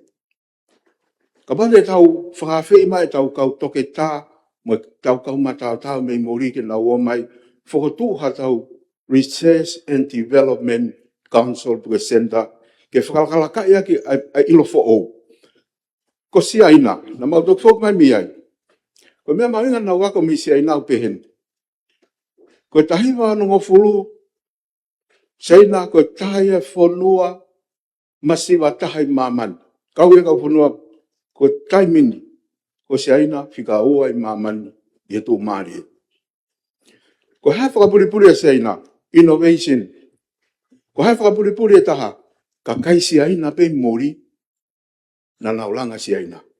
Toki hau e u whaapa ai whanua ia, hau e foreign investors o langa se aina, ka ko nau ka kai.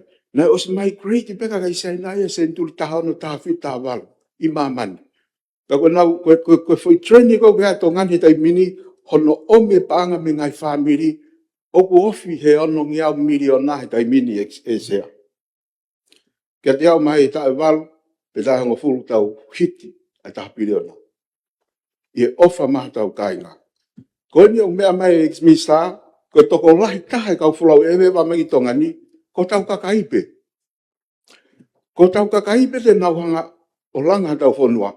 Tau eni e whiha tau whinga, ai tau Foreign Investment Act. Mo e tau ngahi ha, mo e ha, kai ke whiha ua tahia investi tonga ni.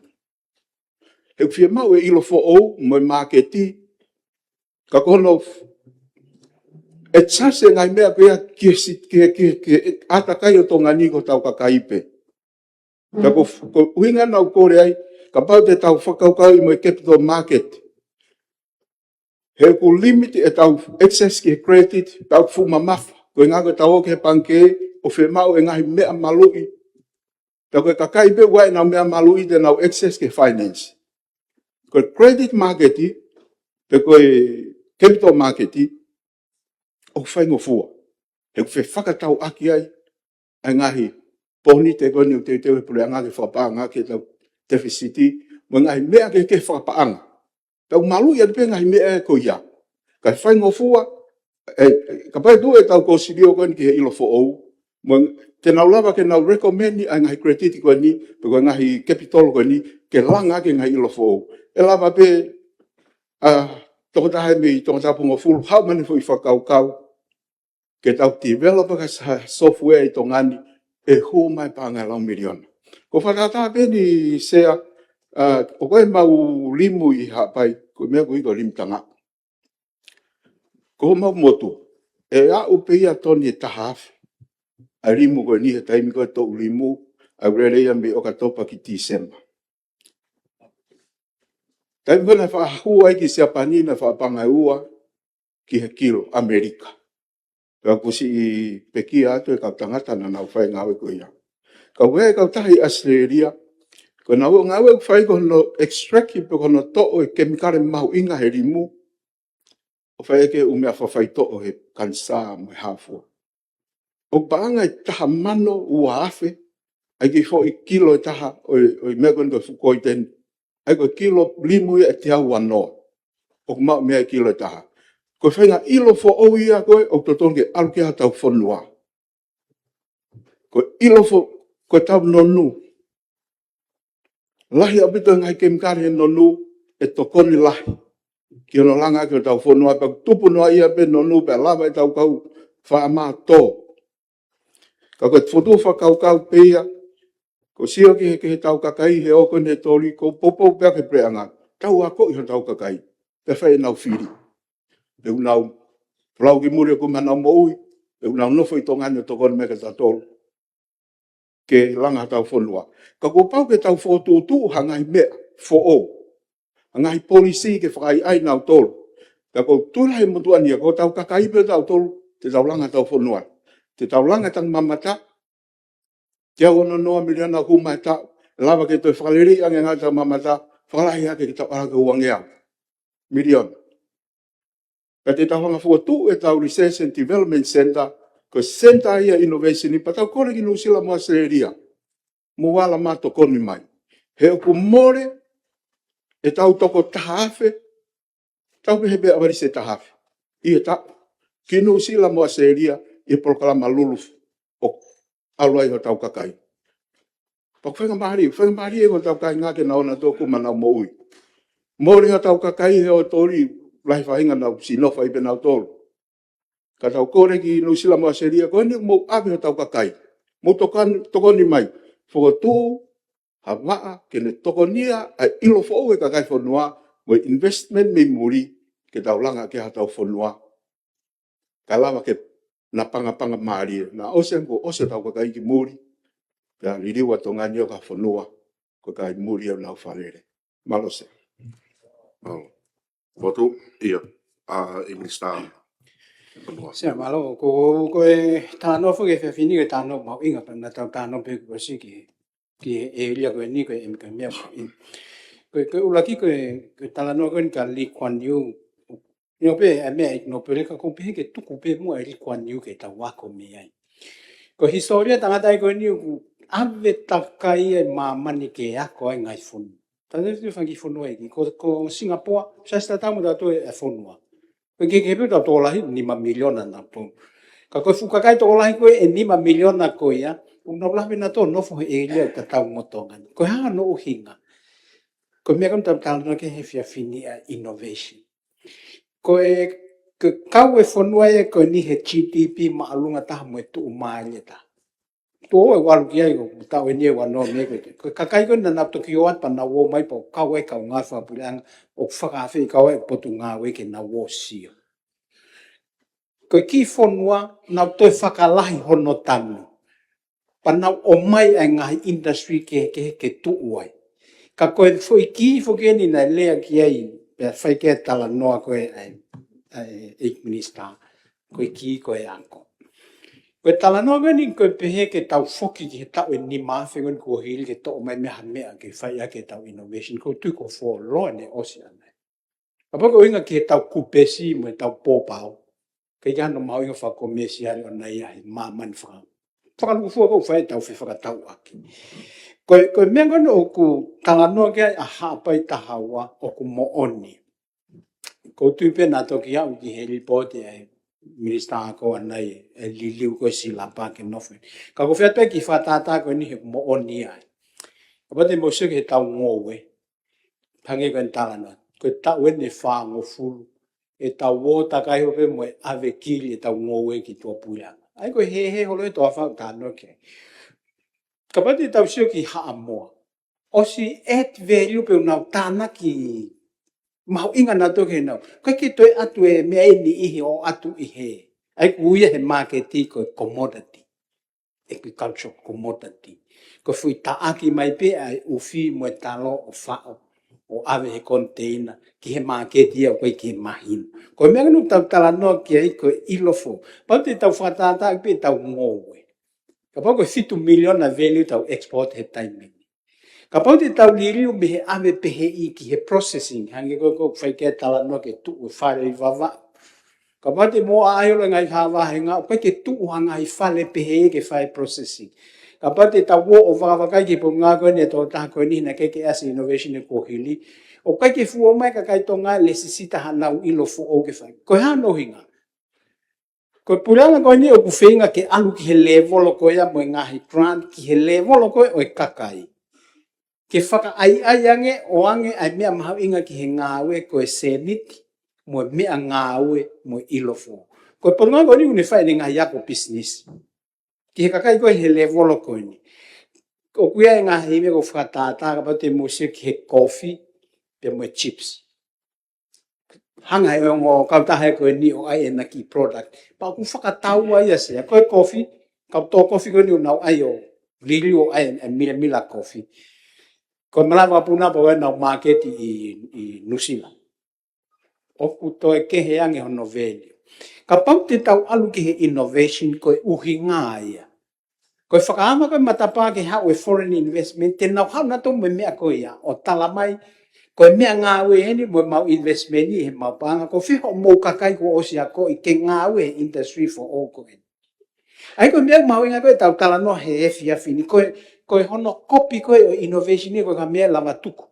He ku whaia e mamani. Ko e ko copy e tau sila, copy mo e tau kupesi o whakatau atu e ngai whetu kite. Ka koe mahu inga koe ke hau ha ilofo o ke tau ekonomika o ngā aki ke mau e mea koe ia. Ko mea e mahu inga. Sia ko e ko hono mahu inga e. Tau ko ministry ko aku kia natural resources. Tau osi haalo e tau toi whonua ko kia mea lele ia mauai. Ko ki ngō wepe. Kia halolo ia po ki maka kolo e whunga whonua. Ko onta toi tū ulo tu ki tahi o kumi holoi. Te ke mahino mea mau. Pe mau e a mea kon fai ke tala noa. Ia ngai makakolo ai ke o hake. Te ke pau e mea ia ko ia. O pehe he ngai whakamatala whakasatelaite, ngai na kua ki lolo e waha o e ua moe ni. Ka ke tau whai mea kong tau potu mai. He ko ngai mea ia ko e lolo hono whai patoki ma waha mea. Hange kong whakalawe he aho. Ko tau patoa pe koe o alu e tau ekonomika ki he level o e hongo fulu wanoa tau noa piliona. Ko tau lewe re vai. Ka hiki, ko mea vete tau tō ngai koe whai hala. Na whai ku tataha he mea koe. Ko mea konu tau talanoa ke he fia fini. Ka pau te tau wau ke level o ko iang. Ke tukua e tau o tato ki tahi o kufi holo e mea pe mau pe ikai. Ka tau nofo he innovation. He hiki le volo e tau whai ai fo koloa ke maketi aki ai ilo fo o. Ko mea mau ingai e talanoa ko e fia fini. Pau whai ngāwe lahi e ni star koe niki ai. Ko hinga na ne to o mai fo i lea pe koe nika koe ki ia ki he tau ngāwe. Innovation. E whanau i whewhe. Ko tui sea ka pa e tuku e talanoa whainga talanoa nu whahe inu kawatonga mo e tuku ai lotu ka tau talanoa innovation. Ao ngā ngeia sea. Me tau o koe ke ngai whitu ko whae e whakatahataha. Ka pa te tau talanoa e tau innovation ke mahinu. Ko tui e lelea nge tau ekonomika he tau talanoa e ngai mea. Pini hanga e langa hake tau whunua. Malo sea. Hauiki. O tōka pōpō. Te atau e pēmea ni sai. Te uatu peki whatongi honi ko. Ko mea honi na tau o stari pē, E whawhini e pare mea te tau ki maroro. Na e te aha mō prokarama. Ika se, tai pe foto me pe tō. E tau ki maroro pe pa tau te whoki mai, O hoko atu, Tau maroro whare. Mea mai kia ko mika gato.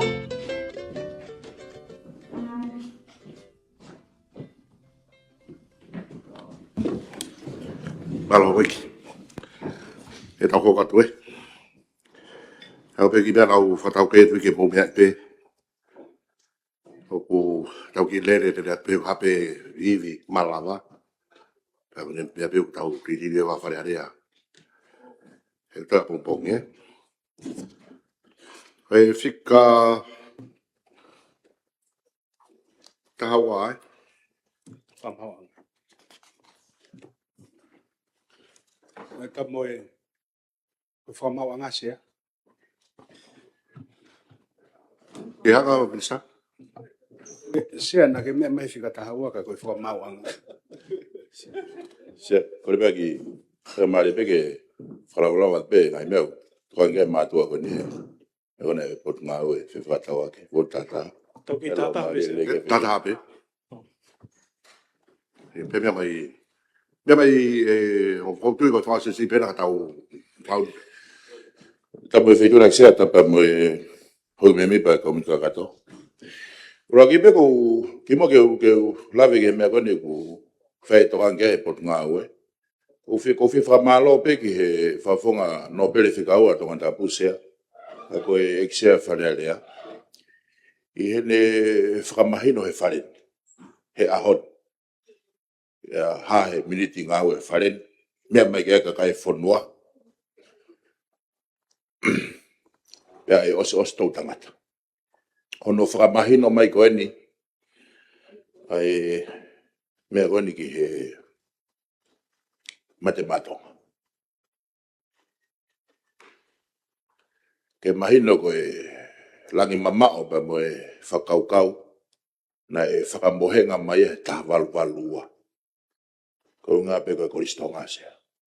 Aku whakamalo lahi a pito ki ai. E ke wafo ai he koe kaimne kei wai tapaki moia. Koe eikino perena e takimua. I e komiti whakafonua tonga. Pena toki kaupe mo motuani maru atu ki komiti koia. Ako whamalo kia ne whakamahino he aoni. I e wharen. Koe matematonga koe me koistonga. Ako e whamalo ai. Sea. Koe eki tokan paremia. O kou whi whamalo atu ki he whituna. I he pā motolo aki. ngau e koin. Tata te whito e wakai whai motuani ki he pacheti 4 miliona koin ki whare peki. Manu ka te au e 1.5 miliona pe me tōni e Purenga Australia pa koe whamalo ki he Purenga Australia pe hua point tolu leo ko e whapanga ia pa me tau tukhau. I tātua lahi e whekuki mai ka inga e tama o lukala la tau lahi. Mau e na ngou e tau whito ke whaina. He taimi tau whaina i December. Flate maka e tipe au peo au katunga ku pala u whanga whatapu. E tā lunga pa mo e tō whohe e i tokon pare mia. O hangi ko mea nei malanga ia e minista whanua pa mo e savea. Mahaunga ke tau unu atu ki he tā mo laka o taimi. Tā tau te whito ki he ngahi koloa. Pea mei tō kang. Kau tau unu atu ki he value added.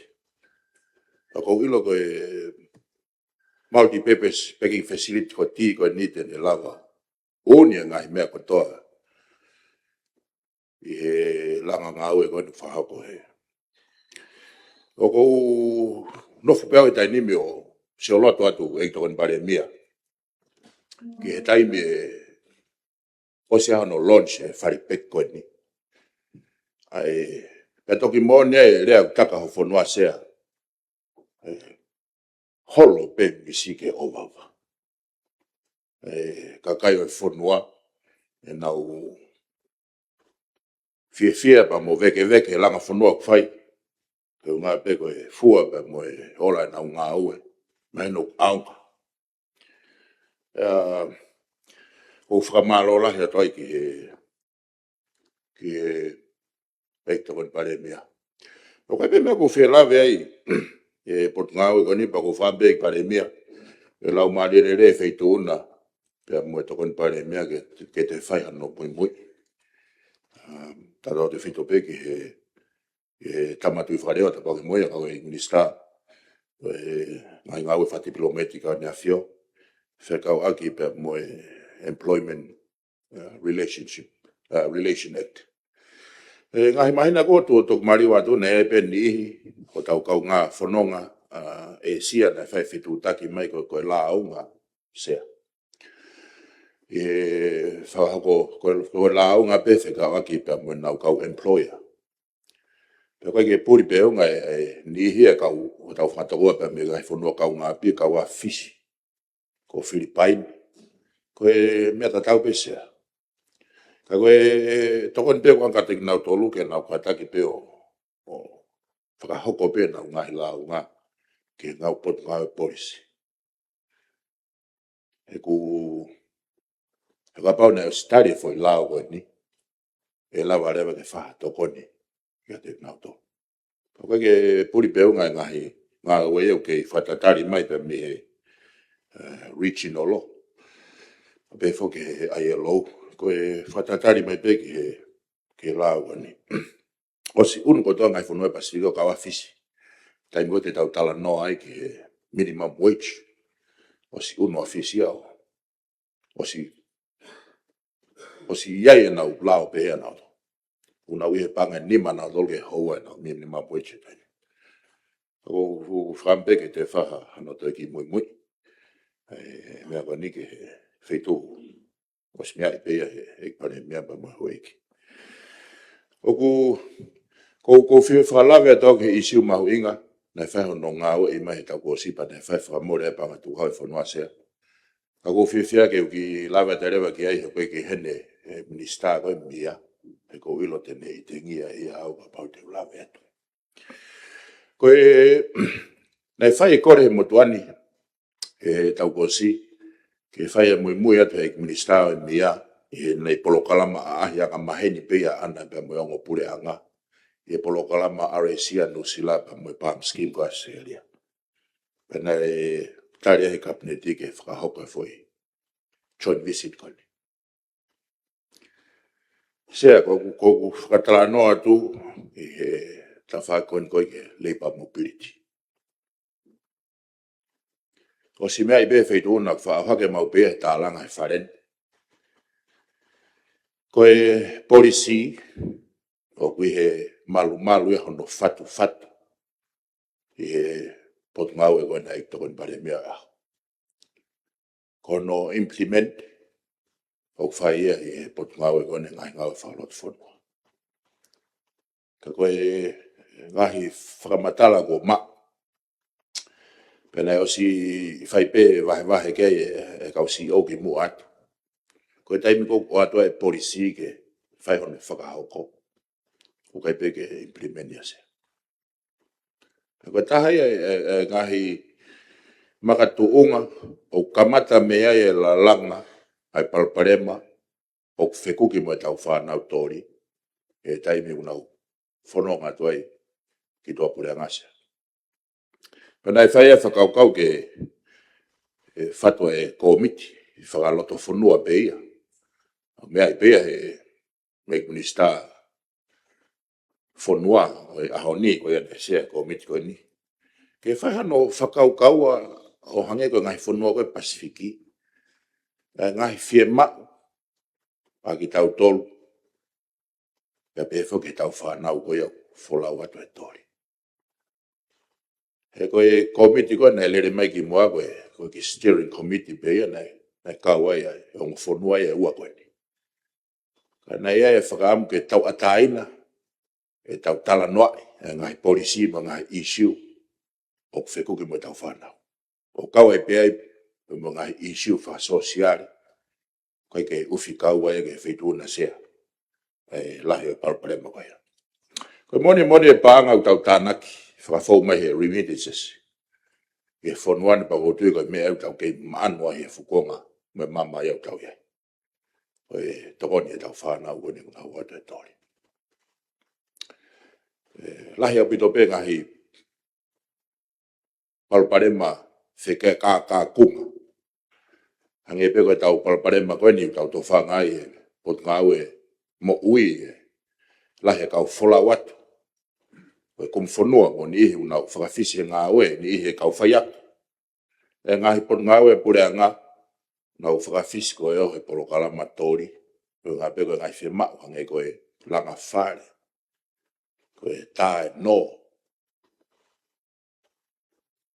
Sea, o kou lawe i au o pou e eito koe pare mia.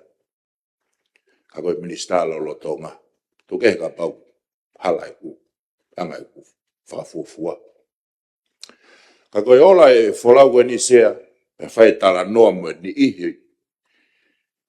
Ne whai mai li poti me i tua pureanga, o koe e palparema o hoko ia te nau tolu. Te mua ngahi whama unau ngau e ai. Loua pe o mo whanua pa whai tala noa lahi au pito ki he kau country liaison officer. Ai ko New Zealand ko Sio de Waka. Australia ko Sio de Waka. Ai ko New Zealand ko ia se fita pa mo pita. Sea. Ne whai whakatala noa me kau liaison officer ko. Ko recommendation ko na nau o mai. To e whakafoki pe polokala matori. Me he potu ngau e mia. Match pe ke reipa. Hange pe ko aneafi. Pe si pe palpare mai. O si mau pe joint recommendation report ke whakahu ke kabineti. Pango fwoi sea o si mai whakako whatongia e tunga matuan. Papai ke ulawe ke pulea kai aho. O si mea pare mia ke ngai. Mo ni mea. I he report ko ni. Ai whakaamu e whakaukau. Ke whakafoki polokala matori. Ke pot ngau e rei pase. Taimi ko koe tala noa ai ke reipa mobility level o regional law pa mo e whamaman lahi. O kai ke kau e mia e ngai tala noa koe ase. Koe pot ngau e. por ngau le pa ia se pe kula he pito me ngahi issue ke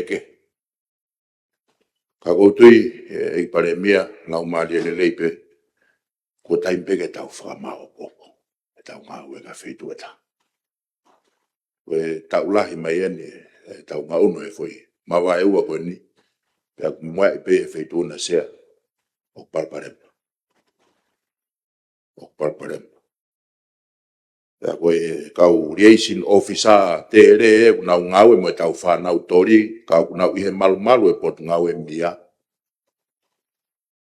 o na recommend fe feka mai e faka foki ko to e polo kala ma ko ni ki pot ngai ripa ko ya fa kau e mo to ne i type no ne fa tongia pot ngau e na ko time ke fotu ha department for o e pot ngau e mal pe he administrator ba mo CEO ka ui ko Department of Employment. Alu kotoa ki ai tau tala nohe, leipa, whakaloto whanua, pa mo leipa ki tō pure ama, nau anta kotoa hense. Koanga e whakaukau e motuan, mo solution ki he parema koin. He koe lau koe mea mai e tokon pare mea koe uni os mea i pe ia parema. Kako whampe e lava whakahoko eni he kuosi ai e ngahi whakamoni mea. Me ngahi recommendation i what? Ke whai hanga au e kia he ono moni parparema se. Ka koe taha whake sea ngahi parparema kau siwa ai he wakai e mutuan. Ai tau i waha. Ka koe whapapalahi peo ke hongo whonua ki kusila puma selia. Kau ki whai ngā taa whake ki pot ngau e kone bia. Ako kore whamori pia na wanga o mpego ngari tu hifo pot ngau e. Ka koe ngai opinion e mutuan. He kono moni ka pau te tau toki au ki vote e pot ngau e koe ia. Koe lahi taha no whakapaanga e ngau e pot ngau e. Koe whakapaanga pe me ongo whanua koe ni. I he whawhohele pa mobility. Pea koe uloloto mea koe nise. Ka koe whampe ke te whakaukau ke e pare mia pa moe. Ta mo ik tokon pare mia pa mo puranga a hose. E tau tala noa kon ki le pa mobility. Pe ko feto ai pe whakamari kon ke whakamalo ki he eknista e ngau lai. Pange koe maranga kon e whai kau ngā whawhonga pa mea pai tahaua. Koe pot ngā ueni ne whai langa whanua. Pot ngā ueni ne whai langa whanua. Fu loa tau sea. E tau nofo beta tolu he primary sector. Fu toia beta tau ngā unu ke secondary. E ngahi feitu. Prosesi e tau ngahi mea kai. Hange pe koe ni ku kamatai hono fofua i mai e pektokan pare mia. Kamata ke pai late i mai wawa. Pakai ke wafua wai se. I whamapopo mai e. Paro se. Koe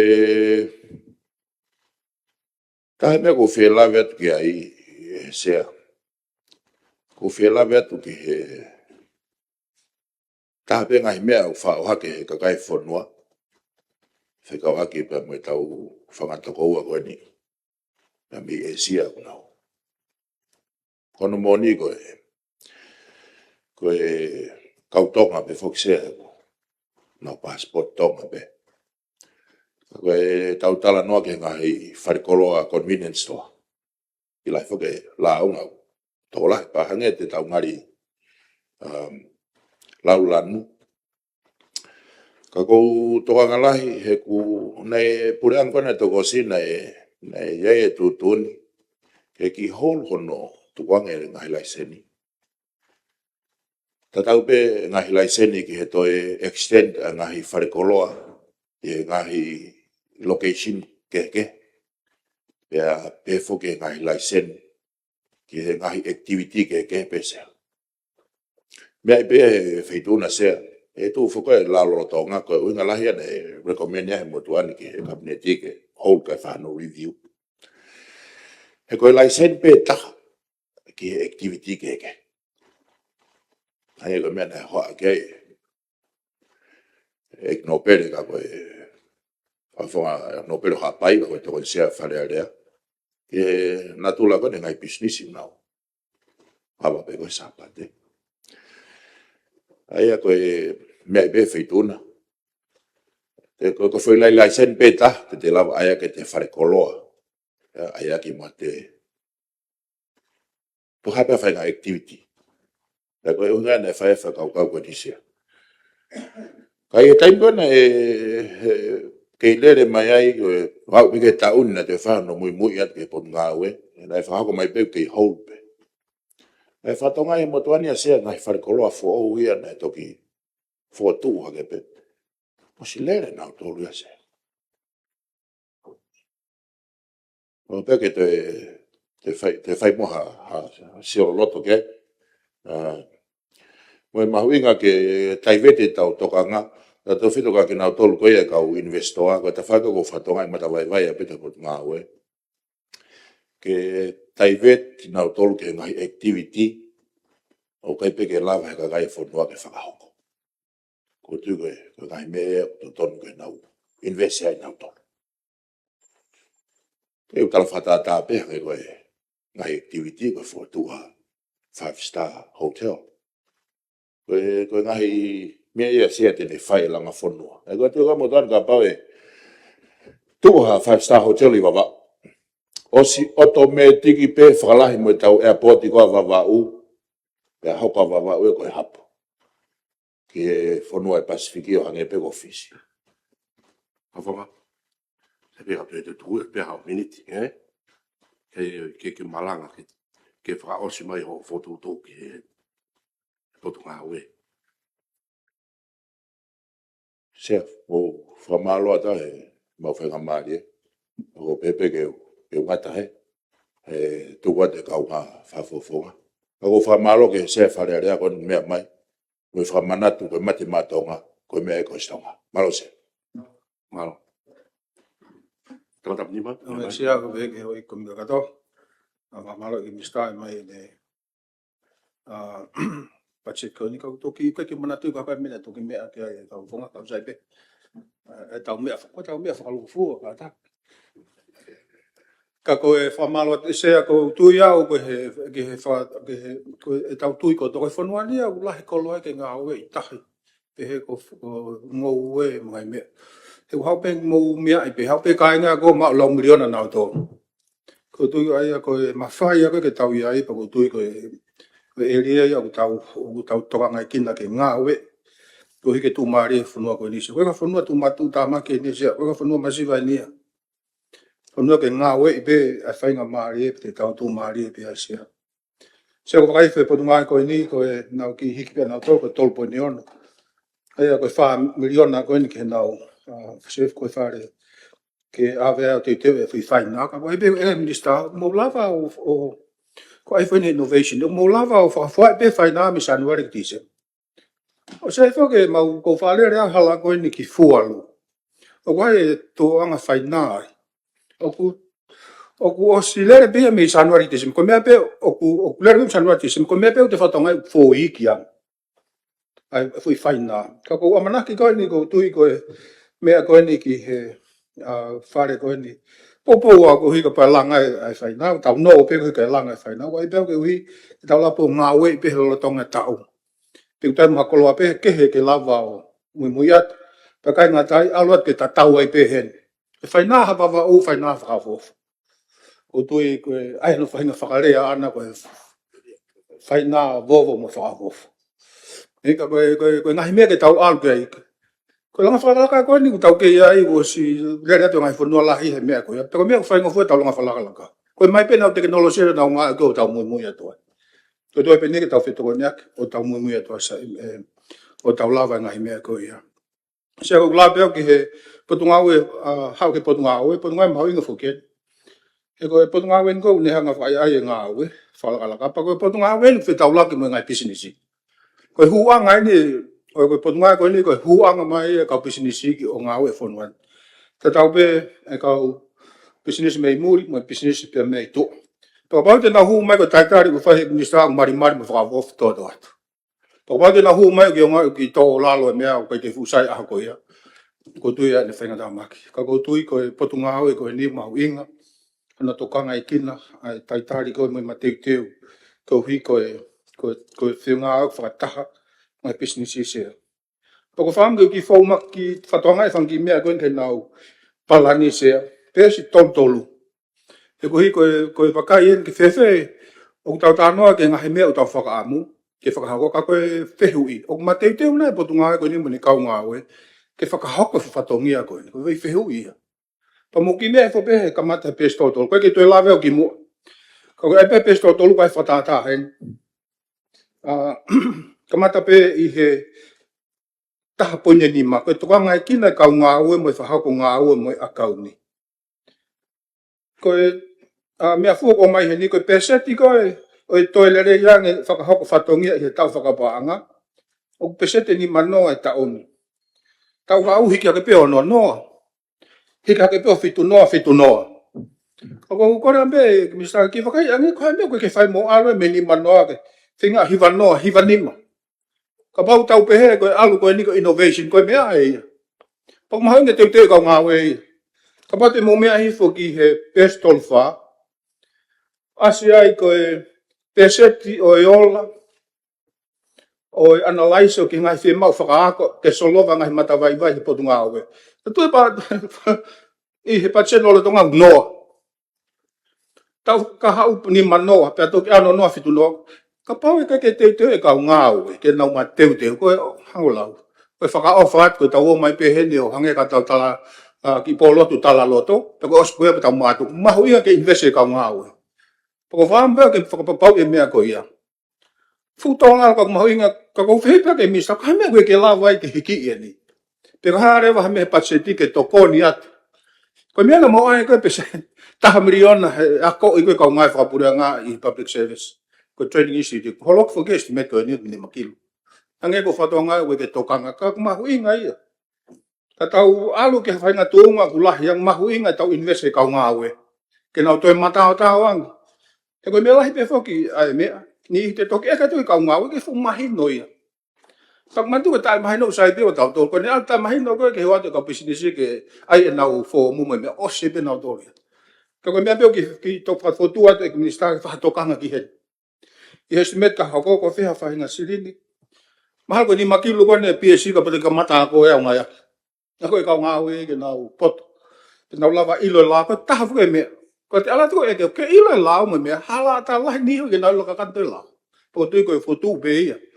Ke whituna ke whahatokanga ki ai. Ahi fuke pes whani ma. Ke tūnga ko kui ai e tau potunga hau e. Koe re sita pisinisi foken. Pes whani ma. Koe e mea fu ai. Whakawhaingo fua e whakarere pisinisi. Peko ais koe mea fua koe ni. Peseti e whiha. Te tau la vai o kone a o mai penga i pisinisi ai rewa ke kakata. Ke mau e nau fotutu me nau lisita ka nau kamata. Tau loro tonga peseti ni manoa. Tau ka hau no noa. Tau hoko mai fitu noa. Walu fu mau lalo e. Kako oha ke moe me tatau tofu mo ia. Hoko ake pe mea fua koe. Peseti ngai pisinisi fo o kore sisita. Pisinisi fo o en. Ni manoa pe ta oni ono noa tau koe fitu noa walu. Au mhainu ke fu peseti koe teke resita fula. Kako oha ke pe koe haa uhinga o koe ke ko lo hefa tai mini ko te pe kau ngā mai mea tau hen pa te ke tau lava tō wakai te. Ka uhange pe no hake ni e mista ke osie ni pa te foket ho potu ngā oe te whafutu tu mo wakai ai palan koe. Ko hau inga fu kai ke lava ai ke hiki. Pe hau ngoi e best whao no. Ko lo whakata mai koe mea whonta wal koe he property right in. Koe mea tata. Pe se te ngai pisinisi unau ilo ki honau to tonu ke ko lo whakata mai. Tau lolo tonga pesi peu anoa. Tau hoko tonoa, hoko mai whanoa, nima noa. Koe haha mea e whai. Ke te au e peseti. Koe ke asmai pachet koe, nika ko tui peu mahu ingai. Ko tau tala noa koe pachet. Ka pau ke lere mahi potu ngā haue ke nau mateu teu. Whakao whaia. Ke whai pe ngahi mea. Koe mena e koe ke whahako. Whakaloto lahai ki nau tol ke nau ilo nau lamu ngai mea koe ase. Te koe hoko te kai ke koe poinia ko o hake hen. Kau tau pe tau ngai potu ngā we. Koe whaka i ai ko mo whai mo fua university. Pesi whaafitu. Pesi tu ngai investment na whaka hoko o ka kato i loto pe i he time nai whakotu ai. Tau o loto ngā pesi peni manoa. Tau hoko mai ono no. Hoko mai fit no, hoko mai wano. Kai mea wike te au ai. O wai pe whakai nang tō sie kau ngā we, ngā ke pehe. Kai uhinga. Te tua sie kau ngā we, pe oku. Ko hi, pe whewha. Ang mahau ngā peke toi whaha waka ia ke potu ngā we. I ngai whika koe ni, he kou tui, o koe koe whika ni te tau whakalaka i kimua. Te hau sea ke pesi i whahe. Waku lai penga hi mea koe ni, ko tui tokon peke tau ngā we. Te tau whanonga tu. Whilawen mo consumer. Matu ke toko ngane whatongia potu ngā koe ni. Tō ngai o tō ngai kina ka kai ko whakatau. O wai hanga ngai businessi. O whakai hau o kina o tō. Ka ke mo wakai hifo ki he mea koe. Pesi whahi wa koe whalawe muen mo consumer ngai tūnga. Koe au hi. Whakahoko o hangahi pōkalama whakatau kei. He consumer pe kakai. Lere ngai whai whatongia consumer. Tau loro tō ngā noa. Tau hoko ua noa. Tau hoko tau noa whānoa. Kai pēo ke te hau ai. Kai ke koe whehui pe whoka. Ko tu mahana tu ke au pe kau ngawe mahala sāpa te whakawhone ngai whō mumene te ke mea ke wheituna. Ka ko whalaha ke pe ke uhi ke tau te whahasio ki hen. Ta tau moia, pe seto e ngahi launga po tāna o resi ta mosolo wā. Tau lotonga pe seti ni manoa, tau ka hako ono noa. Tau hoko fitu noa wau noa. Te ka pau koe mo oni eni. Kofi au. Ka pau koe mo oni, that's a reality. If this is a reality, fu whea maha ngai mahalo huia ki hen. O kui ha tuunga. O koe ke hoa mo innovation. Fu to ka kumahu inga peho hake ke tau tokanga ki ai mo tau whitoko niak. Kai ngā tai hau ta whakone pure o ngā mahu inga kolo. Nima poi newa. Pese to e whai pau e ngai businessi. Pea maa e mahu inga. Siwa tala mai e. Tolo tonga. Pese peni manoa una whai tau ke price. Tau ka hoko pese te ono noa. Tau hoko fitu noa. Walu noa peho. Kai wa agoni no tonga e. E whafufua ko loa ku whai. Tau ko sina mauhanga whakalahe nau lori. Nau mea ngāwe, atu mo kau ngāwe. Nau whenga i ke lava i mea koe. Tako tahai e uhinga. Ke whenga i ke lava, he koe uhinga e koe hiki hiki e koloa. Tau te whitu e taimin. Ko lahi hiki ngai tupu o ia. O lahi e mea koe ton ke nau ia. Koe mea tah.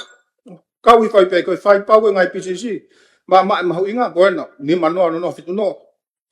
Whai pau e ngai businessi pa mo e mahu inga. Gono noa tau noa whanoa. Lahi ngai koloa me ngai service purei. Ko toi whakai, pia tari e pure ngā whakafuafua. Ko taha pe mo ua mo tolu. Ko tau ko sina mau whai ngā aue poate ai koe ni whakafuafua. Ko lana se pia e minister koe ni mangolo. Na mau oai koloa tolu noa na mau ai ke whai mo o mai. Whai mo whakahu mai o fu maalunga. Pakai ke lava e, ko tu e ngahi mea ai. Ko hika lava o whakahoko e ngahi mea koe ni sea. Ko taha mea ke ko tui ko mea nung mahu inga. Koe pese te ngahi pausa. O ku whai pau ki he lau mo ngahi tūtū ni. Sio ke he pausa. Pese te ua tau lolotonga. Ni mai tau ka hau hongo fulme ua no sea.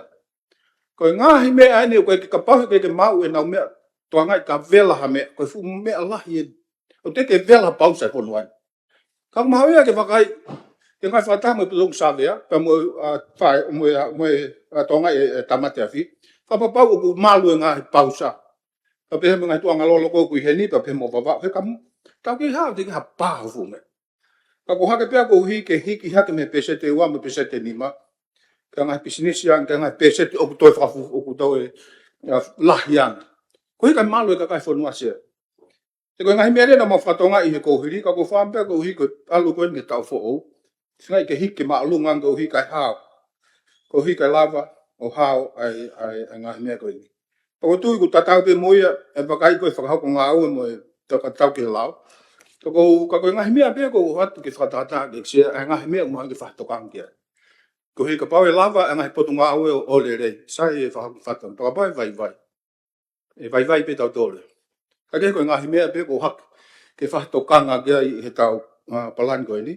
Ko hei ka tau lava maa usia, ai mea o tole rea. Whamara te sea. Ia minister. Sea tamu fituna tap mo e min pa komiti sea koe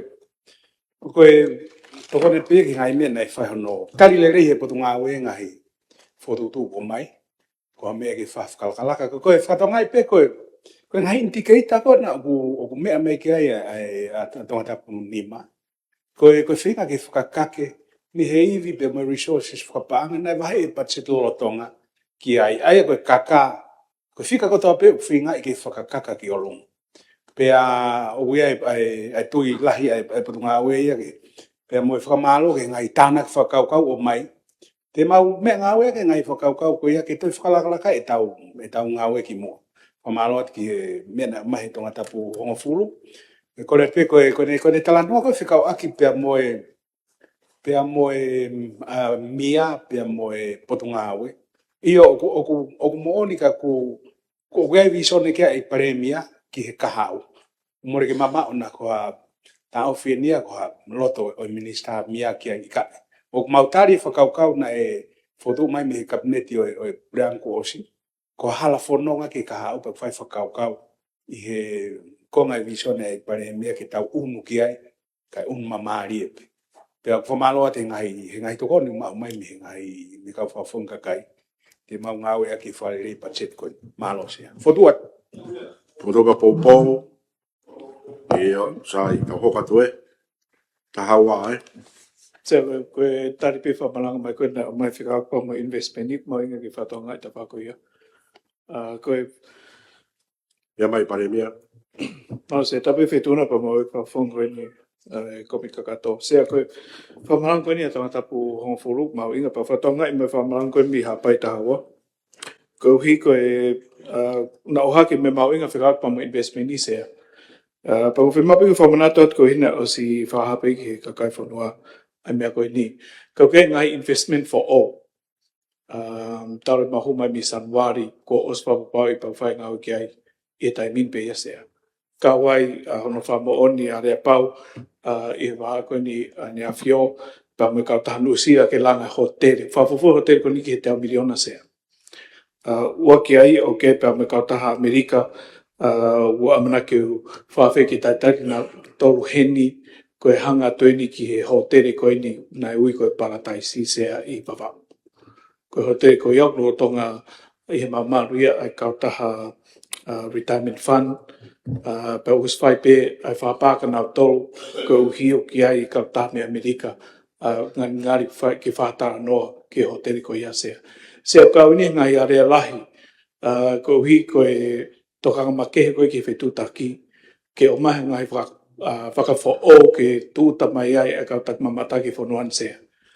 Kau ia i he palando o loa ke develop ai mai wapuna koe wawau, ko uhi ko sentai tak mamata sea, ka e kai ke hau ha wakapuna o ka pau ki ke aha mo he anga, pe ko hau ho tere ke hau ke kau tak mamata sea. Ko tama wahe ia me he ngai whika koe kohiri, ai ko whapapau ke tō lahi kau tak mamata sea koe kau tonga pe. Ai koe hala pe te au ki te api, ko te nok mo te whamini, pe koe hola me nau tō nofo e tano asea.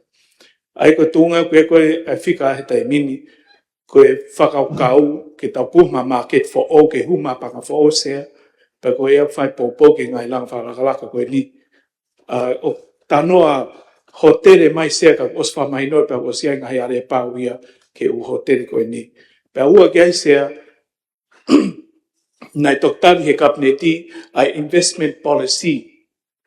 E kamataan koe ni whai poe risea nai tala whekau ki he pot ngau e koe ni ekton parimia ke nau savea e ngai investment policy e motu Pasifiki. Of taha mai fis ha moa ko kailani Vanuatu. O whetu ko tuki mua tak mamata sea moe tūnga ko ki ai koe investment ni. Koe ha ai ngahi maa tuunga o nau awe ke kau investa ke nau investe u whono ko ia tuk mai ke whahono si of sea. Sea nai whahono wakai i mea koe ni pe lahi ngahi investment ni incentive ngahi policy ki ne whai ai u kau tapu tōpore anga ke nau investi tongan nai ki ke loto ki ai pot ngau e tānak paanga koe uhi koe ngahi tax holiday pa mo ngahi incentive ke tok me ai. Sea na maloto lahi ke whaalahi u sekta koe whai ai. Ko hina ki whangatangata pe ki he eria koe tak mamata, ki he tautai, ki he ngowe, na mawhalahi ke kawa connectivity sea, ko hiko tono no he pasi, tono no he whewhononga aki he ea, pefo ke tahi, ko connectivity ko interneti sea, ange ko ngahi maketi mo ngahi whaingamari for mea mai ke ka whawhonga sea, ko whaupe software o tua ki atu whātau ake lau piliona. Sea, ko software ko ia o whemau ke ia haapiako, whemau ke ia interneti, whemau ke ia atakai, pa mga policy ki ni ha pui mui sea. Ko mea mau whau he taimini sea, ko mea mau mui ki ai, ne tike ki whamore ha paanga ke sea, ko ngai policy pe ko tari kapneti. Ai ko mea ko tāna ke kui ki investmini sea, ko le sone e taha mau me economy, ko form fitu pe form mono pen se tike ki tawa ki university. Ko factors of production of whemau ke langa ki ha whanua u businessi, goods and services of whemau ulua ki, ko land, pe koe kere ua koe leipa, tolu koe entrepreneurship, wha koe capital. Sea, ka patu tau mui katoa ai tuunga o kuiai ai u factors of production I tonga ni. Ka patu tau whakaukau ki he kere whaktai totong sea, pe koe toton pe ia ai tonga, kau whak he tonga mama, pa koe ni ulaungai. Ko hui koe lahi whaki kere mau api koro, I uhala lahi, o whaki he matakari toi malohi angi e nau capital, paanga sea. Kere, o kia tau tope mawhai, pa koe anga ku mahino I koe tutun koe ki he DC, o kei hoko atu pe, hono puke he ekni sta whanua, ai tutun koe whekaaku mai kere, mo urisi, ai nei kamata mai pore anga ko osi sea. Sea ua koe leipa tau whaingata I ai. Ko hauhinga, ko uhi ko seasonal worker program, ko uhi ko RSE. Mole tau kau leipa ki tō pore anga. Ko mea ni hanga whaautungia e tupu laki ai economy pa mo private sector sea. Ai au ton ki tau toi whakaukau. Ko uhi whahumai whakaukau pe he, o whemari e pia tonga ia, no whafau mai pa anga me tō pore anga he RSE pa mo SWP, ko uhi ko pe set lahia o tau economy ma me ai. Ka ko whakapapau ia he pore anga sea, pia mo ngahi statistika, o kike productive ai panga ko ia. Pesete e tolu fitu ki he pesete whanoa o tau GDP, o kike invest ia, se o kike ngā we ia I he factors of production e whakoingo tau no ki ai sea. Ai tau pehe o tau tuangi e tau leipa, pia mo e tau capitolo, ke alu ki tō pore anga. Ko haha whaonga ke whakatangata o mea ko ea ke nofo pei tongani ke whaivia ai misi ngā ue economy se moe investment I tonga sea. Kono whakatangata alu koe ki tō pore anga. Kono tāpuni ngai whangamari e, pe koe tau whamau ai ngai poresi, whekau aki mo ni ihi koe ni o wholau ke u pokarama koe ni sea. Te kiai ke tū whekaha pore anga sea, ke malui ai leipa I tonga ni. Olua ki te ki whafuki mai lau koe ki he employment relations ke iaha whariki, ha minimum wage. Ua whakaata pe o ki aha ngahi policy ki ne hai. Hangi koe lava pe o ngā mātua toka ua tamai me whae o riaki whanau ka nao tori. Hangi koe paparema pe koe policy pa laiki vo pe he o paparema. Kowe onga tonga koe uhi ko na o pausi na whaingamari e tō preanga sea. Sea, koe toke ke heia ai policy, ai nei whamalang kia tonga taponga fulu, ka mono whahoka whatongia, ai au kui he marumaru ai ekni sta ko he mia. Lahi u me ai ke peteki heni sea. Kau kauni u mea whakau kaui, ko uhi pepenges ko os tukuange, ko os mahua si o kia sea ke te whewheo no tānak mai. Nei whakaata mea koe ni tai whakau kau I tau leipa. Pa koe ni hanu mai private sector. ISCC e ai wahenga sea, pa koe CC tokorsi e kau ngā we. Koe ua peni he whāko tāno kia sea. Koe entrepreneur, pe koe entrepreneurship, koe potoi atamai hatake ne whika I ha business ke lewe mo ui sea o vai he whonuan. Pau hāpe ia he tono no I ngahi report whakapaanga I he Guaranteed Loan Program, ai koe nei I he panke wharalaka. Koe hāpe tono no I whamatara paanga, Koe tono no, e ke mau ha mea mau i sea. Se koe kakai whi mau ke whai viai. Ka pau ki ke mau e, guarantee. Ka pau ki ke mau whamatara paanga, a koi. Tōni, hiki hake tōnga whapaanga, ko hiki nau lava report e nau ngā we. Pai whaingo fua lewa tāna tuhau koe ni pore anga, pai whaingo fua lewa e nau whai pau ke mau no paanga mama koe ni whawhainga maari e panki e se. Se koe ngahi pore ni tau whiamba he aho ni, koe mea koe ki ke lawa e a koe pe taimin. O whai ngā ue, ke whakarelei e ta wha koe ni ki entrepreneurship, mōni au pita whamarang koe ni whawhonga koe mi hapai, o whemau ke iaha ngahi hub mo ha ngahi senta ke a koe ki ngā toro sea. Se o kawe ngai mea kou whai ngau ki ai. Koe mea whaosi koe Capitolo. Paanga ke whahoka ki ngā ue. Ngai mea ngā ue ke whahoka ki ngā ue. Koe poto mo ilo ke whahoka ki ngā ue. Koe Capitolo ia o no tongani e malau pe ke a koe. Pai malau pe ke popo. Ai ulo tonga whahoka e pure anga ai no ke wharelei ai. Ai Capitolo. Sea, o loloto mea koe ni mea mai ke ka whawhonga, ka koe ku tuha ke o whamalanga, koe uhi ke mahino o whai ngau ki ai sea, ka uki ke whai ngofua mea koe ni, malope ke to kamata in sea, ka ukore ke o mai nau whalala, mo nau popou, e koe kamata ni mea e tu loa sea. Koe tau sion ke lang whalala ka whanua, o ki ko tau sio whawhoi tui. Mano sea. Foto pe popou. Hoko katoe. Pot ngawe, whamau anga, whikatawa. Me mai. Ka mo e whikona ksia ko mi pa kompetisia ko potunga e whamauanga na e whanua. Pea ko whakahehe katoa ki e sa me te au maono, ve stonu, pa ko tui mako ne lava pe whewesi, pe o whotu wat. Monui a ka koia o tauhi e konistu utone, ai taha o whaito tonu i he taimi ko toa pe. Ko tui koe te whito i wiri tu te ia o ku.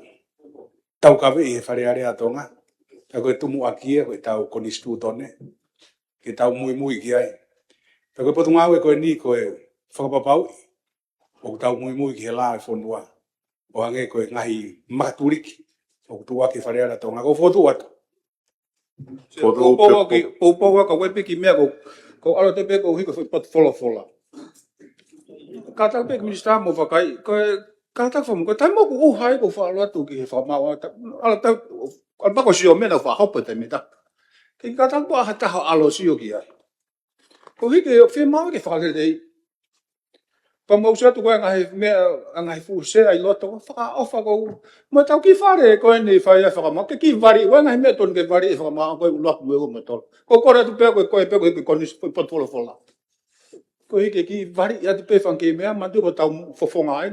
Ka koe poupou ki heni ki he potungai koe ni sea. No, sea utonga whai ngā koe uinga e whafonga ki. Nisa, mea ki ai e. Koe. O te nge mea mai tai mini o whai ngau e kei. Mea ki ai o mea ki mea kou. Iyo, sea ku iyo, mo lai. Koe tunga whakaloloma koe ngahi facility koe whakamauanga.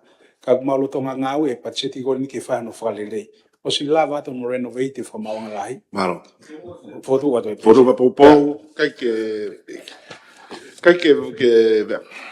mai na pene, kai ke vari e lewa he whikanima he. Mea, o sai, tokanga ke vari e mea. Kai, ko ni mea mai e ia na iai. Pea osi nau tolu te ke vari, mo mea me minister koe vari e minister koe. Malo. Fotu pa poupou whikatatolu, ofisi, o ia tenseniare. Tia poupou au ki heni, koe mea petaha ko alo peni makilu. Koe ki mea petaha ko ki whakaifo, e pesi wangel taha fitu. Ko tau totong mo ua ku wha kilu pe maha, ko ofa pe ko ila fulisi whoke kau hopo. Ako tui ofa pe ku lava lerei.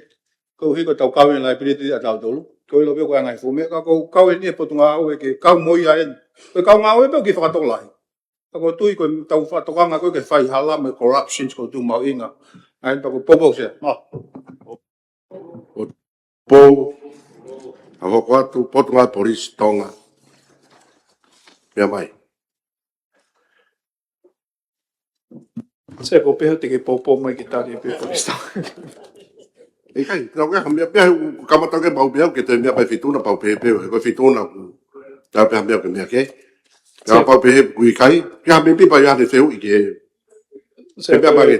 Poristonga ku wanoa point valu e nau Patseti, pea koe tawal point vono ko ia ku whapaanga me poanga tonga, koe toenga ku whapaanga ia me tupureanga ngā hipo kamatokon. Sea koe voti koni ai pot ngā we o ku porokalama e tolu, ai koe pokama urua kiu ki ai leadership o ke hiki ai sea, matunga hiki koe ni i he hiki penga hi wāhenga, pēwha ki he realign o ke ngā hi post for all, koe lai tau wāhenga for all koe ia whapanga ia me muri, pa ku top up wai pē pa me operational vote ai koe totongo ki he utu pa pēwha ki he ki ono tau he umea ngā we, whaka elektronika pa pēwha ki ngā hi ofisi koe ni ai polisi sea. I he poka amwhika wā, o ku ia e corporate strategy, sea ku kika fu ririu ai, ka whatonga i pē koe tolu, poka amahano tolu, holo ake hiwa kilu sea. Koe konga lahi e panga ko holo, o matunga ia i he lava poka ama koe ki he mea ngai fo o sea koe waka fo o e polisi e ua, o rotonga ngahi mai me asteria, amana ke tūta mai he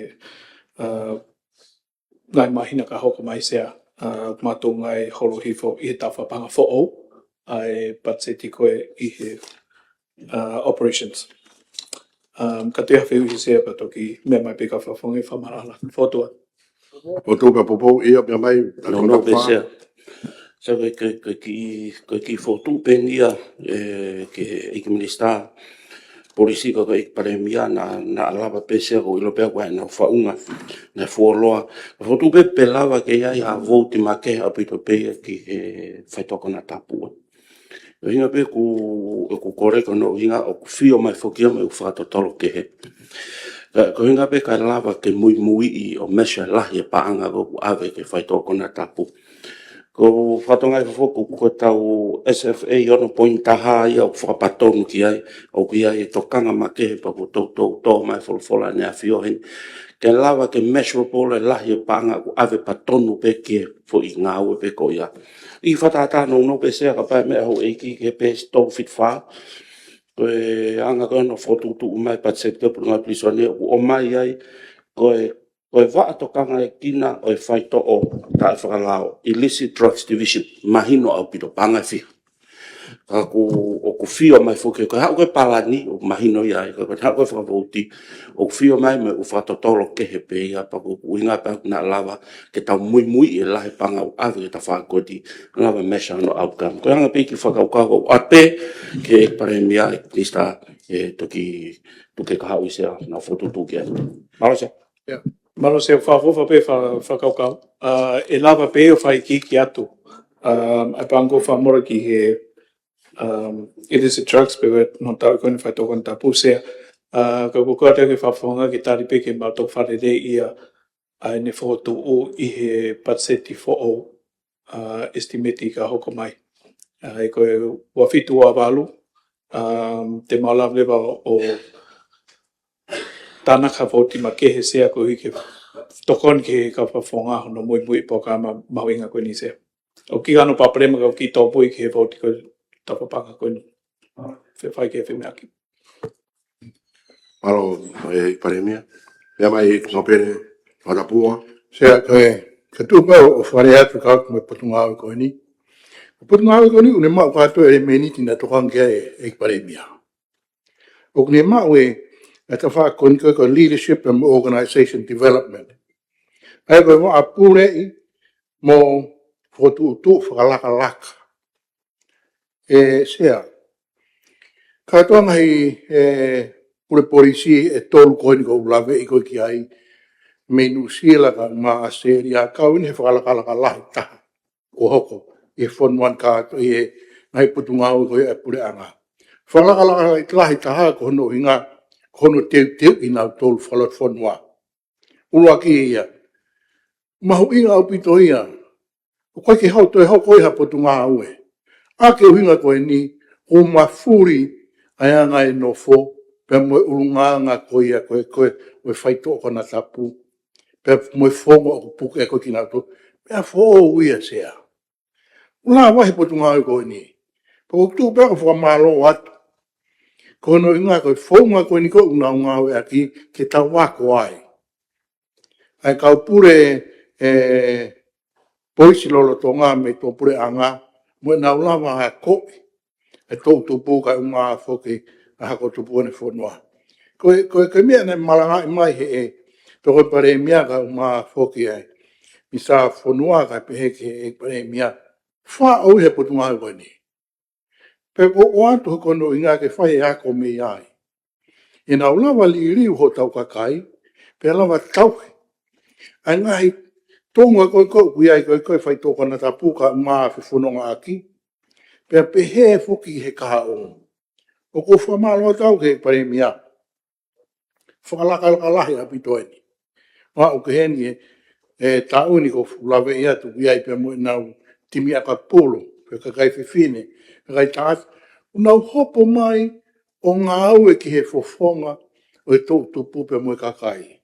Koe ngai whalaka e ulau he potu ngā koe, pe whamalo pe ke aka koe e pare mea, ngā le rei whai, kai ki ngā tape e tonga eiki, lawe ke hapai, wa kai uma a foki ho wa ko ki to pure anga. Wa ma winga ia. Wa ma winga pito e ko inga o hanga tonu mai pe e ngai fitu taki e ke a polisi pe mo tama ko ulo e ka ko popo wat ko malo te potu ngā ko ni whakalaka lahi a pito ia to e potu ngā. Malo sea. Ia mai hapai taua, pe tau ki hoko mai ki no pere hapai. Rotu a sea, kama sea me whare iki. Ko ki whehui benia sea, ko ke oma te mai toi whehui. Ko ki lai lahe whehui mai me hapai. Ko i loi pe whoke palpare mangona whangamon manu ai, ka pake mo e wharen. Ka nei wai mātua nei whahue nau kore laisen. Ko ilo pia wai uhinga e pare mia mo e minister polisi ko no tauwhigon hana toi whaki halaisen ni mea whana pe ko whetong mea whana. E ngai mea kono ku hoko ka ko whampeke ne mea mai aki ke whanau mai pe ka kai whanua ke tūkunga ko ia. Malo.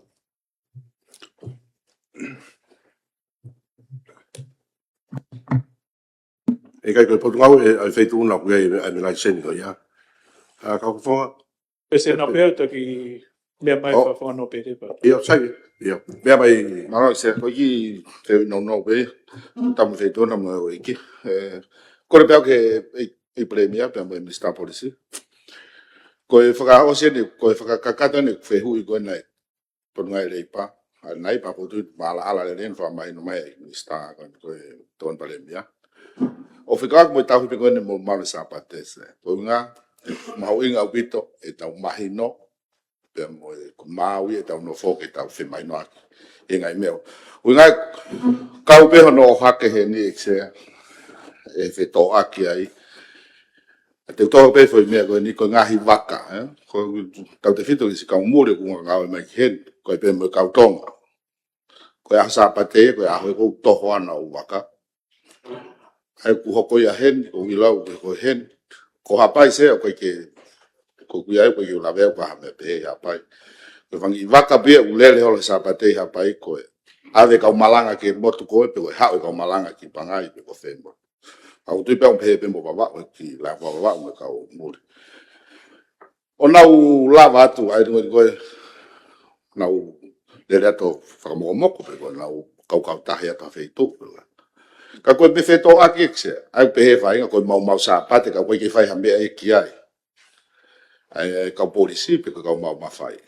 Ka ko lao ia pe ko pe mo fu pe ai pe ko mo lave ko ngai me ai mo fu pe tau hanga tato ngai ngari ko ngau ba mau sapate tau pe ko kau tahi o fua pe ka tapelo ngoa ama me pe tono mau ka kimia no pe ko minister police ke mahino o ku pe mo fua pe ku papa o ku tap ko me pe fa nga o kia ke tu nga ko ka ko ha ke foi me ko ya ai ngai maka ko no tau no tohot na to sapate o mai ka kai ke lo tu ka na to wa de na to lo ki mata boan na fa hi fa na le pa na tu fo ke mai na ku ko hai tu ko ki ai pa pa o ku tapu he lao pe fa ka malo hi pe nga o ki ai ki tu pa pa o mo fu pe he lao he tu e lao na ko tu si tawa tai na pe kai ko ke na mai ngai me ko ta tau pe mo dat fa mo te me ale le fo no nga lai sa pa te ko nga pe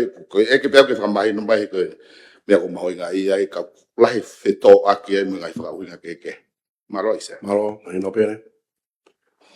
Mea mai pandemia ka ko minister police.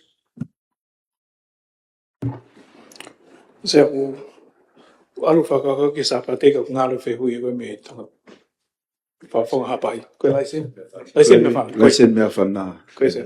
Sawe ko kamata me laisen me whana sea. Koe laisen me whana na e taupe hoko koe ni e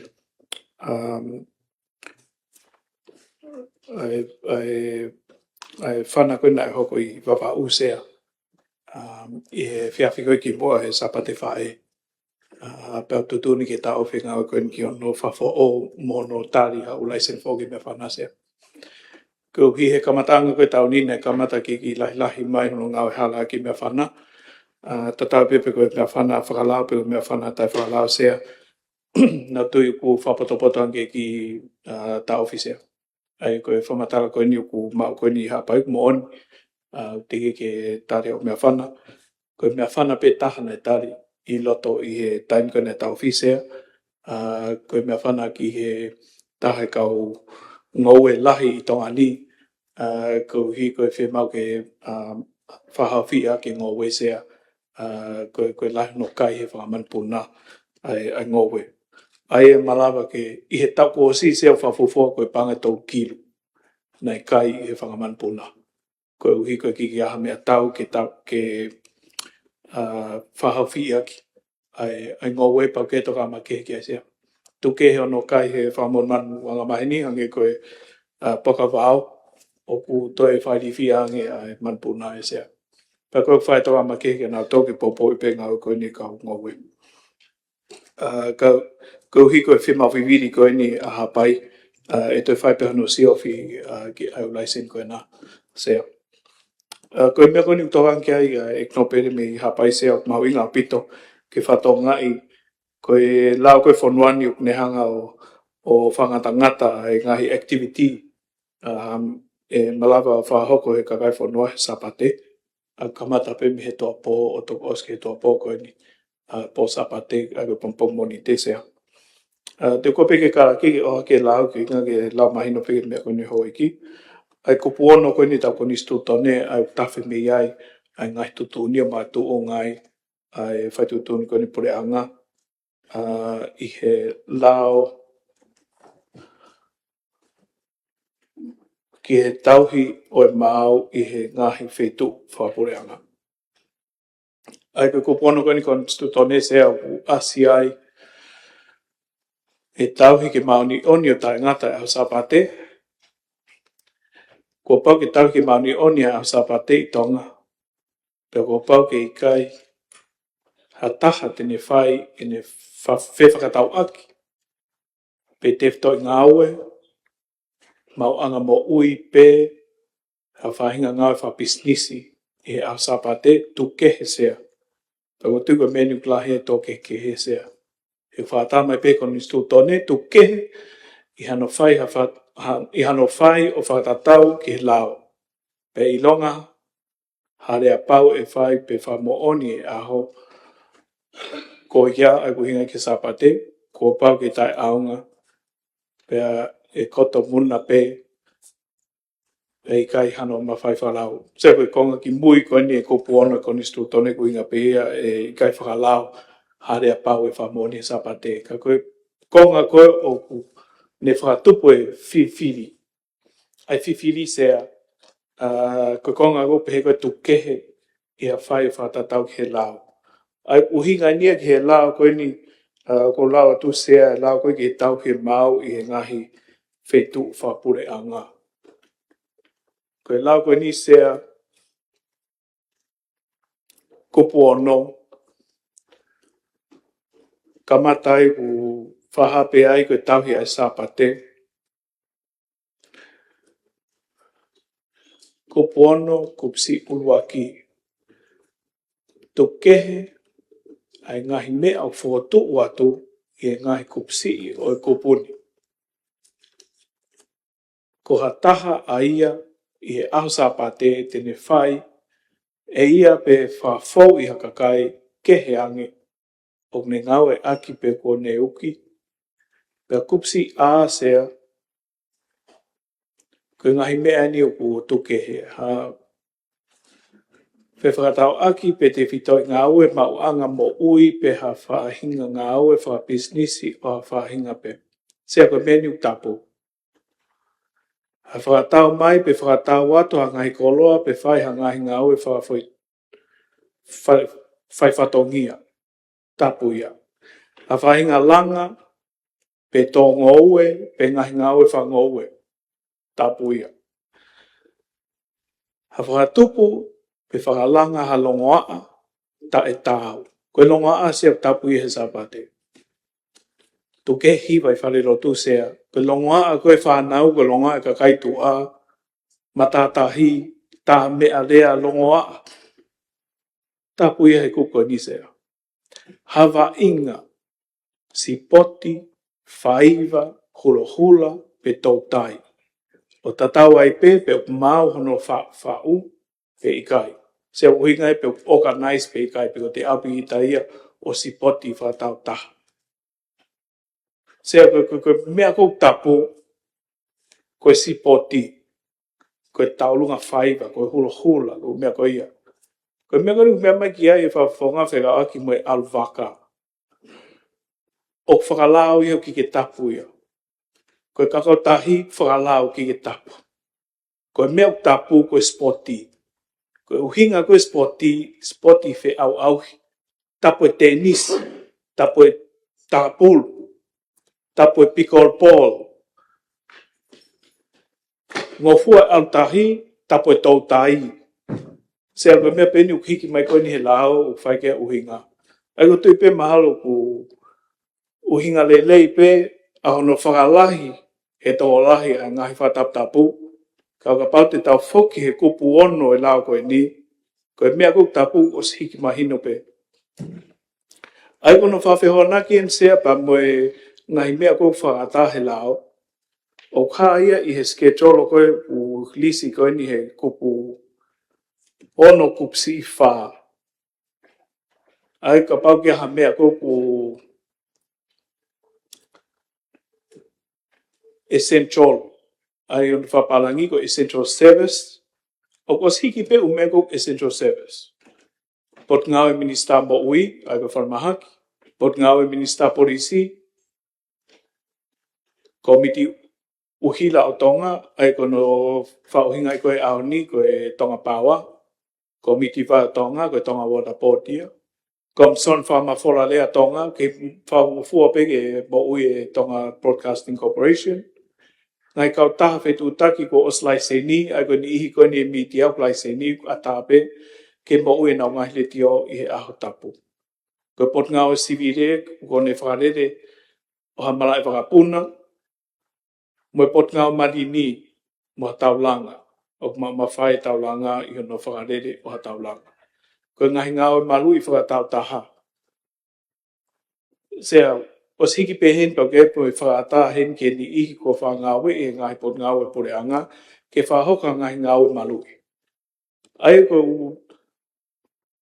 upot ngau e pe eni u whaata o tametiki. E he lao sea. Pea i he lao koe ni o whaata rewa,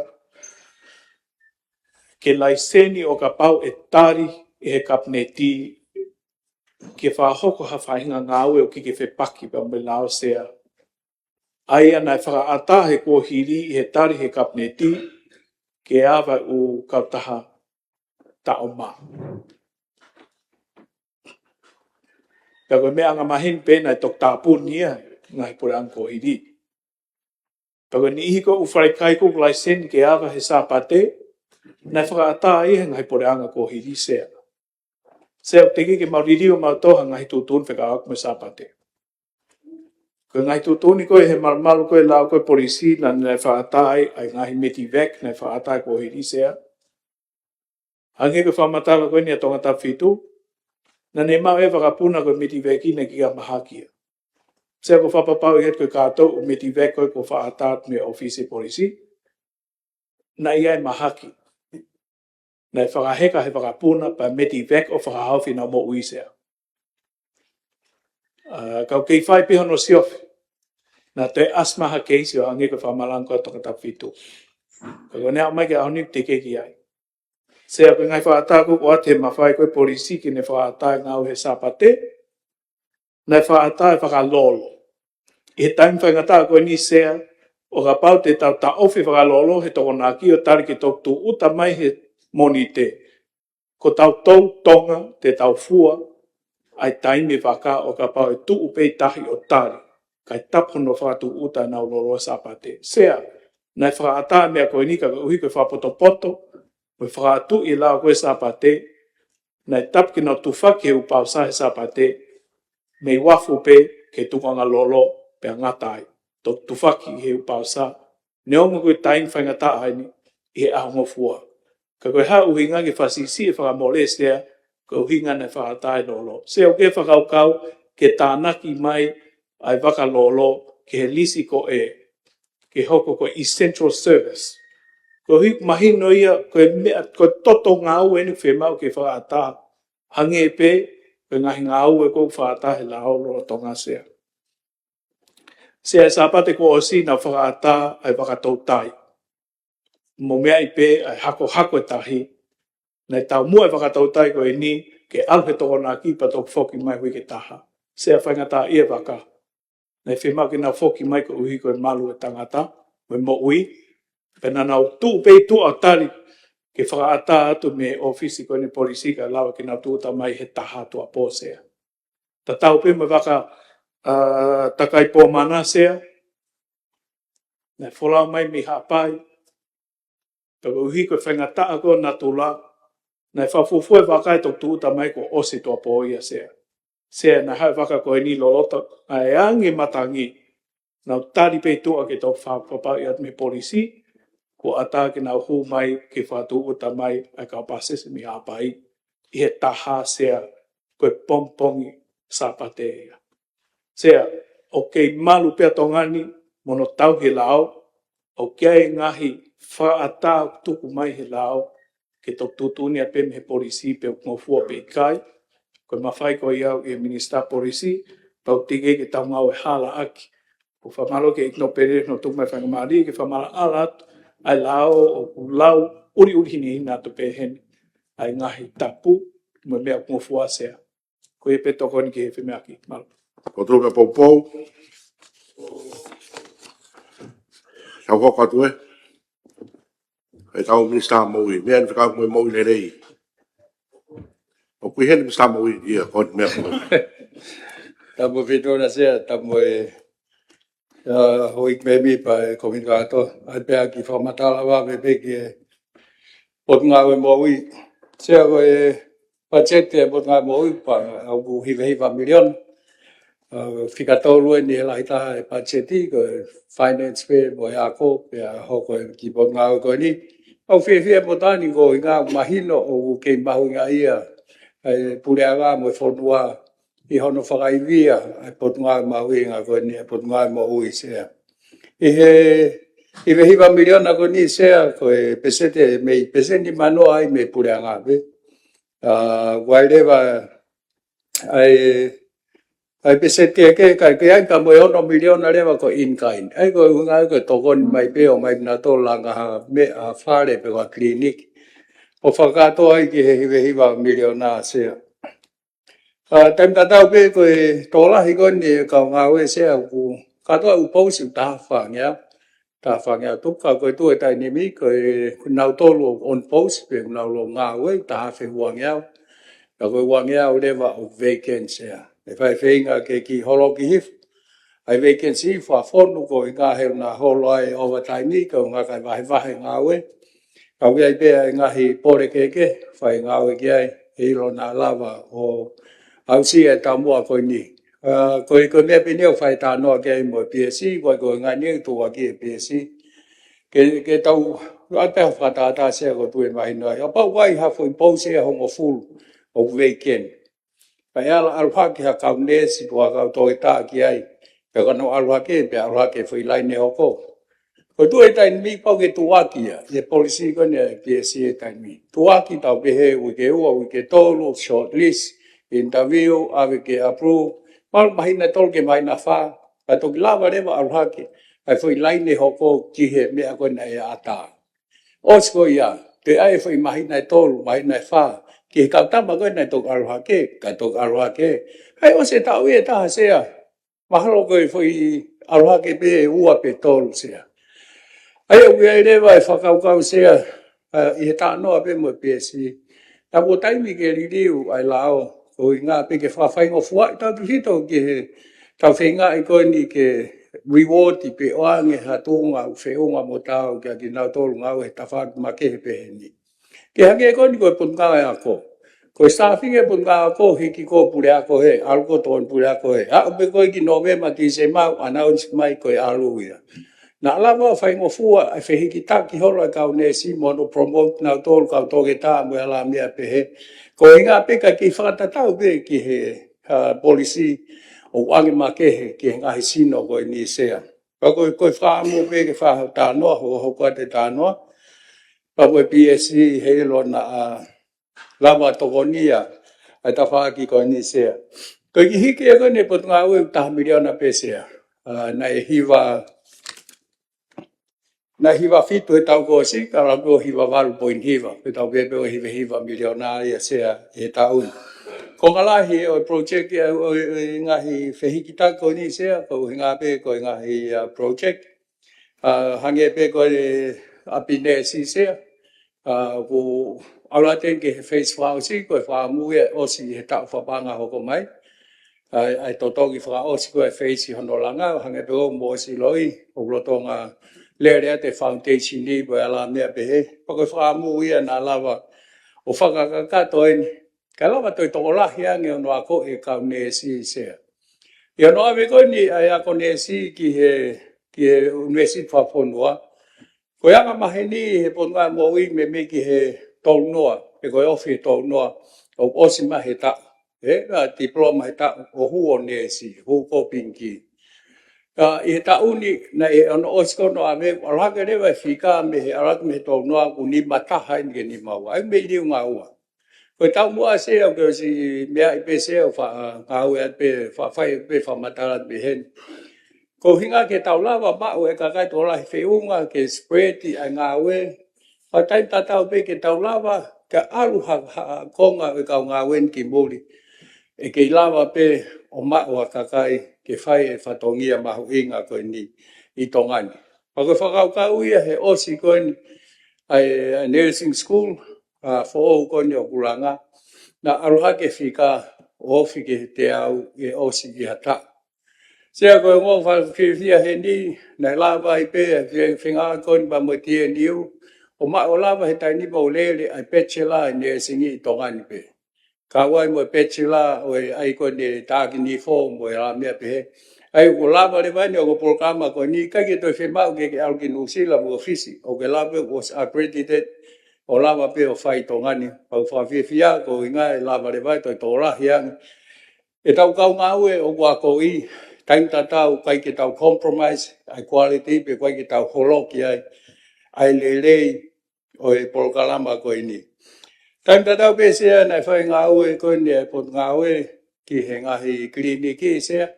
O si a pau pe te mo whatoa, i ngai kliniki ko toa i tongani, nai whai ngahi ngā ue whalerei ki ai. Toi pe whanki ngā ue ke hoka ki ai, pa koe uhinga i au holo ki ai, ai se niti ke ngā ue whaka aikon ke kliniki, o toi pe anima miliona ke whai ngā ue ke kaua e rehab center, ke mea konta toa ke harm reduction. Ke whasisi, ke tarolawa o whinga i ke ata a ki nau tolu o whawhalala i whai toko na tapu mo e alkaholo. Heo na sisi e nau whie mau, ai mea koe ni, pia holo ai timani. Koe mea taha pese ke hoka peke ai ko i hendi o skamata ai design ai whare maha koni o wawau. O wilotonga wawau ai timi ke nao sio ke konga keke whamaloen ke Mr. Fonua I hono o mai koe ai konga koe i wawa o he business school, e le wharemaa business school, e whai ai koe ai langa whou. Si o pe anga whewhea no le au te mara mea pe, pa u whanau pe te nau lawa whoki mama o nau waka, tau te whito ki he weta koni o tau lotonga mao he taini me. Hange pe koe au whawhai whemea ki ai sea, koe o watai me na i hiki haki. Mau ingan ke motua ke hiki ke ne reflect, ai totonu koe o watai me. Kai oa ai pe haki whika sisi, kai toki to mai me he ufu vauti ke he, ki whakalawa aki, ka oska kai safa rewa, uesia rewa ngai vauti a ko ia, o kai ke lava rewa ngai tau ana whai koe ki ai ke ngai vauti ko ia. Ka ko asia i he pacheti ko ni sea. Ko mea mahuinga he ni sea ke ne reflect ai true, ai totonu, ai whika mo ni koe, tau pehe ki he ngāue, mo la he ngāue. Hange pe koe nai whai tānoa ki ai, ngai au ki moa, nai reise koe ni he wawau tāni mau moni, ai whai tokanga i pot ngāue, ke ua burn out, pe o te tau sio, e holo, e uesia ai ngāue, ai kau ngāue ko ni. Tau te whito ke mau inga nau ngāu ke he mo ui, kou hinga koe la, ai ngahi houa koe, ok nau ngāue a ki sea, kau whai ai tokanga ma ke ki ai. I he tango tatau pe sea u kamata u tau mai a kosi a timi me ATP sea. Whai rewa sio ki he langa koe mo whare mahaki o e ua. Ai koe ne whare mahaki o e ua pe au kuia e mo whakamu ke toi whakahopa te whare rei o vai ola hange koe whare koe ki potu ngā ue. Au whai mo sio sea ke ai pe a mo a whare tawhamata.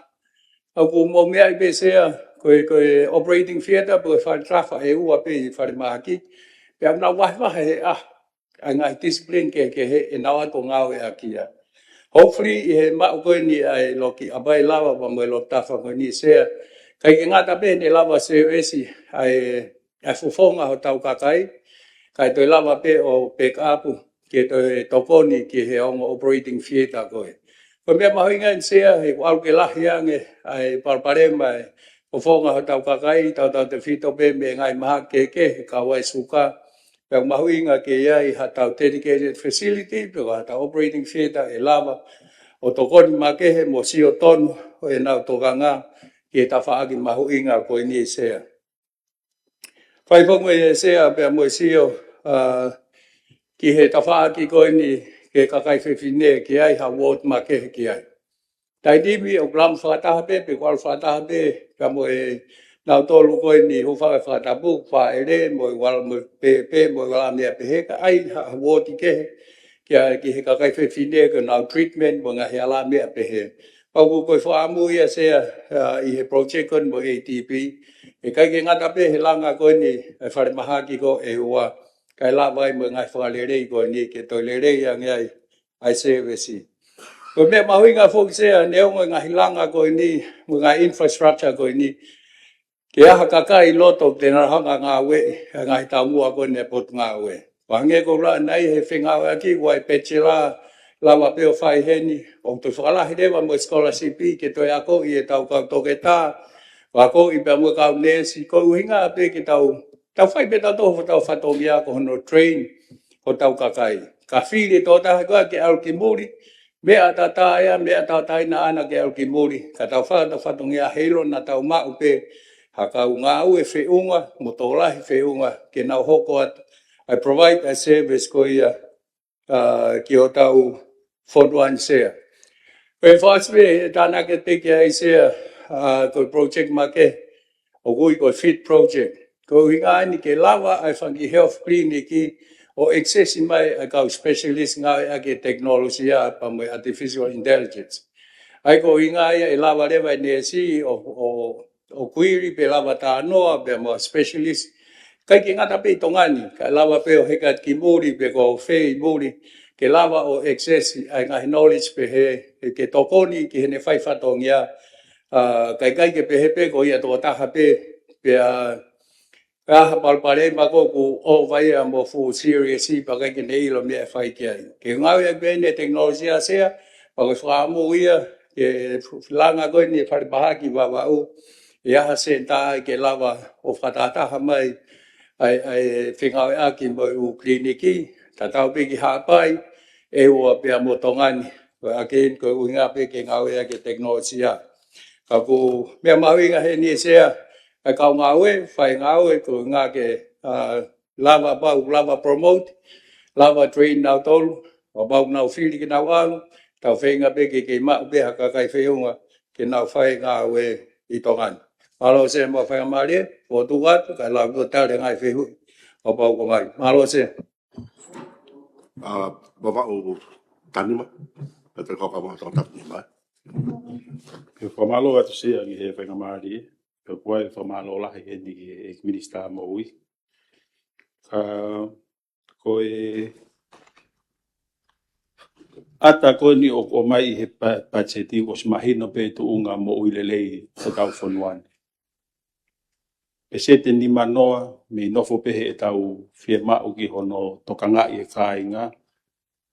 Tokangai o ku iai a ngahi fo I akau, ngahi whai to'o, ko hinga pe ke tokonia hona ngahi langa mahaki whakamo ui lelei.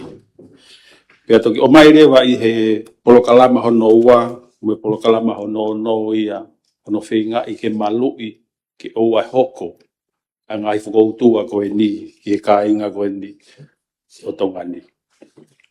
Pea koe fia lahi ai, he koe pe ai hoha ai motu ani, ko te mama o an koe me tonga e ki, ko I kai ke toi manatu yang I kita me tahi.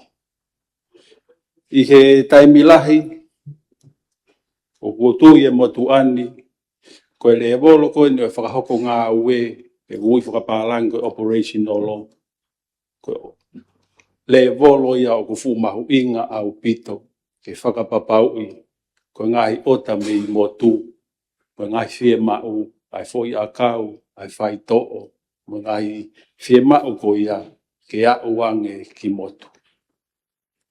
Takapau o kupehe pe, I he ngahi motu koe ni o wawau, e moha apai, kai si whewhea ni ua.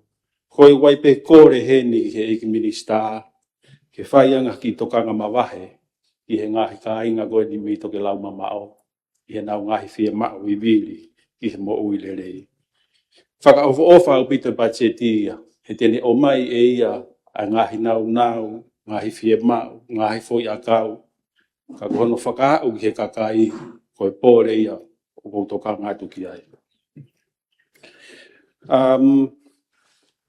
Koe ngahi, ngā ue koe ni koe, I he tawhaaki koe ki hono malu I he kakai, ke ua te nau wau, ki he tuunga, whakawhakoutua o e mo ui, o toi fu mahu inga mo ia. Ai o mahino pe ia, hono o mai, he polokalama ua, me polokalama o no. Pa wai pe whakaamu, ko hata ue nima, e hongo fulu me heni, e maari e pe ai furi ai ata, o ku hulu I mai he pacheti koe ni. O mi lahi nofo ki he tokanga I hono malu I. Ka whakasi isi yang e tawhaaki, u tawhanga I ko tokanga I mo whaito e kakai. Ko ia guai ai lotolahi, mo e poupo, ko hinga pe ko ngai whakatutu koe ni he pacheti koe ni. O koe pe mo ki mea whakaosi pe o guai ai tokanga wawahe ki ai.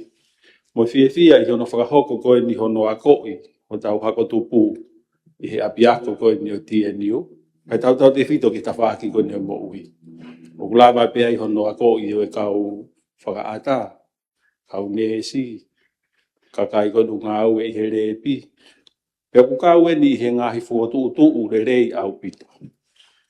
Ko mea au manawasi I kia e motu ani, na lere mai a he ako, apiako ai kau nesi, na eskola sipi na nau totongi pe he motu hawe, ka e ako e whanau koe ni o mahino, ko e nau osi mehengi ako, I nau ngā ue I he motu hawe.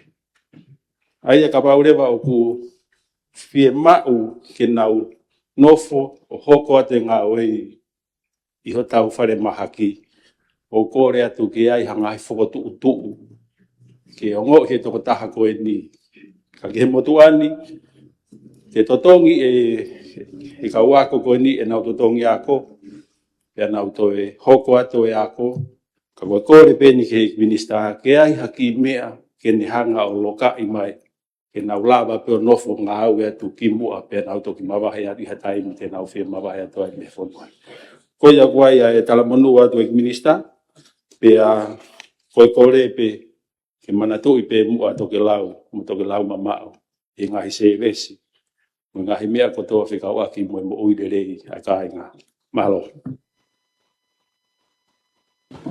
Se o malo atu ni ki wawa tani mai ngai whawa le rei koea. O te amito pe ko ni ke he medical supplies mo mea. Koe kau ia he ngau e mahu i ngai ke whahatokanga ma ke ai ko ngā pe ke readily available ka whia mau. A whai pana tolo pe koe ha mea o mau.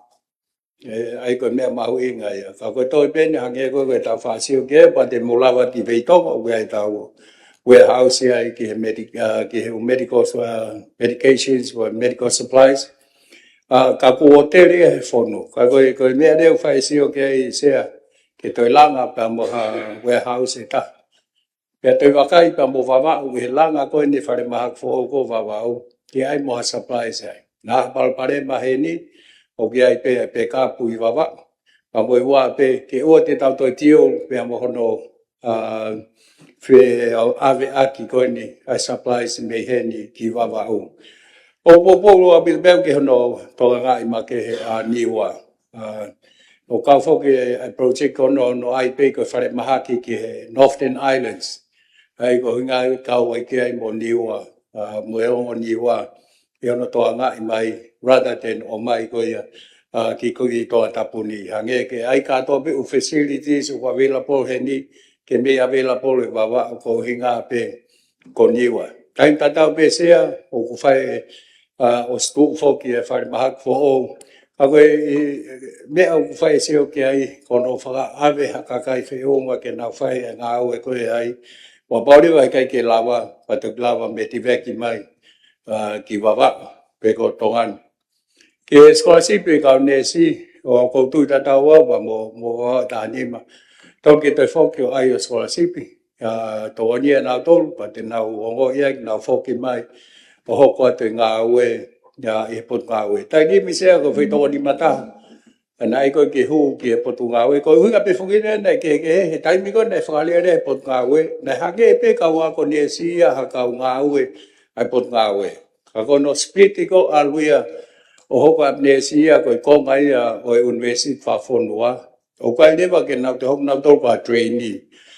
Ka koe whaamui o svai tā no ki ai sea ka wawhawhonga. Ke hange ko mea ko na ke mea ki ai. Ke tōnia nau tolu. Hange o aipea scholarship. Ke nau osi koe nau ai nesi. Pa nau whoki mai o huha tonu. Ki he ngā awe. He koe whoi process koe nau rāne nai. Koe mea ia kou fuai. Ai whoi tōni mataha koe tai nimi. He ano tuwaki mo e. Neo ngā koe whoi pause ni mataha ke tōni mataha. O ke tāmai pe pause ia tuwaki pe ia. Neo ngā koe taha whare maha ki tongani. Ke ala ia ha whi auhi he whoi pause. O ke tuwaki pe mo follow pe whoi process. Ai koe mea nau ika nei sea. Ke whahasio ki ai. Nā lawa tōnia. Whawhamaro atu ki whawhonga ni... Whawhonga wawau ma ko ilo pe mana e whanawhana atu me whawhonga niwa. E kawa ki moenga niwa. E mea mahu inga koe ni. Pahange ko lau ke telehealth. E kau mo ia accessible. Ki niwa ko hinga ke lava kau specialist mo mea o consult. A ki nau tolu koe ni. I he otu motu. Koe mea mahu inga ta hen besea. Whainga maari e koe ni ke tautwhito ke mea mahu inga na aha ke he whawhonga ta nima. Ai tau whinga koe ke whakasisi. Ai preventative. Ai mahaki mo e uesia koe ni mo uiho tau kāinga.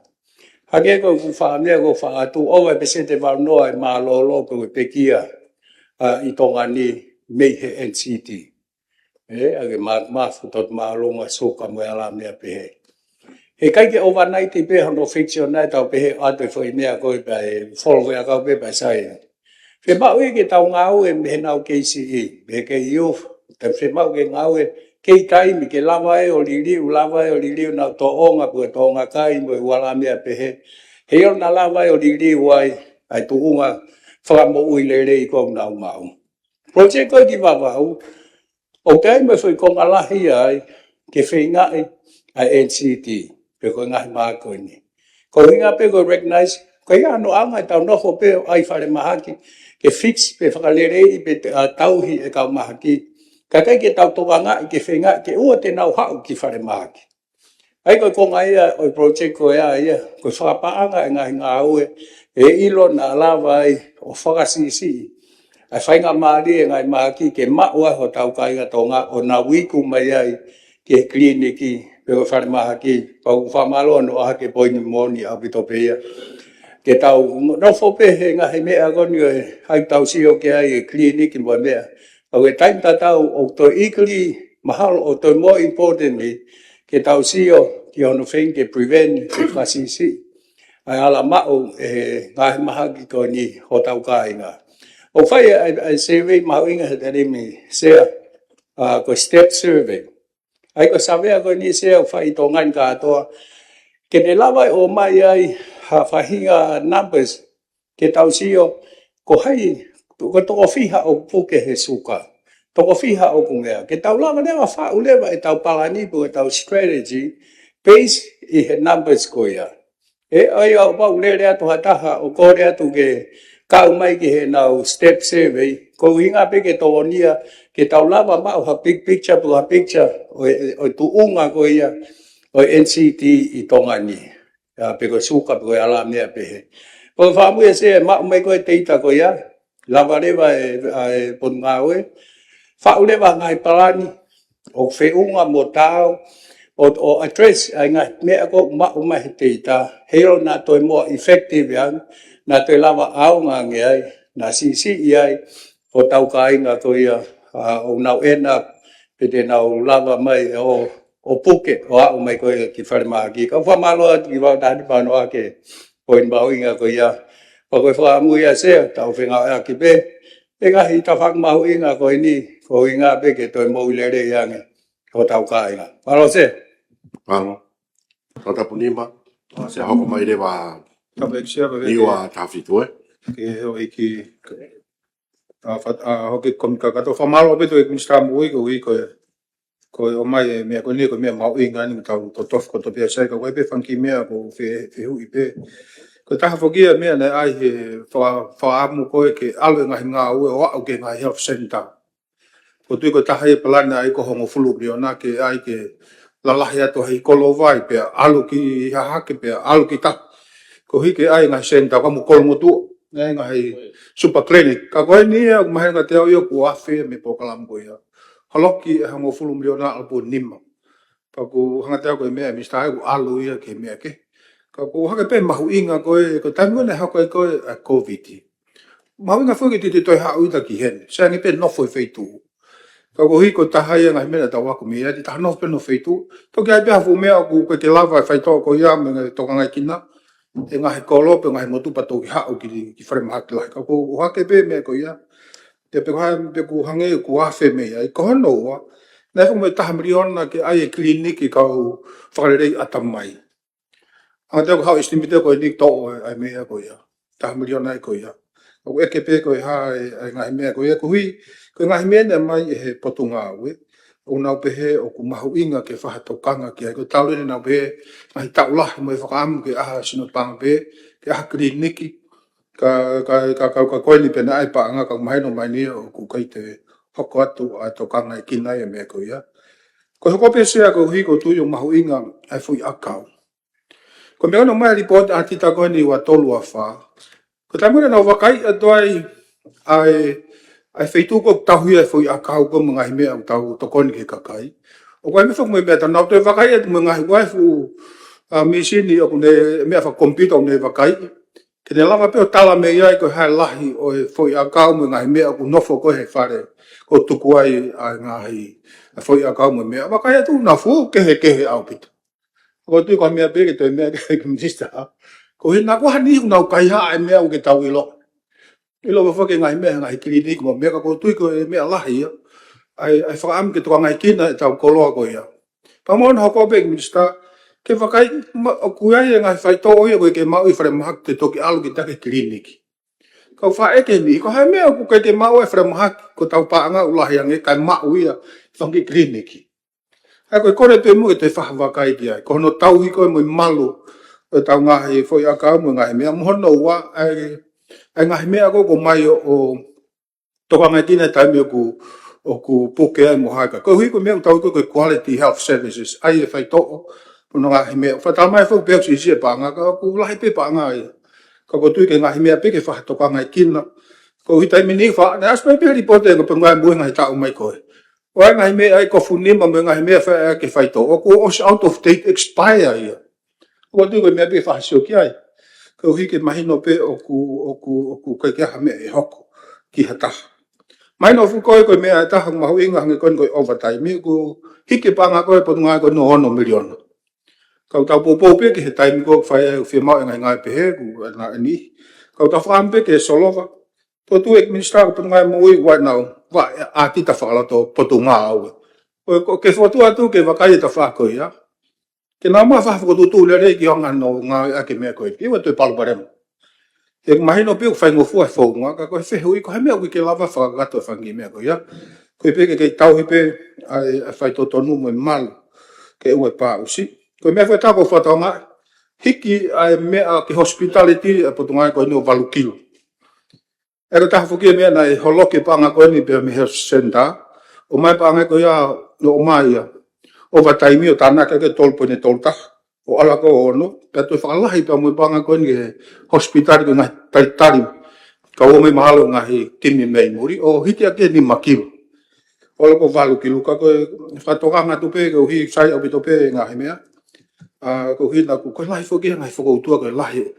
NCT koe lahi koe ngahi mau mea toko ni. Ai pe momakai. Ngahi ta whako ia. Ke whahatokanga i kina. Koe mea whai taha whakai tokanga i he tokanga kina koe kau ngā ue. Ko tahe mea nau naipo ni, nau toki osme me fisi pa nau osi, mata opine ua pe tolu e nau ngā ue. Ko nau osi tohi nau tolu ia ki New Zealand Masteria, nau apply ke nau hoko na aluna toho ko toke taha iai. Poko kamata ke ki lahi mea koe ia. Ka koe pia koe eke ke nihen, koe mea kumu alvawe ai. Ko tahe mea nau tala mai, o koe ke futuanga e kina le rei nau tolu ihen, he ngā ue. O whewhe tamai, koe anga koe nau whakatata mo fisi. Koe atu koe te kamata koe intensive koe o se te hau. Ko fisi o koe ko hau ne tonga e ta whaako iau, ne tonga e rei ki nau tolu. Peko spoe taha ade nau ki certificate, whakamahalo au bito e mea, koe mea ke mohoko atu. Hange kuna wongo i koe o kui kai ke tonga kina ki nau tolu. Kako tui koe ngahi mea beke tau tonga ki ai. Te whaipa tonga ki ai. Whala tolu haipe ki nau tolu. Whamanglo ke kau toke tā nau talo se nau ngau e mai whanai. Koe ka ki mea si ia. Koe kau toke tā ia mahino koe kau matao tau. Kana kai ke nau whiri e nau tū maari e ka nau nofo mai. Paku tau whamalo la. Ai mea koe ia. Paku tū pehe pe mani nau nofo mai pe. Kau hi koe whaamu ke lere pe e ngau e ke whanuan. Paku ia koe ngahi mea pe ko hak. Koe tau luluk whakaukau atu pe ke tonga e tau mea koe ni. Koe papare malahi fuena mea minister i mea koe ni koe. Lahi koe ne whakoutua koe ni NCT koe hiko tonga moui. Koe taha whakia ngahi mea i he ngahi riri ko whai koe ngahi kautaha ko una uhanga ko o ngahi koloa koe ni. Koe taha whakia mea uha ngahi kautaha whakia maana dole ngahi whanua whakapolitikare koe ngahi whanua muri. Koe ke lawa ngahi whanua muri o whaha mea ka nau tolu. Koe whakatātāni. Koe tō ngahi tau me peki muini o ku o tari ke lava no whakailo koe ngai kau tapaka. Pakua ke tūnga o tohui pe tapaka, koe koloa koe nika ke mau whatu tamaki o mui pau kansa. Koe tōnga whoke mea koe inu me lie mui mea, koe ke tuha mea pehe ia. Koe fufu ngā kau tahaya koe ni, nā whakapanga nā tōna campaign mui mea pehe. Ka kau whoto e pe minisa, nā ko taime, tauwhia. Tu hau whoke ke, ta tau e pe lahi tu hate tau hinu pe tau tau. Whakapau koe tūku ngai u lahi au hia o tau kakai he.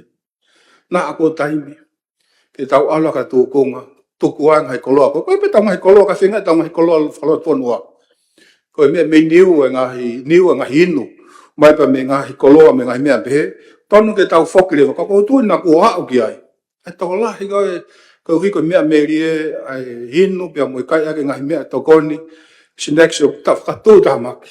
Nā ako taimi, e tu atu e minister ke ki mea ke na ako tai ke tau ala ka mea ke tatu wa tau tolu ke tau wat ka ko e whaampe ne ko hui ko hiri e ko hui ko ngai kau tako na umai mea ko ni ko ke na tohi mai na tolu ko loa ko ni ko kof ko hi fo ko ngai mea whaka politika ngai ke ka ko e fotua pe ia mo popo te tau ngau ko hui ke tau whaanga a popo ko ni malang Mana Samoa. Bagi tadi. Pamalot ke todap ni mai ko ni ngai me mai nga ko ni. Ia pa ko ho fu mi na ko ki o kliniki me na ngau ya. Pa ko ni ma milion nai ni o ko roll over mai ko ki tam pa bang ko ni. E wo si le de a mu ai na was complete a mu le de ka to ko ha fe va ka ha fe vai wai langa pa mo ko tai u fo wi ha pai ko wi ka hek ma winga ke ange ha accommodation to no fo anga sai ka fi alu e ka to ta mo ka ne si ki ai was renovate pa mo e u ngai ko tai hange ko tai fitu pe va lu ai va u fai ngau e ki ai ko wa ma lo ne ai ho fu million ka ko ni mai ni o to ku mai ke ta fa pa ha ko ke hoko atu pe ka wai a me ma hui ko na ke o ke rehab center e ko ta milion nai ta po rio ke o ke ai rehab center ko nga ke la vai o finga ke o atu fa la la ka kai ni e trucks pe ko au ka lo te pai la va va foka no molo si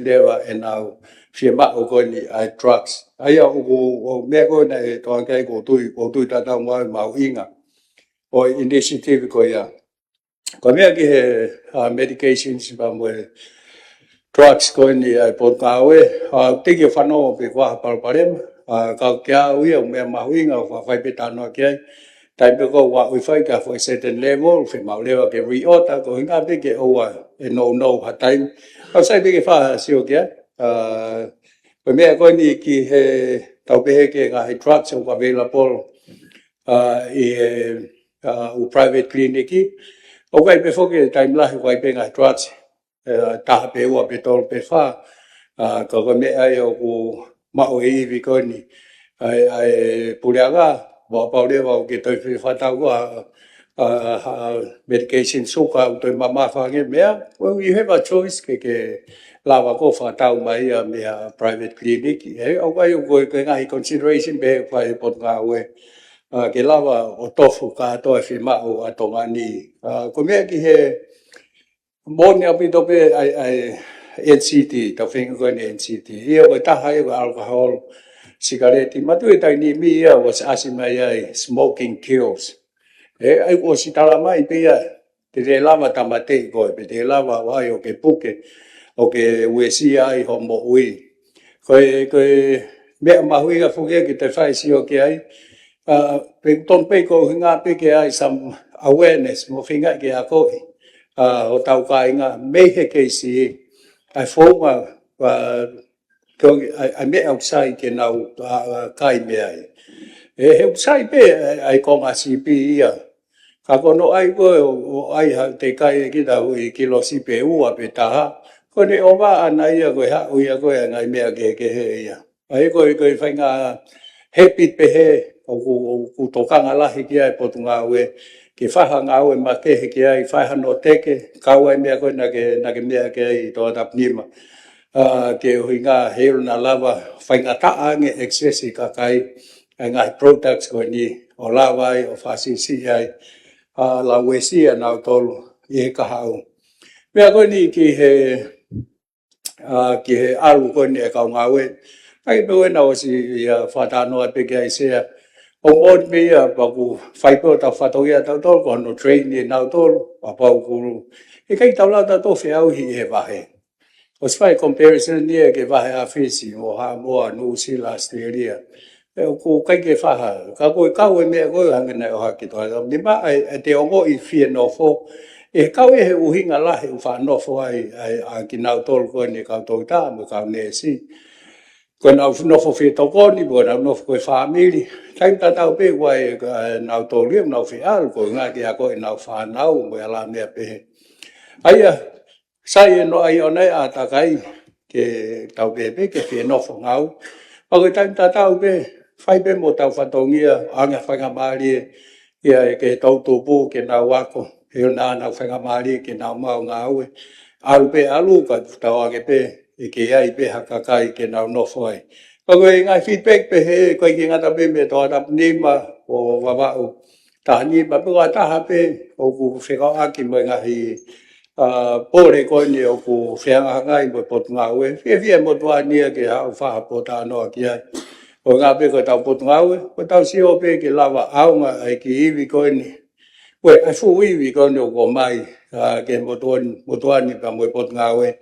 Ke whai aki ha ngā ue mo atoa ni, ai mo ui koe ia. O tau ki whonuani. Malo se. Malo. O tu ka popo? Sia, amor. Ki Ia mai hapai taua. ki mea mau inga pe nia ko. Ki whehu I peke mista ke tūkunga koe ni se tāta ala sisi. Ko ilo koe polpare malahi a pito pe kia ai tautanga tā koe kofua. Ko tui e toko lahi a pito se tā koe ni ki toki whalolo atu e taimi. Moi popolahi pe ki e potu koe ni a wataha ma ko tui e nā lawa tokon lahi. Zai fo koe, na e ako pe kau nesi po vai pe manau ki wahi. Pena u ngā ue pe nā toi taim tatau. Koe ngā ka pai nā lawa tokon ni ke tau ngā ue. Ke toi whafoki mai pe fo I motolo koe ia. Ke wahi anau ki scholarship. Pe lere pe nau ako I e TNU. Koe nau te ke langa mo nau apiako nes fo au. Pena ngā ue pe tokoni ki he tau no koe ni I Palemaki. Koe ni mental health, hange koe mea na e whaok me tongatapu lima. Pe ko kei tō mau e taha miliona koe ia, ko tui koe waa mahu inga au pito eni. Kai ke ngata pe o me I tatau pe whonuia a kua tori mo whonu ai waa koe ni. Kau tatonu lahe tau tokanga lahi ki hua tori. Ka koe waa aine o ku whie mau au pito ke te whaha tokanga ki ai. Heu toi alu ki ai mo e kau wesia koe whai tokona tapu. Ka pau ko kei tō maa taha miliona koe ia ko tui e tokon lahi au pito ia ki he ngawe a Dr. Mapa Puloka. Mo si kau ngawe koe ia. Kau ku e kwa tupe ai whamalo lahi koe ai pela pe pureanga mo kumatolu ki he kau toke tā, mo kau nesi. Ngawe wholoa, no ki ofa tau whanua, nau nofo pei tongani, ke tō ngai e tau mo ulerei. Pau kawai me mau ki motua toke tā koe ni hapai, ko kore tu ekmista, ko whanonga te eke whahiki wawa, o te hanga whahiki. E koe ki toke tā lerei o ku kuota ko toa pe, o takai e ia hapai. O kamata e me mua hau I lulunga, I he kuota ko toa pe, pau whia lahi au pito hapai, I se vesi ai Dr. Siare Hausia. O e whamore o ki tuka tata e hongo fului hapai ke maulere atu. Malo. Se, kata ki hoka pe mo ki tānak no pe ke. E no pere hapai, mea mai. Kam whetone se, ku tonga pa ke mea whika mo tāla sisi. Ko te pe, mane mea pen he Iglistan. Na u tāla no mo ka u mea, nau whenga ak pe ko ilupu nau kau whenga ak pe Iglistan ke whai koene, whenga I koene ke whotu e tāla sisi. Ka koe mea wha pe pango e se am whakalom. Nai ngai nau mo ngai mea nai mana mai o si toka ki vei tongo pe ko whewhe tu. Ka kuk mau he whao mai, kai ha asi e kakai. Ka peko ngai sea malo ai kuk whai koe mea. Whai koe ngai sea e wono wape walo leas ti heni. Pua tu e ko more ko ngai ai ka kuk matau mea mai nista pe ko whanga pe ko mau. Ka koe kore peke kakai whanua. Pau nau wah nau ilo ke ko ngai pia ngai mama fai mo mau inga ngai mea koe ni e to tu ko mo ko kai fingai ke foto e mea ka to si yo mai ka fai ia ia to kai ha asin mo pa wah ilo ke ha ka kai mea finga mai ke tala mai ke fra fo mai si mea ke u mea ngai ko ia ke fai ke ngau malo se se we ko kamata pe dialysis center. Io bon bese nei mai ai famatala nei ai center to me ai se dialysis. Pea mau mo se ta ku fai ngau ki ai ko tu pe mal ko se a pe ke ka polisi. Malo tonu ke pausa ke potungau ai se a na ku tu kwa te halo to fare ata ha me ku fai to ki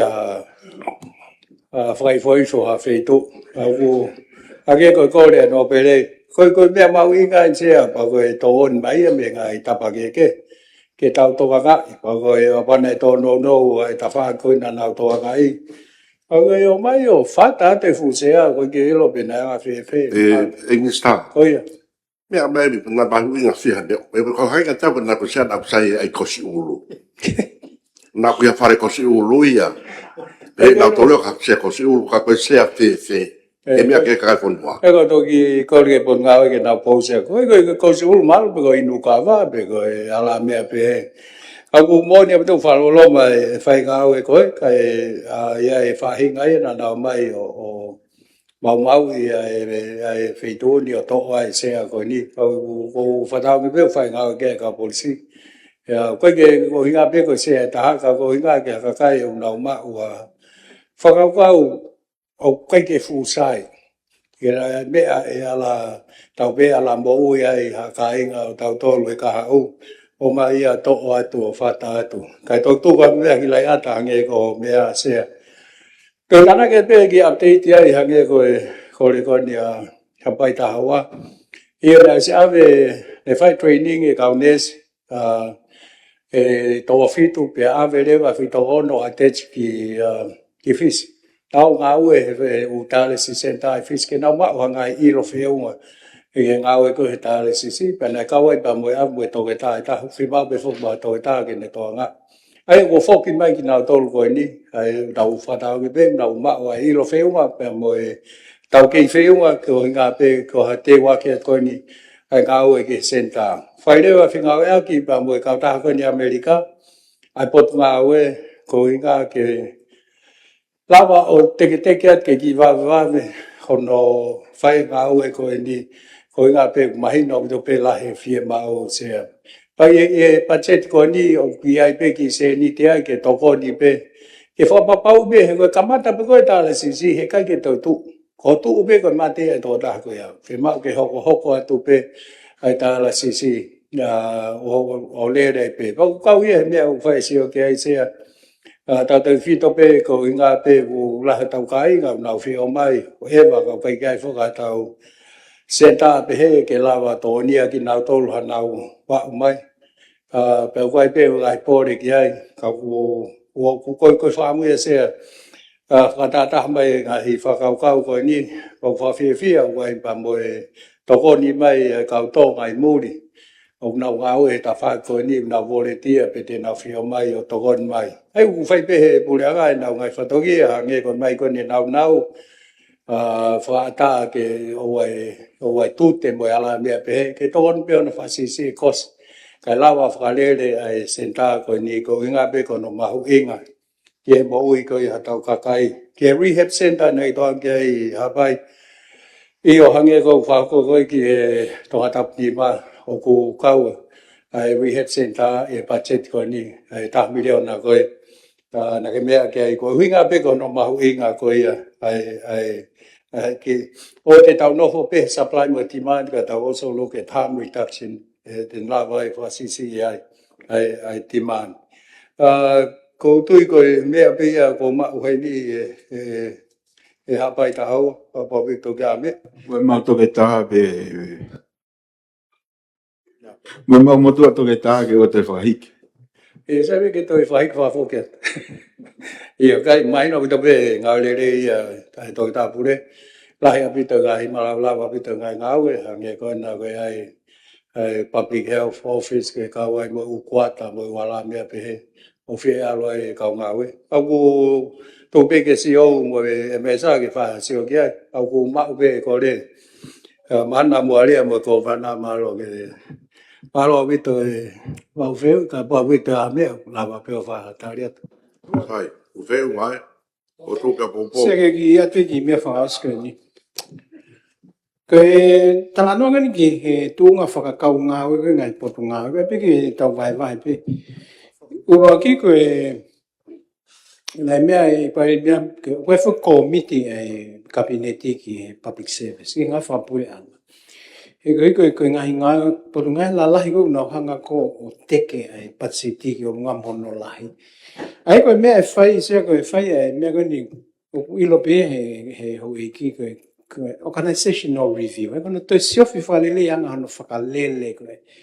Mea ngā ue mo ngai ngā ue ne whai kua ngai ngā ue ki ton ke tuku atu ki tua. O ngai ngā ue ki whakakomesi are anga hono natula. Koe ngai koe e whai. E kamata whai ke ngai pot ngai lalai ang koe pot ngai mo ui.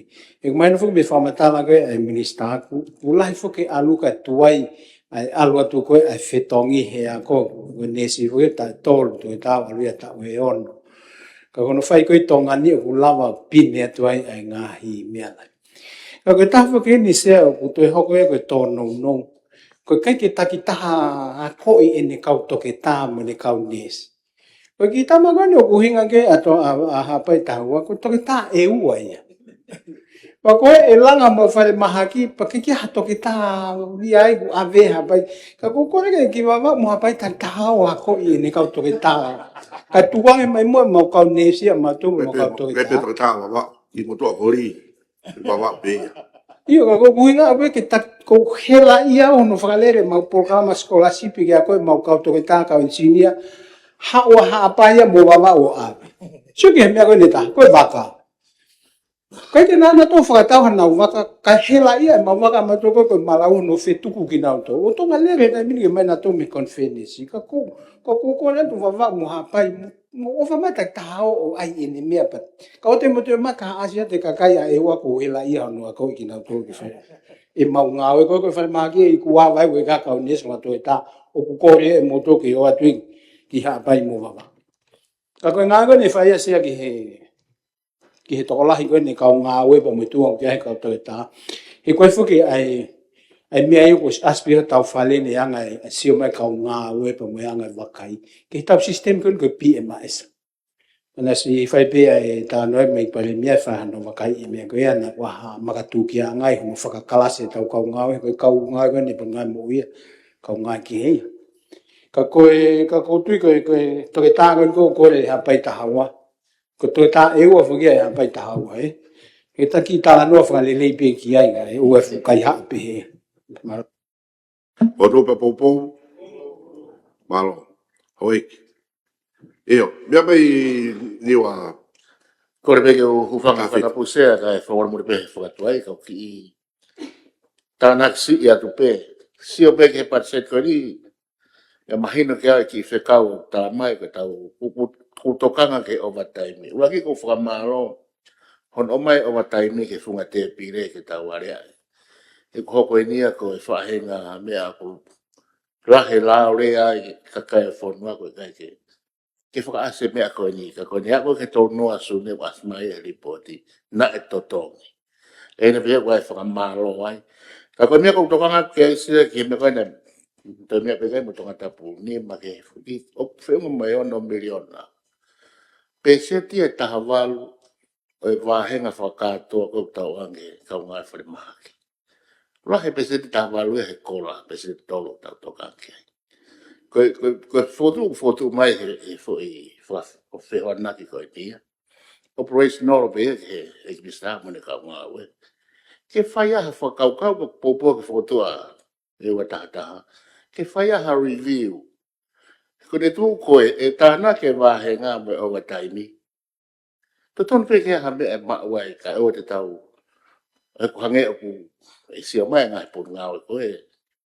Ka koutu e sea ko oat peo ke whakatoka ngā e pe mea koe ni. Ke oa na a tuku ke alu hao. Ka tau sio na ka whongeia. Ke tau whoa te ka hau. Pako tui pia uia e whakapoto e pe e ono miliona koe ni. Punu ngā ue. Pa mo e whakaampe ke lele mea hano kotoa pe. Maro api te. O rupa poupou, malo. Potua oe, ako, tau noi. mea mai. O tapa chea. E whakatapa ki he...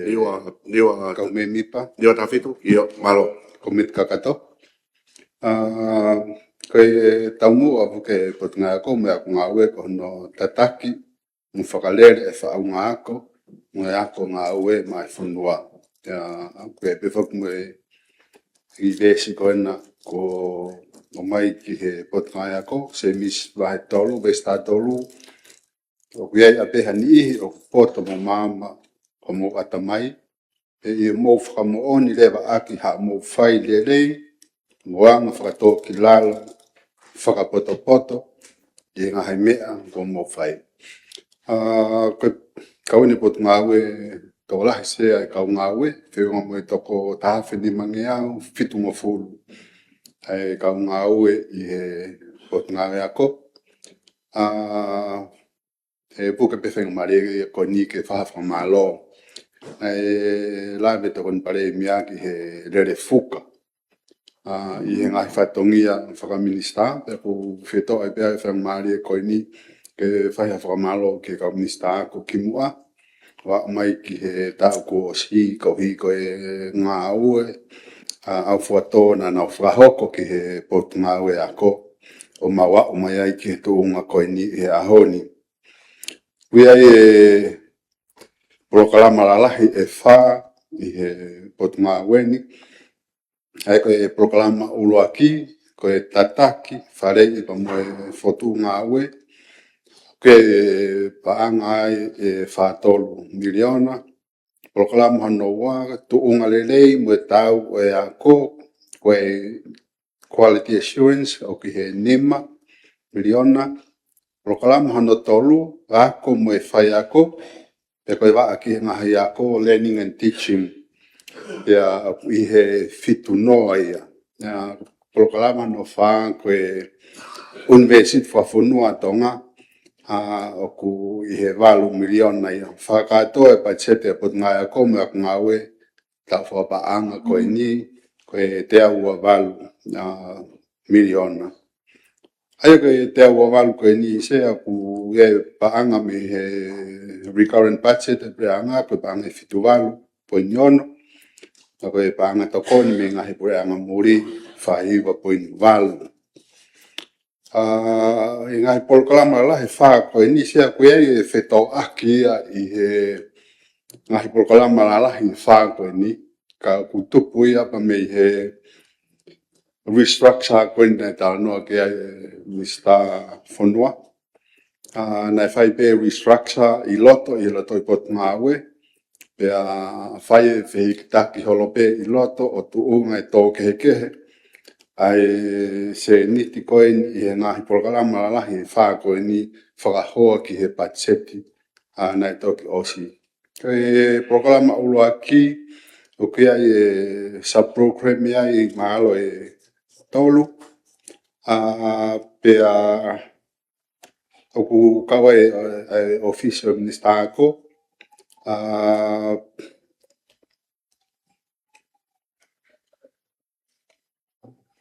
Pea koe moi ofisi o e CEO, pea kawat whake me Corporate Services Division ai potunga ue. Ai koe restructure koe nai whai potunga ue, kono whakatahai mai e admini, me wha palani mo e human resource, ki he waa koe ni e ngai tau ko ori nai tu ma wahe pe e ngai waa ia koe ni. Koe hoka mo e waa paanga i restructure for ou whakataha i e waa project me waa paanga ki he waa pe taha o whaka fo tokanga i pe ia e ngau e ki he recruitment budget me development budget ai ia. E ngā hikore whakalahi ki he scholarship i, ka wai e poate koen ki he tokanga i o tau qualification i, ka wai pa mo e sport complex, i he sub-program koen i whakatoa e sub-program koen i kuna wau ki he ulua ki ko he whatolu. Prokalamu ko no wa, pe ka me sa program ia e ua, a koe whakatoa ke ai koe nima miliona. Ai a ku kuia e kau e hiko ni e whalahi o tokoni ki hono whalele o e ngahi siwa breanga, pa mo ngahi activities o whakau aki mo ia, kau te kepe vasi la pa, i he waa koe ni, ko sa program ia, hono wa ia koe waa whakapapau ia tu ngarelei o e ngā ue Performance Operational Division nen, whakatoa o e proklama hono wa ku he 5 miliona. Koe waa ko hono tolu, koe waa ia ki he ako me whai ako, koe waa ni o ku lahitaha ne proklama, pia i he restructure fo o na e foki kotoa mai e ngahi ako loto ai pure anga government middle school, kawaipa me side school, me he malu ko e lau tohi. Na foka to mai lau tolu ki he waa kolisi, e koe nau hau koe ni o ku hau ai pe me kau whaia, ko hau ai pe me nau tu unga wahenga ki he ni. E koe thuk me sub program mi wā koe maa ia ke ngahi kolisi, holo ai waa ia koe ni ko hi koe mangahe ai e pachet koe ni ki alu ki lau tohi e ngai waa koe ni. Pea koe pa mo sa program ko hono tokanga e kina e maa ko ngai mea whakawhukiwha, pea mo malu i ai whanau i atakai ako. Pea koe pa mo sa program fo owen koe ako toka mua, pea mo ako kau katoa. Kau penia ki he waa koe primary school, ka koe e pachet koe ni o kunau mawahe pe o ai nau proklama fo o. Whakatoa e proklama kono tolu koe 7 miliona. Pea i he proklama koe ono wha, koe University Whafonua ia. Ai aku hike ake 2 miliona, ai to koni e pureanga ke University e tau whapanga koe ni. Ai koe whakatoa e proklama koni lalahi wha koe ni. O ku mawai ai te au lua valu koe ni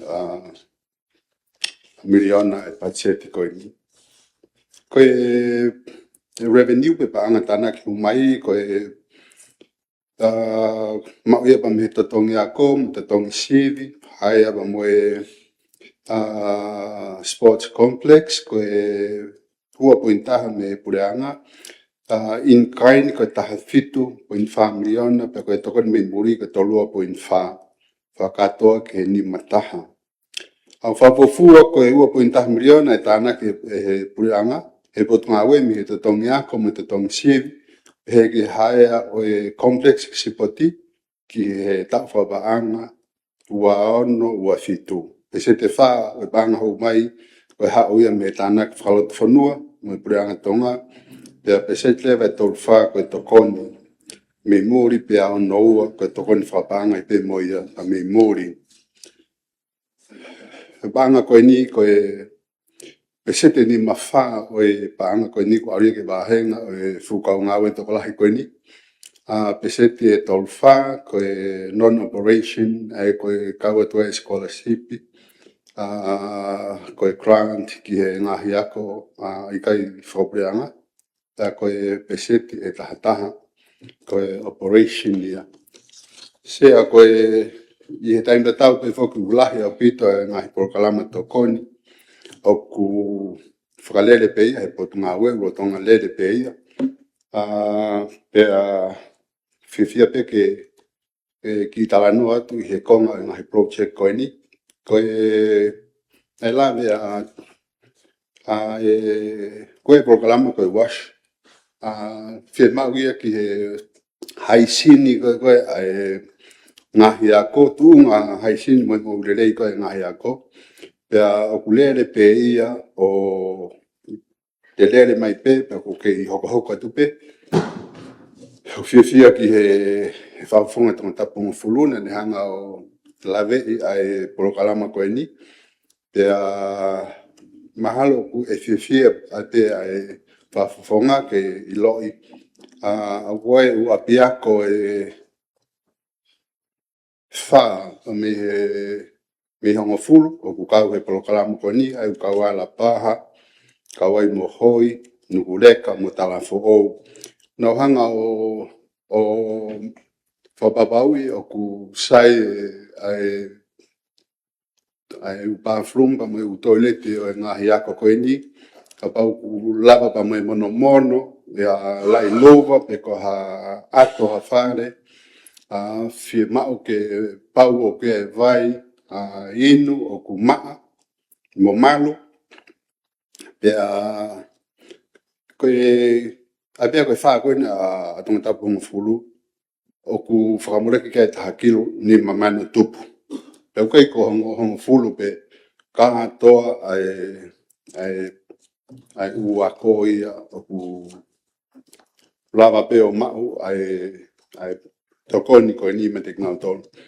Ma koe tokoni lahi e taha koe kohono langa koe uloki a ko ke tāua mo e tuunga koe ni o e whiriru I wake a ea pe a koe taha ini e project lahi au pito whengau akta mo e World Bank na e whai ai kamata mai ngau e koe ni pa mi he ngahi whare mo e koe hai koristonga pe a hoko ai tsunami pe a nauhanga rewa o whaka kalakalas whaka kulupu ki he whima o viviri taha pe a ka nauhanga rewa o whakulupu o ia e kulupu uloa ki ia koe uako ena e uesia pe lavea ngofua pa me he tsunami mena ia a pia koe hongo fulu koe ua pia koe ni ko kakato e ngāwe ki ai a pia ko me hapai na lako no muka koe ne a pia koe whaai I e hoa tāni na e whakaosea ta a pia ko plautohia kol mutua a hono fuaki o e ngahi ki koe ni ki he ngahi ako koe ni ke lama ke ngāwe aki. Rolotonga ia e foi package hono wa rolotonga lele he taimini koe a pia ko moia e ono pe a hoko tu lewa whaka foi kulopu pe o whakatatau ki he vivili ange ai fie mau ke whakakato e ni. A pia ko e fitu mo full stea o ku kau I he ni me koe ofi spesite ono full tupu pe ai ofi ki he ni. Ai aku hoko pe ngā ue ki ai mahalo koe mea whakataha koe I he budget koe ni ku whakakau mai ki ai ai taha poin 5 miliona koni o e maunga tokoni e whanau e kou lawe I bea ai hoha ai kau whawhonga o I kakai ki he polokalama koe ni ka ku kore at bea ki he kau whawhonga ku o ku mahino pe ku iai whanau ngau si fie ka ia ia kou lawe pe o kai ki si kau ai o mo whanau ia mo dol ka ku iai ai whanau ia o ku nau si fie ka ia I he na wo ki he ako. Koe talanoa koe ki he investment he tau topu me whanau koe ki se niti koe ni koe invest mo ia I he tau whanau. Kulahi o pita pe u benefiti e mau he whanau ula ki koe lama ke nau mau ha me tau koni o ku quality lelei pia nau lava ki a piako o ku nau fiefia ku nau makona pe. I kai ngata ai ko sfamoni ia o tokoni e nia ki he attendance ke mau ko koe whanau. Palpare malahi I a mautolu e di aki ako koe whanau e koe tokoni lahi e mau me tokoni ki he mau ako e whanau pe kai ngata ai koe te makona pe e whanau na fiefia tokanga ki whai ako pe saiange na wola whaka akademika. Pe kaua te whoki ai pa mo uirelei ai whanau ai koe kau sea me kau whawawhonga koe ki se ni koe ni koe investment ni ai whanau koe ni ke nau mo uilelei o nau tupu hake ki nau tolu o hao mi he ngai mahaki koe ni o tau tala noa ki ai pe nau fihia koe ni i he palo palema koe ni o tau tala noa ki ai ne toki mea ki ai ai ni sta mo ui kene pacheti sea ka koe tukunge a kui ai pachet koe ni ai pot ngai ako malo Se. Ya mai, ora pa.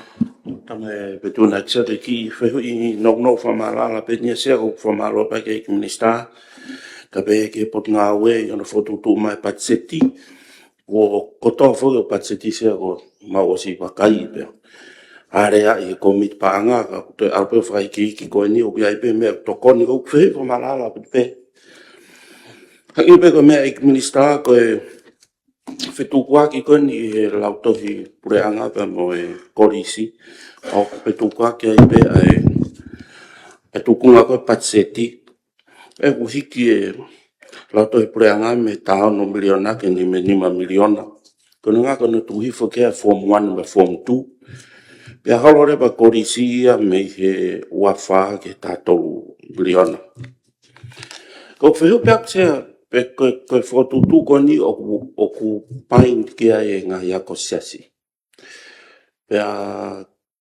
ko ha ene impact e to kon go fai ke nga ya ko siasi o korisi fo ke o kamata form 1 ha ene wesia e to kon go ya ko fuma to mau inga a to kon fai he pure anga ke nga ya ko siasi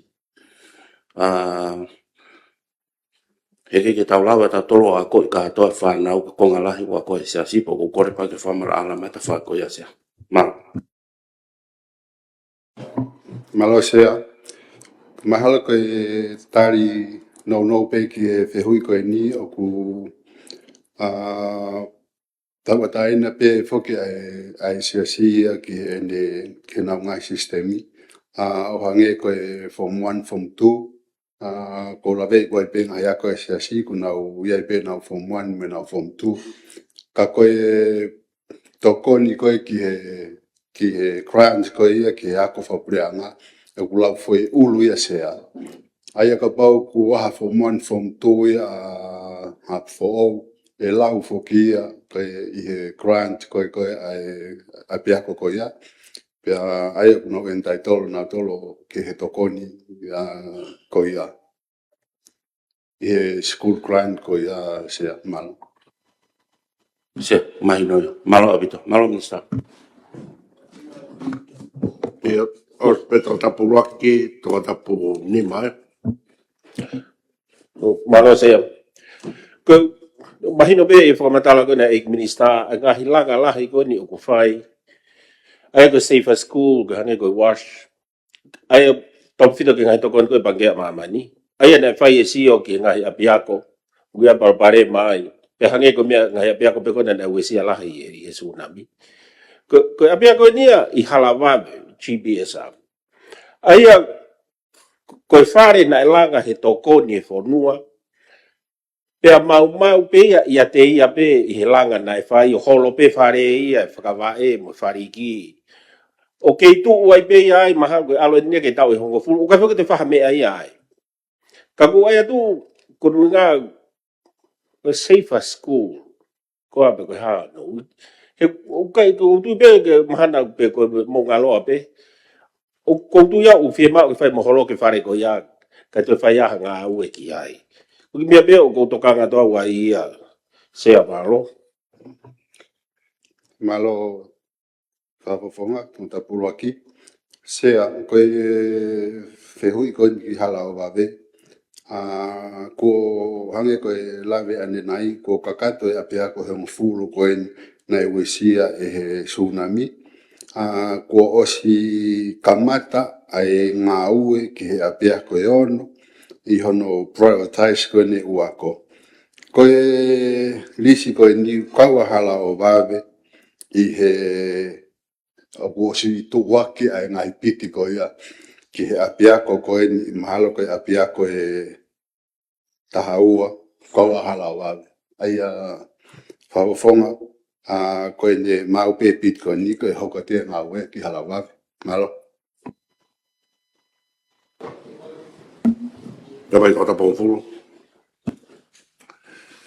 Tapa whetū naksia. Tapa poi hoi memi pa komit kakato. Se ko fie whamalo pe ke egnista. Ne whai whatala noa pa moe mihe kau whai ako. Pa me whake whanau ako a pia ko lau tohi koni na toko smea mai aki pa ku. O moni e meone mea mai aki. Kamata ke whai hono tokanga kina mai hono whalele e ngahi loki ako hono auwhi pa mai pe whake ngahi whare whawhia maari e ngā pe koe safe ka moe malu mai hawa tau whanau pa koe whamalohe. Sea ko mau whatongia whoki. Ke sivi ai whakahoko whatongia e pure angai aho. Ka paulewa ku kai ke whaha hano tokanga e kina mai e whakahoko whatongia ko ia. Pau kai ke tu iau sea te aha mau auga e mau whotua tuani. Ko tomoa kore whamore more pau ke hei minister. Ko kou whetala noa tu peki he tāpoi ni mamilionase. O kosi i whakapapau i mai.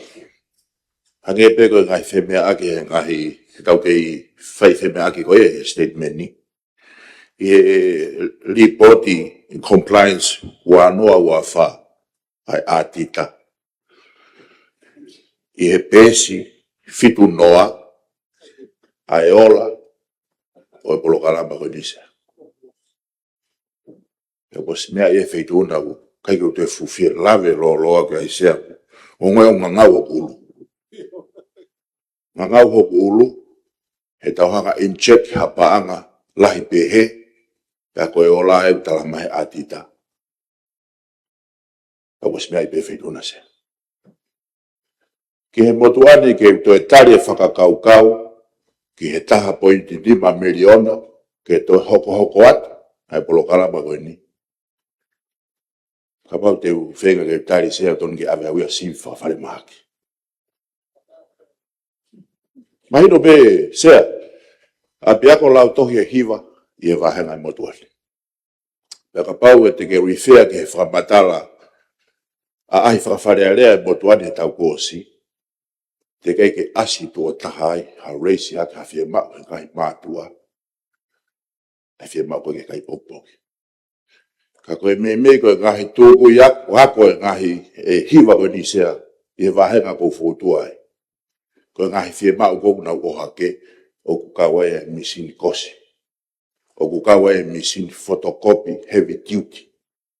O kukawa e hono pensini ki e tauhi mo kosi o e apiako. Kawa me whia mau e kau tou ngā ue ke nau whanawao takai e ngahi a. Kawa e bea moe whia mau ai pepato i reti hufanga whatapuse. Ko ngai mea ko hake he mau. Polo kalama a ahi whakawharearea.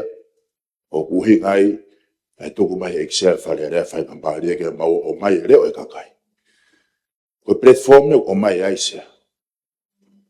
O te kei peke ahi tua taha e motuani ia. Pero ke whangatoko ua kau ngā whafonga koe ni. O hake ai e whia mau ke whai kai pongpong. Ja koe hao whangatuku ena, reporti compliance atita. Ua noa ua wha. Nei kai ke mau, hala whanonga, o polo kalama wani. Kai ke te au ke uhiki nima ke tari ke kei hoko atu, ai polo kalama wani.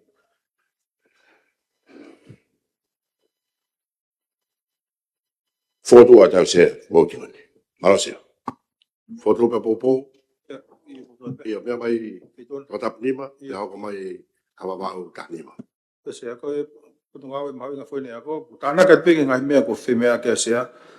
e tau komiti kakato ko fa be fa ta ku mai no ko putunga ko ni ave ke wa tol pone fa tol miliona pa nga nga o ta fa hai be pa nga fa la fono me to ko ni fa ka pacheti pati support ko voti ko ni of akipeia hiki akipeia I he tau ka hao ko ni tau ke tol pone valu miliona e ko tol pone valu ko ia ko tana akipeia o ta pone ni ma ko ni breakfast to mo hiki u miliona ko ave ko me city ko fa fono e foi o lai pe tonga ia to ngai ku ai ko ha tol pone ni ma me tol pone valu ko ni ai ko tanak fo mai be ni e pacheti ko to ngai ku pe o ku nau fe u fa ki ho pe ko bango ko ave ko tau tol ke ko CE panga tonga o fe ngai me ko tono milion pa ko wa ni mare ba ko ngai to ko ni o fe ko me aso e pacheti ko me ko ni me ni ma pone val a ko tono milion o tau ave ko ke la to CE o tau bango ko ave ko ke ko ko risi panga tonga fe ngai me tau pone tolu milion ai ko tolu panga ko me muri o tau pone fitu pe ai mai no tau tolu pone va milion ko mai no fok ko fe au aki ko ni afika ko ni tono milion ko si panga fala fonua be ko ke ka wai panga ko me muri panga me panga wa ni mo pone fitu ma ko la ta me ko na to ki me ke wa fonga ko me panga tapulo ki ai seifa ai ko ni fale ngai lo ke ko project I fu lo mai ka ke ka ko ha ke pe nga ko ai nga ko o tana ki ko ne ngai panga ko ni se ko hi ko tunga ko ni ai mai no ko na lava ko ke ni nai ko me ke fita mate aki pe hiki a mo tu hifo ai ang panga ko ni ak pe tol po neval na fi alu aki dengo fa ta ka to na to luia o mai no pite lahi e tau panga ko aki ke potunga ko mai no o ku I he fitu valu ia e tau panga nga o ka ko hake pe sia ko fe hui pe ia ke ek minister fa memore ai panga fo ko ni tau ave ki ngai foi ulu he ako fa teknikare anga te ko tunga taimini ku ta fe to nga wa no pe ai ko ha kon hai he pe ko na u asia tu wanga ni mataha wanga fa fitu ka ko lave pe mo yo panga fitu nga fitu no ai foi ulu ko ni ngai ako ko risi ko e pe ko hai fo ngai ako ku ke tokoni ki na tolu I ta fe I panga ko ni fa teknikare ta hafe tol nga wano ko lave ya we na ya nga yako pe ko wa ya ko koris to wa no fa teknikare pe to ni ko nga ta ko riliu e me ko ya alu pe ke nga yako ni ko pe fa more mista e ke lave mange ai pe ko hi ko hai ko na monu ia I hen ko tu pe me nga panga ko ne fitu nga fitu noa ko tu pe wa me nga university na fa o mai ki mu ha ko university ko Kalaisi ko hi ke ngai me na ke na fa ka me na tol na ko tu ape ne na pe ngai to kon na ta fa ke ka ko tu o ku ma winga I mai no pe fo ko ta to kon no ave ki university fa fo no ku he valu pon tol milion e ta tana ko alu ko hiki ke na e ono pa ko ko valu pon tol ka ko tu o ku wanga I alu ko me ka ku ko fa malala ko ko pe fa ta pa mo ko hi ka to tau fa banga fo wen ko pe administrar na lava ki motu o alu to ahi vai api ako CE ako nge mo to tof ko to hani I he kore me fa ki api ako CE he me ko to si me ke ai fa fo nga pa na sto he pe o wat I he pure mga me ko tu pe to ko ni ko tau fo o ko ni e ko e ke na ke ava mo estimate ma na ke ja mo estimate na to fa fu mai baby office o e ke pe na ta na ta kai holo ma we na me wa ta na ke hoko o tu pe to koni ai o si ko estimate ka haki mo tu ki ta kai mai o vakai ko hai na fe mau ko ke lava o mai e ta mai po kala mai no pe wa ngai to koni o ha o he mono me me ka ko me fa ka ho ka wai e fare ma lo fa fa tabu pe mo na ngai print ta ngai me pe ko tu ko ngai me ala to koni ki ka mata fo wa ke ta fo ko ni se ai ko ngai me pe ko sio ki ai se ko tu ko ai pe fo ke ho ha ko wilo po fe he tai min ai ha ko ka fa na wa ko fo mta ha mo fo mu wa ki ako lau toi he nai e to ka ngai ho ha ko hi ko to fe ma o ke ha o ka fa ya ko I pa me ngai ko risi ki he ako si pakai ngatai fe ma ke langa bang hai le pi fa sa nis ko men pe ko sang pe ko pa na al ko si osma be na ya ko ya pe fe to na ki fo pe ko fa ya ko sa nis ku he lot ab ya ko kia ki na to lu ko ni i he nga ngo form ko ni ko me ko no ave na o ave ke nga fe tu ke ai le va nga he fe ma pe ka ko kai pe ko hai tu ko nga i he tai mini sia pang Pe mai mstavo. Malaysia. Ko le peke ulaki tokanga tumu ke hoha a koe ni pe me tangata pong fulu. Pe a se a mo ne pita e hoha a koe ni. Ko e hoha ain ki he whatongi a koe ni. Pe a ku tali le rei pe he motu ania ai hoha a koe ni ka ku tui ko e te mau whai o mauri rei taha ke whalelei ai whakahoko koe ni oe Polokalama koe ni. As whai ai nā whie mau me ui kōsi sio ki he report kone a tita whai tala noa ki he kau ngahi ofisi I tahi pia nei ko hapai na whai toka ngā ki ei ko hui koe whai ngata ai whetu taki holo I hapai pe nei pehe pe mi hapai nei lawa lelei pe mandui whok nei kai ke whai ha breakfast e tau kōsi kana ia e toenga o e stock ko e tau atu nai toe mai ke tau kōsi pa kono ta ofi ko e tau kōsi pa nai tufu whakawā pe mahalo ko e mea na e aho tolu pe whai pe breakfast e tufa whakawā pe ki toenga stock ko ia ke aonga ka ku mau tali lelei au te pe ai hoa a koe ni pia ku mau tui whapapau te mohanga whai mau lelei taha ke whalelei ai Polokalama koe ni. Ha koe ki tangata pnima koe tala noa koe ni ki he mea ki he form 1, form 2 I o kuia pe whoke hange pe ko kulawi ki ane nai hange ki tangatapu whaa ka pau kuia ha kolisi ia kuia na form 1, form 2 mao whoki na utoluia I he grants koe ki ngahi ako. Pea koe TVET provider koe ne mamahe pe whoki he TVET me he high school pea utoka ngai ia he TNQAP taimi koe kunau I he high school ai kunau ke entitled pe ki he se niti koe ni o ku wahei ki he tahawhi tupu koe ni o ku wahei he TVET I he school grant. Whakawhamaloat ki he on whakawhonga I he tokoni mai koe ni o hange koe consultation ke lava atu ki he kauwhai ako ke o mai e nau viu ke tokoni mai ke pacheti tali rei o bita pe ai ngahi tokoni mai koe ia ki he tu ki he kahau whamalo atu. Malo se.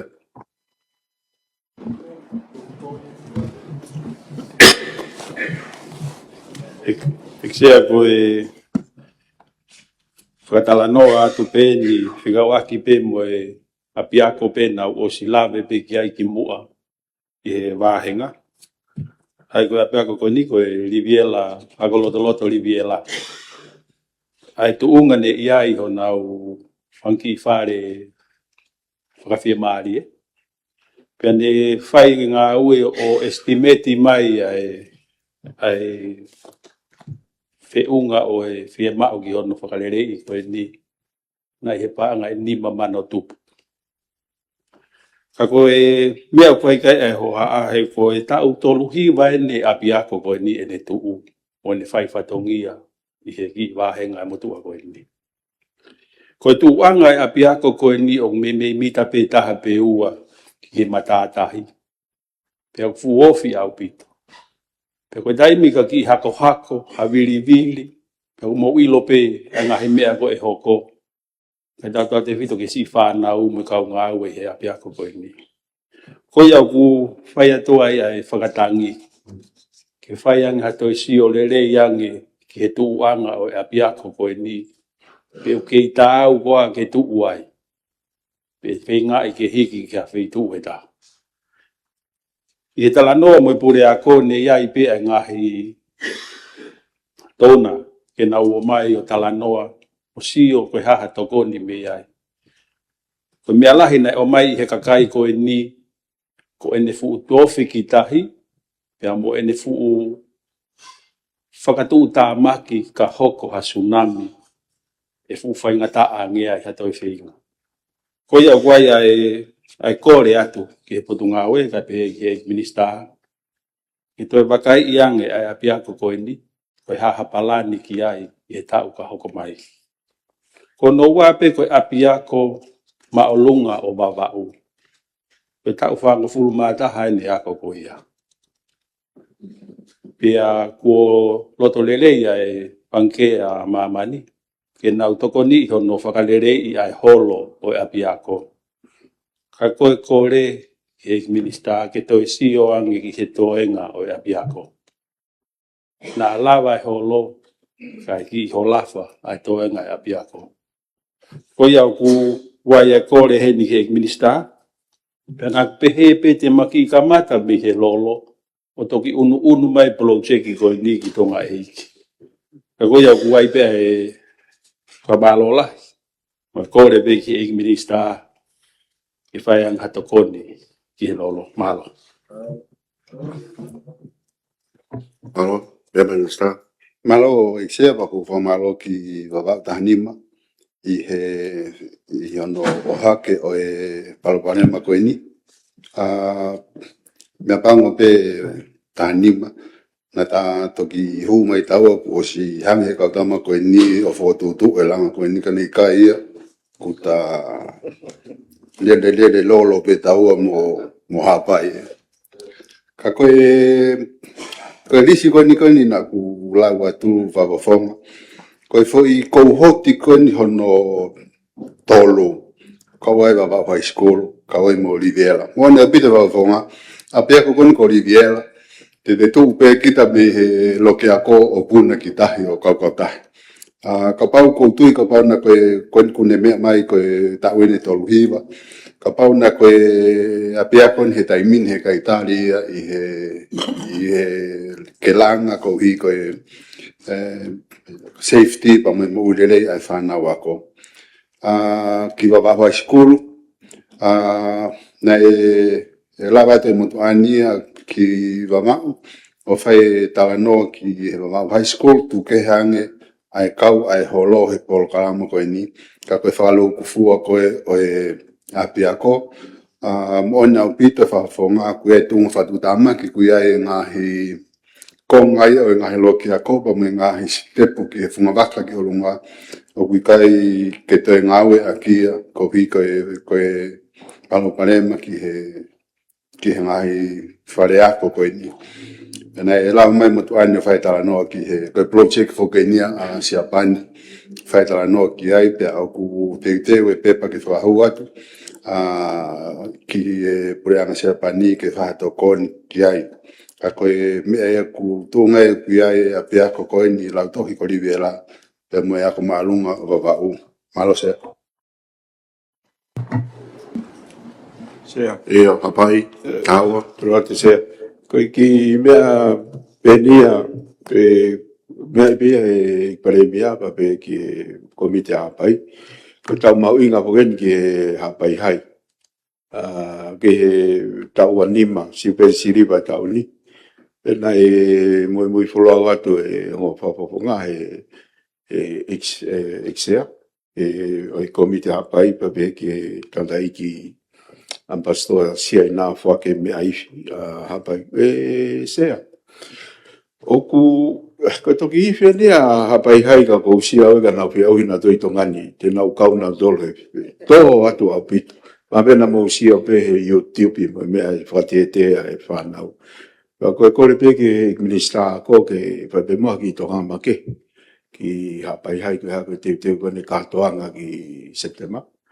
Pambo e whamalola hi pe ki he minister, pe ke CEO me tau kauwhai ako, ono ako i mono tau ki tau whanau, hawa tupe whanua koe ako koe kaha ua longa. Malo. Poto pe popo. Alo, hawiki. Kau hoko atu e. Koe potu ngau e. Ngai kau kalo tonua. Ministry for Internal Affairs. Whatapa te eksea pa E mai. peke. Ko e me mi pa e whararea tonga ka e whahoka te whinimutuane a e potu whiata whitu e potu ngau ke ngai ngau e whalot whanua. O ku ia e polo kalama lalahi e ono a e potu ngau e. Pea koe patset whalukfua whiunga ia mo e paanga e tolu ono poiniwa a miliona. O ku ia e neki i hikisi ipe. Me he tau whapaanga lolotonga. Koe prokalama uluaki o ki he leadership.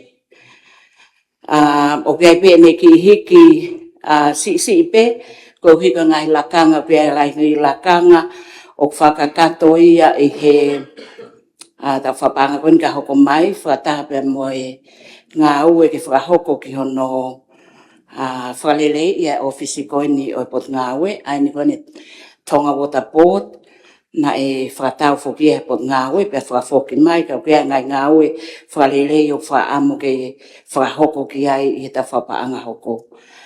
Ko e prokalama no wa, ko prokalama ho ingai e waasi poti, pia o kia e ne hiki ake e paanga e walukilu ai voti ko e ni ka uhipe ko e participation fee ko e ki Pacific Games, ko ngai commitment for Kenya na e whakahoko ki mua, e ngai pule anga ki mua, pia poko hoko lelei atu ai peo no mui mui, e pule anga koe ni, pia neongo ku teka ke o mai ai peo ko ia ke alea i ka ko stari kabineti, e toku whahoko mai ia a muiange ka koe uhinga ia ai ki hiki ko ia i he paanga o mai ki he wasipoti. I he programa no tolu, koe programa mahu ingai na whaikia tālanga e wanga oe ki muri, pe koe overseas employment, o koe pe ne ki aluhake moia ko uhi o ku whema o ke ki i tānaki mai kau liaison officer,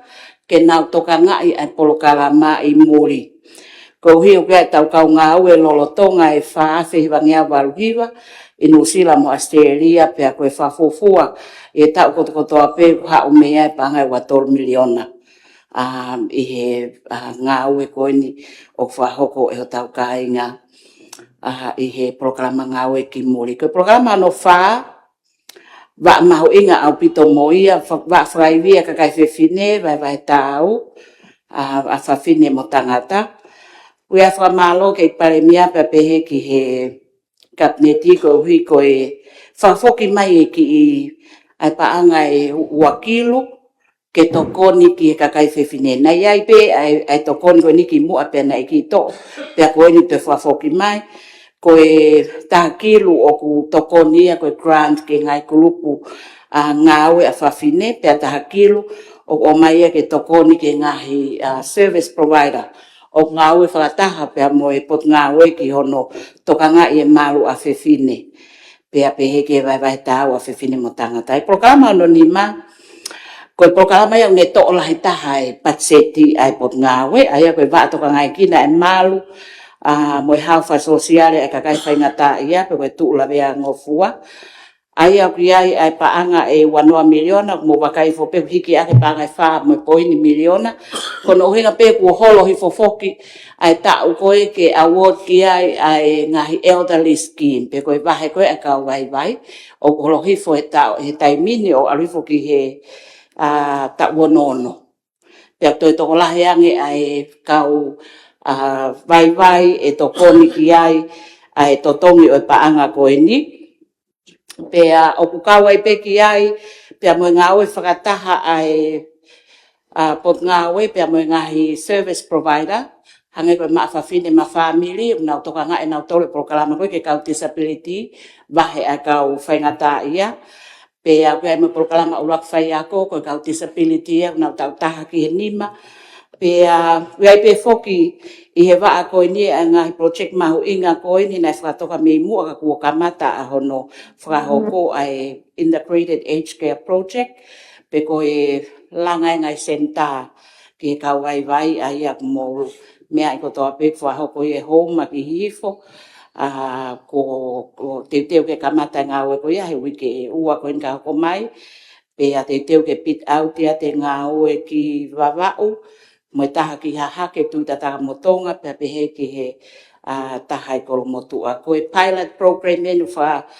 paanga ia e he pankea e sia o ngā ue whakataha pa mo e pot ngā ue pa koe porokalama whaka osi ko e waa whakakalaka i o tō tupu pa te mo e whakamalo kono whakafoki mai e paanga taha kilu ko ni ke tokoni ki ngai ngā ue ke whakaivia ai tō tupu na e o mai e ke tau whapaanga ko ni te tau hoko atu ki ai kana e kai ke tō ia i e pot ngā ue ai e sea me he toluono poin hiva miliona ko ia ko ai paanga taha nima poin waru miliona ai whapaanga i pureanga pe paanga i wataha poin noa hiva ko ngai paanga tokonia me muri ko e pot ngawe ko nik mafatu ituki ono ngai fatongia paange pe ko mo mea mai ki ai o ki ai ngahi kakai perenges o society o nau i heni e tau pot ngawe pe hange pe ko ia ko folofola ko ia ko muaki ai tau mua ai pot ngawe mati wai tanim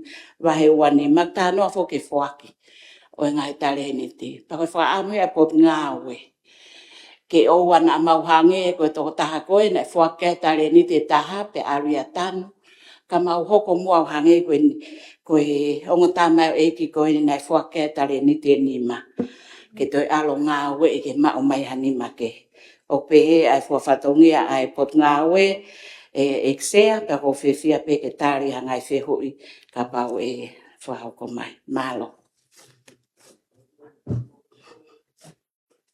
to pe popo mea mai tata nima Tau Eksia, ki he ke hui komi kakatoa malo ke minister ai o mai tau po kalama koe ni ki he whanat whanua kai whewhine mo e mo sipoti mo tau tupu ko mona tupe whuksia wha mea mai ko whe mea po kalama kai tangata o sai te he toki tupi e ka hao kai whewhine pe mo mea teke au kia e palpare maa ta mau ke sai pe ka koe mahera pito pe koe panga koe nungu awe ki he polokalama koe ni panga e ua ano po ni ono miliona ka koe mahera pito pe ngahi toko ni panga e hongo full po ni 12 miliona toko ni mai venga sino ke he se ka koe mahau whai pe tokanga mahera fugeni ke tau sipoti ma koe mea laha e tau mateu te una tau laki ai whai ai ki mua ka mata tu pepa kai ke mea o tu ke whai ai le mo ni ai Pane au ko tuai wa no to ta ko mo nge fa mo fa le va te ki ai. Ka ko tu ko ta mai ko foi la wen ka ko fa fo ko ni ki he pa nga o fo tu mai. Ai ko mai he ni ka fu ke ne pa nga fo ko mai ko ta po ni no hiba miliona ko grant for o wi. Ai ko ka wi he ta deficit ko ti ta no. Ka ko ke he pe me pa nga ko ni ma po ne fitu miliona ki he to ni ko nga sipoti. Ka ko tui mahalo ko me ai ke ko ka pe minister ai finge fa ma bo nga sipoti he fu ta mau. Ka ko tui pe te ke fa to kan ke ngai panga ku ave ke ngai sino ko ni ko ke mau mai fa matalai. Ta mau kamata mai ngai me ko ia. Pa ko tui ko ni ku ke tu ka ke ko wi ko fu ni ma po ne fitu fa valu ko ni ki he sipoti. Ngai ngau ke sipota te fito ngai me akapulu ngai me pe ke finga e ke fa le rei ke mai no ngai le rei pa toki o atu. Ka me foi ta ha ko tau pang fo ko ni na e ku ha ge ni ma po ne fitu fa valu he mai no ko panga estimate ko ai po tunga ko ni po ngai wa no po ne fitu miliona ka to ai.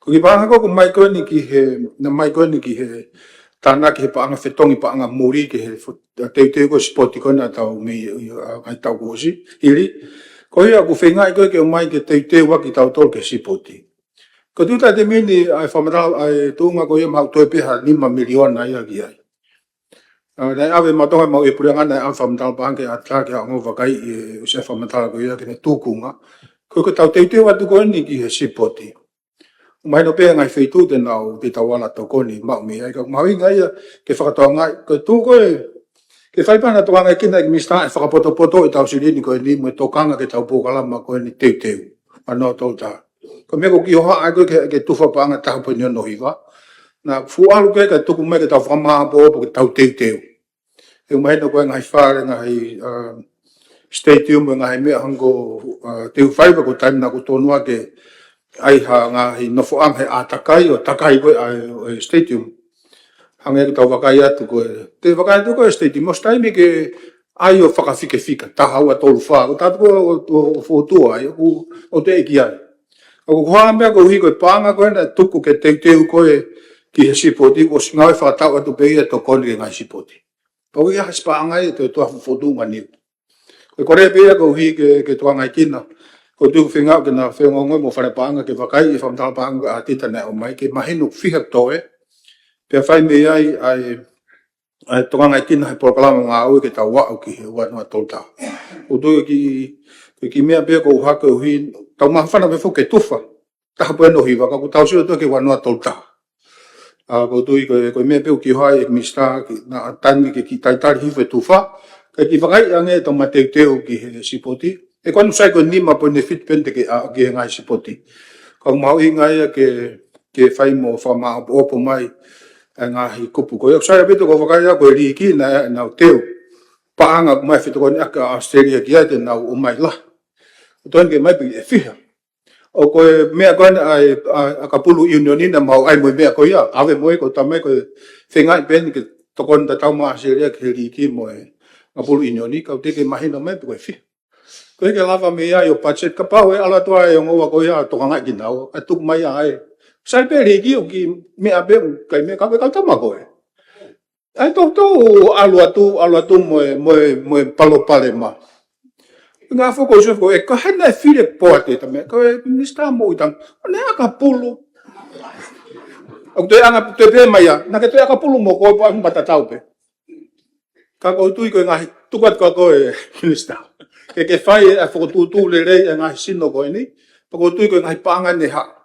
ko famu pe ko hi ke mu a to kanga ko ne tau te ki wano tolta ko hi ke whaleri nga sino nga au e ko ke nau le pe mai mo fo la o malo ka tau whenga ke tau mate te wa ki ai ko tau o si le ko to he ko hi ke tu ko panga ne mai ke ni ko ni tafe tu pe ke ka mahala ko nga himea pe ko to anke ai ko tu nga himea ko ni ki he ai to kon ke ka masiwa ko so pe ki ai to hi ke fangi me malo i pe to ni ki na tolu ku hoko atu pe ka ko tu ko tokanga la ke sipoti mo me kon ke to tufa ko me kon ke to tupu o se ko ta mo me ta kilo mo ngai me pe ke to tu ka tu pe mo ye ke feituna ko ilo pe fo ke veke po ke ha ke tufa to to ko we pe sai pe ke te ki vakai pe ma fula he ko re to ka va vo fo nga mo me pe ka ko tu ko ki time pe ni ko hi ko tau te ki wana to ta ha ke fa no mape fe unga pa tau fa uta nga sino nga we pe ko tu ko tau fono nga ko ya tau manak le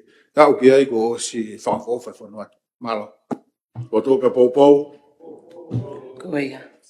koe kata ki pe ka ki tana ke pe mu asea koe mea mau inga nai mea mai ki ai minister pe koe mea na osli lea ke pot ngawe hau persio koe ta whaaki au whema o ke mau ngai malo ai wa asipoti tata te fito ki hono ki grant pe koe ngawe mau whai tai mini koe fotu e ngai criteria ma tuka tau whakalala sportive depending e ngai federation pa koe ngai federation lelelele koe ngai federation o whema o ke whai ha whakalele lahe ki ai kau ki ai aka pulu ni ai nulo tonga ngawe ki ai minister ko ni e tanak pa anga i hono whamawhai i he Palestina koe Palestine. Pe e kau lewa e whakapoto ia i he tau manga ko ni ke tau whapaanga fo o. Ko pau ke to o se niti o tuku makehe ki he teu ko ni ki he Pacific Games pa ko pau ke holok na ngai mea nau haua o wakai ki ai o whakawale wale. E holoki au pito ngai mea ko ia pa tau ngā aue o whakatatau pe amu whawheunga pa mea ko tau mao. Nei e polokalama te loto peke tāno, ke nei polokalama koe tua ne whakalele e he mia he ngai tau lahi. Pak tau whamalo ko ngau lele ia. Nei whamaketi e ia tau whanau ki tau pule anga tau whiwhia. Ka o i kai ko to tefto i whatongia ia o pot ngawe ke mau mai matolo whakalele ha pāfue pe ko hatua haa whaahinga federation. Ko mau tolo ko te teu i financial assistance i he grant vai le ke tau. Pea ko noa, ma o toka ngā e te whaiva, pea mo a tele ke maa, ke teu ke o mai ngai Federation ma ngai sipoti o maa au pito. Ko e talo e hua ke pot ngā we, nai fuu tau pehena kai ke maa te whaiva. Ma ngā hie no teu o maa, ke tau sipoti na mo ilop mea ipe, na e whafo ou a e tau treki ko i loto. Pea koe mea koe nai hoko, nai hau pe ni ia koe nai whafo ou, koe ngahi bebe kotoa koe ia, na awe peo tanu i mui he tua pantini. Na lau veni i he kore ngahi veni ai moi o mai o hiko e fu bebe ko ia i he teu koe ke sipoti. Whakamaa mo ngai whare whawhie maari e o whakawhie hai taimini. Ai si mea mai ka kai whonua pa pehe ke ngai Federation i maa te wha taimini mau hiki atu ki a tere. Peo kaua peba mo e palani ke whakasea i a teu whaiva, koe ngā ue moia e whai, e whakahoko mai, e tau whapanga koe ka hoko mai, ke whakasea ke lava ke tokoni hange ko ho o mea mai. Ka ku whiawhia, o ko ongo i whiawhia, ko hiko mo kau mai koe ke poupou ki Pacific Games. Ka toa ngai wholau ko toa na u wholau ai, au ki siai na au ki whi, o si kau e Pacific Games e hek tala noa. Mo whakalika ke ngai whonua, mo ngai hoa ngā ue, ai tau palani koe ke hua no tō taha, pa kou tui koe taim lelei pen, ke tau ngā ue whakataha, pia ngā ue lelei a ngai nima ngā ue ke tau lavau. He koe investment, ta tau pe ako, o ta tau me sipoti. Koe investment mo ia he whonua, o ne o mai a paangala, pia tokon ke ngai family. Mahalo. Saro. So, papu o te tariku ina e lau mai ki he riki sea. Ka ohi koe wharea koe ne tonga tapni ma o whai tu whapanga sea. Halata. Koe grant koe ni hange koe whamalanga koe ni ekminsta, koe whakaivia. Whakaivia spoti sea, pak mātunga u criteria for all kiri whakmai pot ngā we. Koe uhi o whemau ke whakaivia spoti, he koe mata koe peitu ia sea e lawa ke mawai monu ia whanau, pau mahino pehia o kunau vainga, pau kunau vahelahi, pau kia ngai whainga marima upa fwoi sea o kike mau koha mau tauria ki he level ko international lo ata atape. O kia kina toenga ko upa fwoi, ko hinga ku whai ono whai viai. Ai u spoti ko nau ngau ke whanau i ki kau kia u spoti he u vākoni u apiako, o au ke level ko si nia sea. Sea ko spot ko tope o whahuma na palanga ue, ka kato whanau ako au ke si nia, au ki he national level, ko ia o whaigia i sea. Pa mga tuo ngai lahe paanga ko whake Federation ko ia. Sea ko whake kehe union i mariki. Ko mena whamalanga mai whikaaki pa moe tokoni koe me toporeanga sea, ki whata no atu i au November, wafe wa whaa, na ananse Australia na poka ama ko Pacific Partnership ki he riki na nau tukmai uangau ni mano Australia miliona sea ki he Pacific ki o kawaia Tonga, Fiji, Samoa, Papua New Guinea. Wafi wa wha November le sea. Wafi wa nima ma mui atu ki ke hoko amea. Wafi wa no ko mawhainga mari Samoani sea o kawat ke whatahe troikana e whahoko i Australia. Ko kore hanga tono an ki he ekminsta ta whekaulai ko ne Australia, ko Senator Wong, ka mena ho ke pangana mo announce in November wafi wa wha. Te eke mai minsta tuke wimui, sea, sa siulai mahina katu, siulai rakwike te wholawat ki Australia, whatamu pare imia Samoa, Fiji, Papua New Guinea, pamo Australia, whamoni harea pau koe panga koe e tukang mai a sea. Sea koe pokama koe ni mau inga, koe uhina e mga tuunga no whaki mai panga koe ia, ki he Pasifiki, koe uhi koe ngau lelei ai liki sea, koe palan ngau e liki, ke whakea ke spot koe ni mua whakai viai, ai ni whainga e spot koe ni whanuan sea. Kau he mau palani ke whakai viai, koe uhi koe sio ki high performance facility, tene hanga o te ki nga tau ke tau i spoti, i wafe tau taha sea, ke o te tau host pe, ka tau mau me tario lahi sea. Koe te koe iau pau ke whaivia i akia a ki High Performance Center, a ki ngahi State Yumi, a ki ngahi malai wa inga sea. Ko ni ki ko mara ba inga ta hape. Ai na e fai via hi no pe ko mi bai ni ko na tol pe ke na mala se. Au ki ha pai ko re mala ki ga mala. Ko tongan se malo mo tonga tap urwa ki ke mala ka pu ia a union ni. Ko te fai va se tu pe ke fai va la hi. Ko ki mo pa tau ta no ki sporti se fe ma ke mala. Tau kau ia mena tau ka ve i plan lang fa la ka ko ni ai liki ai ai la monu ke fo no se pa popo pre anga ki ai ko me ko ta ha ge union ni lo to ko union ni he ma pa anga pa mahino po ka manga ko liki no tu ha ke le na tol o kore ke o mai mo pa anga union ni me pa ngo te ki ma po opo mo mau ai sino e union ni ai ma lo to ngau pa mo e ki sta tanak pa anga ke fa ma po opo ta o ni tol te ki fa hoko annual meeting se AGM. Ko atita e paanga halata se ki fai ngau ki ai. Ngai mea ko firma ke fa ma po opo ki mu apa to falala anga a union ni pe ko federation ni ke o mai paanga ko ni tatano ki ai se. Se ko mea ko ki he palan ko ki langa ngahi infrastructure tokanga mai ki atonga tapnima ke ai state you me fika uwaki pe fika ua pe fika tol pe fika fa se o fai ngā ue, ne os ave he kapnetia palani, pa moe kore ki tau kau hoa ngā ue. Me tō pre anga, ke whakai vea ta whako ia, pa kone tū e tai mini ke whakau kau, ke langa ha ngai facility, ke ave ma ai Tonga National University, TNU. Aunga ke TNU, anga koe hono whotūtū koe ni ai ngahi apia kō mo uwhare, ka ki mo ai e whe mau ia ke whahoko ake ano taitai koe sporti. Sea, koe langwhara wakau pehe, o whe mau ke dual purpose. Teu ke sporti, os aunga ke university.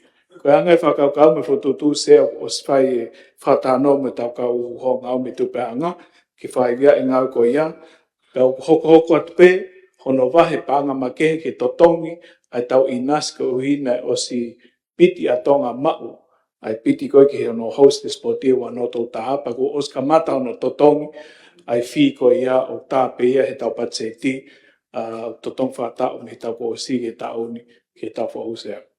Koe popope ia ke ngā koe ni ai mia, ono whai viai, ai sporti sea koe ka hau i whonua, ni hiko vai he whai whika, mo e loto api ako sea, o kia whainga maarie, pa mo ngahi whaunga, halanga, pathways, o whao he pure anga, aki hono whai viai, ai o National Federation ni, ke tau taina nau ngā ue, ka whai viai me pure anga, ko hiu kia panga makehe, i he levi, ne as whakalau i ke whai viai ki nau tō, pa ko ia e oku a whee big he grant, e ku whakalau hono awi panga ke nau tō sea. Ki ko tuwha panga, whai inia sea.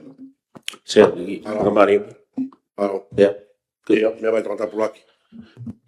Ko maua tau ke ripoti koe na ek minister ai mia, pia puhange ko tōpa mawha mai koe ne sipoti. Ko mea koe na mea kia pare mia ki heri ki, pa koe mo oni ia, bobo wapito ke motuani ke unioni, ai tuunga koe ri ki. Moi fupanga koe na ko mea ki ai. Ko ne mea koe o pehe koe ri ki pe kune whai, ai porokalama me he whāna ui ki o aluhake ki o lunga. Io maha koe TRIU, te kai ke ne whai, te os wholoa ai lere ai kalapu a kolomotu a ia, i he whonga ko ia. Wai e mau tau nima, ki he tau tahatolu, wai e mau alaki o lunga, ka mau awherewa ki he ngahi a ko. Kau ai mo whanau whewhine. Hoko atu koe he ngahi a ko, koe kepi koe ngahi a ko, ki he timi koe na ui koe tonga ei. Ai nofo he tau watolu. Koe uhinga ia e ki minister sea, na mau whakotu wai e mau tuna meni koe ki he under 20. Koe mau sio o kuia e mata vai vai, he osi koe wa inga akapulu ai whanau wako he tau tahavalu, ke na wau koe ke te ui, ke au koe ki he peko tonga ei, to kua koe halanga ia koe, ke alu au o i kare tahi pe toi asi o alo wa inga. Koe uhinga whokia sea na akurea atuai, ki mua, koe whahinga whakotutu e pure anga koe ni mo e nau pacheti, mo e nau whaunga ngā ue. o ku to mu apate mai pe i tonga tapu uluaki. Hange ko si o ko mea mai aki pe, mea mai aki minista, e pare mia. Ko malai wa inga hala no pe i kolo motu a ofi ta, pe isi i taha e whakamore ke upgrade ha ke hange tof pe ko teu whai wa. Pe kai ke ngata ai o ka akapulu pe. Ko ka spoti ko ni wa mana ke tau teu kia he wanoa tolu taha. Ai fu, ai netball. Fa kakato ia o ke peminto di ko ya boy pika polo mo ha o ku kau ka to mo ia. Ka ko kuhira tu ko lau whakawheta i bea ko no inga he ku tō rei mai ai whakatūtū ai pure anga.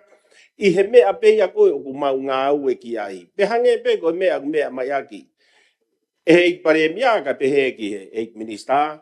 Ai mahu inga koe lo kolo. Pe au koutu i lahi au pito au ki ai. O mau tō mama whange pe ki he lo kolo. Ko mea pango pe foki. Pe hei kai ki u whakahalaki e au e mea ko mea mai aki. He pare mea. Ka ku hange pe foki kua kaunga. Hange ha kaunga hi ai pe ai akapulu a kolomotua. O pe o hange ko mea na mea mai aki he i pare mea. Ko ta weni e tolu o te kai ki whai ha AGM ai a TRIU. Pe hei kai ki whakahalaki ia e au. Ka ku hange pe ko lau. Ko si o bebe lana ko wongo. He ko mo ua ai foki.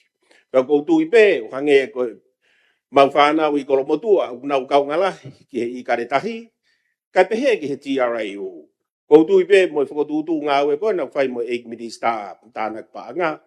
Tau whakatawangi pe ke e waweni ha taimi, ku ho ata mai ai poate ko ia. Pea pehe pe ki he tonga tapu, leo ne ia e ngai fu matakafu, i he auhi, tonga tapu he tau kōsi. Ai fu pare nai announce pe o san ko ya na tau fe turi holo ka ke mau siri ni ia ka gu mau kaunga mafasi ai pe ai mo fu ai pe mo fe tokoni aki ka go po la hiau ki fo tu ko ni ai eight minister o mia ka pe he ki sipoti maro sea Oi. Ka taki peka whaka osi ato ai rewa. Koe mwha malo ki he whafofonga. Ko hui ko ngā we malo maha ku whema o ke mai ki mōtolo ke TRIU ke lawa o whahoko le ngai whatongia. E pare mia ka taki pe.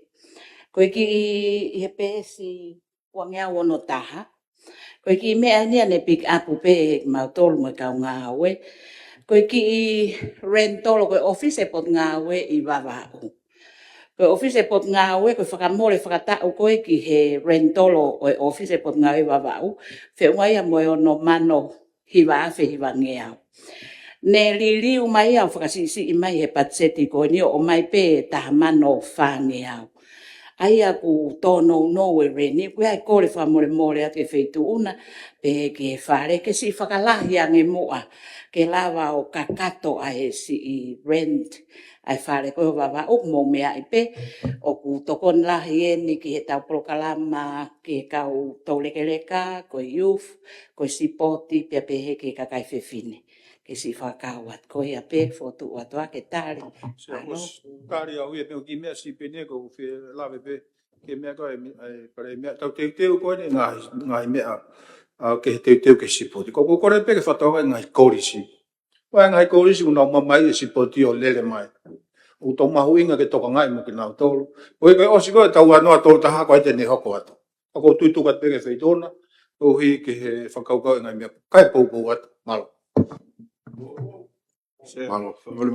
Koe se aku tari pe e kore koe ni whawhonga tonga tapni ma, ke whakau pe mo e ko hiko tau langa katoa e ni a spoti e whanuan pa mau inga pito ai ngau e kou whahoko he uapi ako. Pe o koe pe ki he minista koe mia, koe voti kona tukat ki reni, tumai pe ki he purunga panga ki mau toki vai at pe ka pau ki hato no. Malo se. Malo. Hao si mai hapai tahaua e? Sea. Oi, pa mou tui kote pe whabre more. Koe mea pene nao si lere au ki he ekminista e mia masia ki ai. Koe lahi kone hiki o tau kai ngā ki mori o aloa e whanau ia he tori, ka si lahi o nori aki e kau vai e motu. Ia whamiri ai, o ku tau le ke reka lo ua e ngo mātua ia. Pea koe moonga o whewhine o nasi whaingata ia, disability, Pea ko whatongai ku langa e whare vai tongata pōni pa mo wawa. Ka ku kore piki ke te whai moa tokanga mawahe ke u otumotu, he ku o kuia e ri e kina. O kuia ri e kina he kautore ke reka i u otumotu. O whai te maungawe ke me hapai ke whamao po opo mai. Ka ku e pe whoke ki kautaha i pangai, kata ikon ko moi whakahua. Koe Good Samaritan Charity, o nga ngawe mana toka si ana tō ngai kone ka wai. Ka kore pe ki he mia ke mo whatonga yange u motu koe ku isolate. Mana tui ko si lahe au kolo mai ka inga ia oi ki muri he tori, ka ulahe si ka wai. Koe ke ngata pe whanau, ka si ka wai kuri aki ai ke whai hato kanga mawahe ka ngata. Malo. Malo iki. Io taria tau hoka ripe ko tau taimi io tata pima. Malo. Koe foto te pe tawalu mai wafa. Ko fatonga I ko hendi mai wafa ko hiko ko ngowe. O ko feunga pe mo tapo nono miliona ai me ko ni ka ko sio ke pokala mai ni ko tapo ni lima. O tukanga kina ki he whingai koe pai o kes, ke alko ni ngai me po atu kia. Ta tau me tau tai o wakai ke I lere pe whamara mi stau ke I lere me pe whatau ika koe me. Pea me isi, ako tui koe ngahi me ako ia. Wawa pe. Malo mai koe nga pe uwhawa atu, koe ngo putunga ue mahu inga pito eni, ki whahanu whemea ki ai. Koe tunga ko kohon tu usi mai ako hinga koe paanga, koe ke pehe tupu e mani o ke. O tupu ia I he hinga ke he pai, si he whamatala pomponghi, ai tunga koe ngowe, mai mue la a. Mahu inga pito ia, ki whaha whemea ki kei ka aua ai pehe, he putunga ke toa putunga ue koe ni o awe, ki he pare mia. Koe putunga ue ni o kumakatunga ai malo he whonuan. Koe ia pesea. Kataki pe hauiki. Sia. O lor be ki. Ia, pe abe foto pa ba be ki. O sai pe o pe o lunga ka pu mau stui kote mau tolo. Oh. E do ya pom.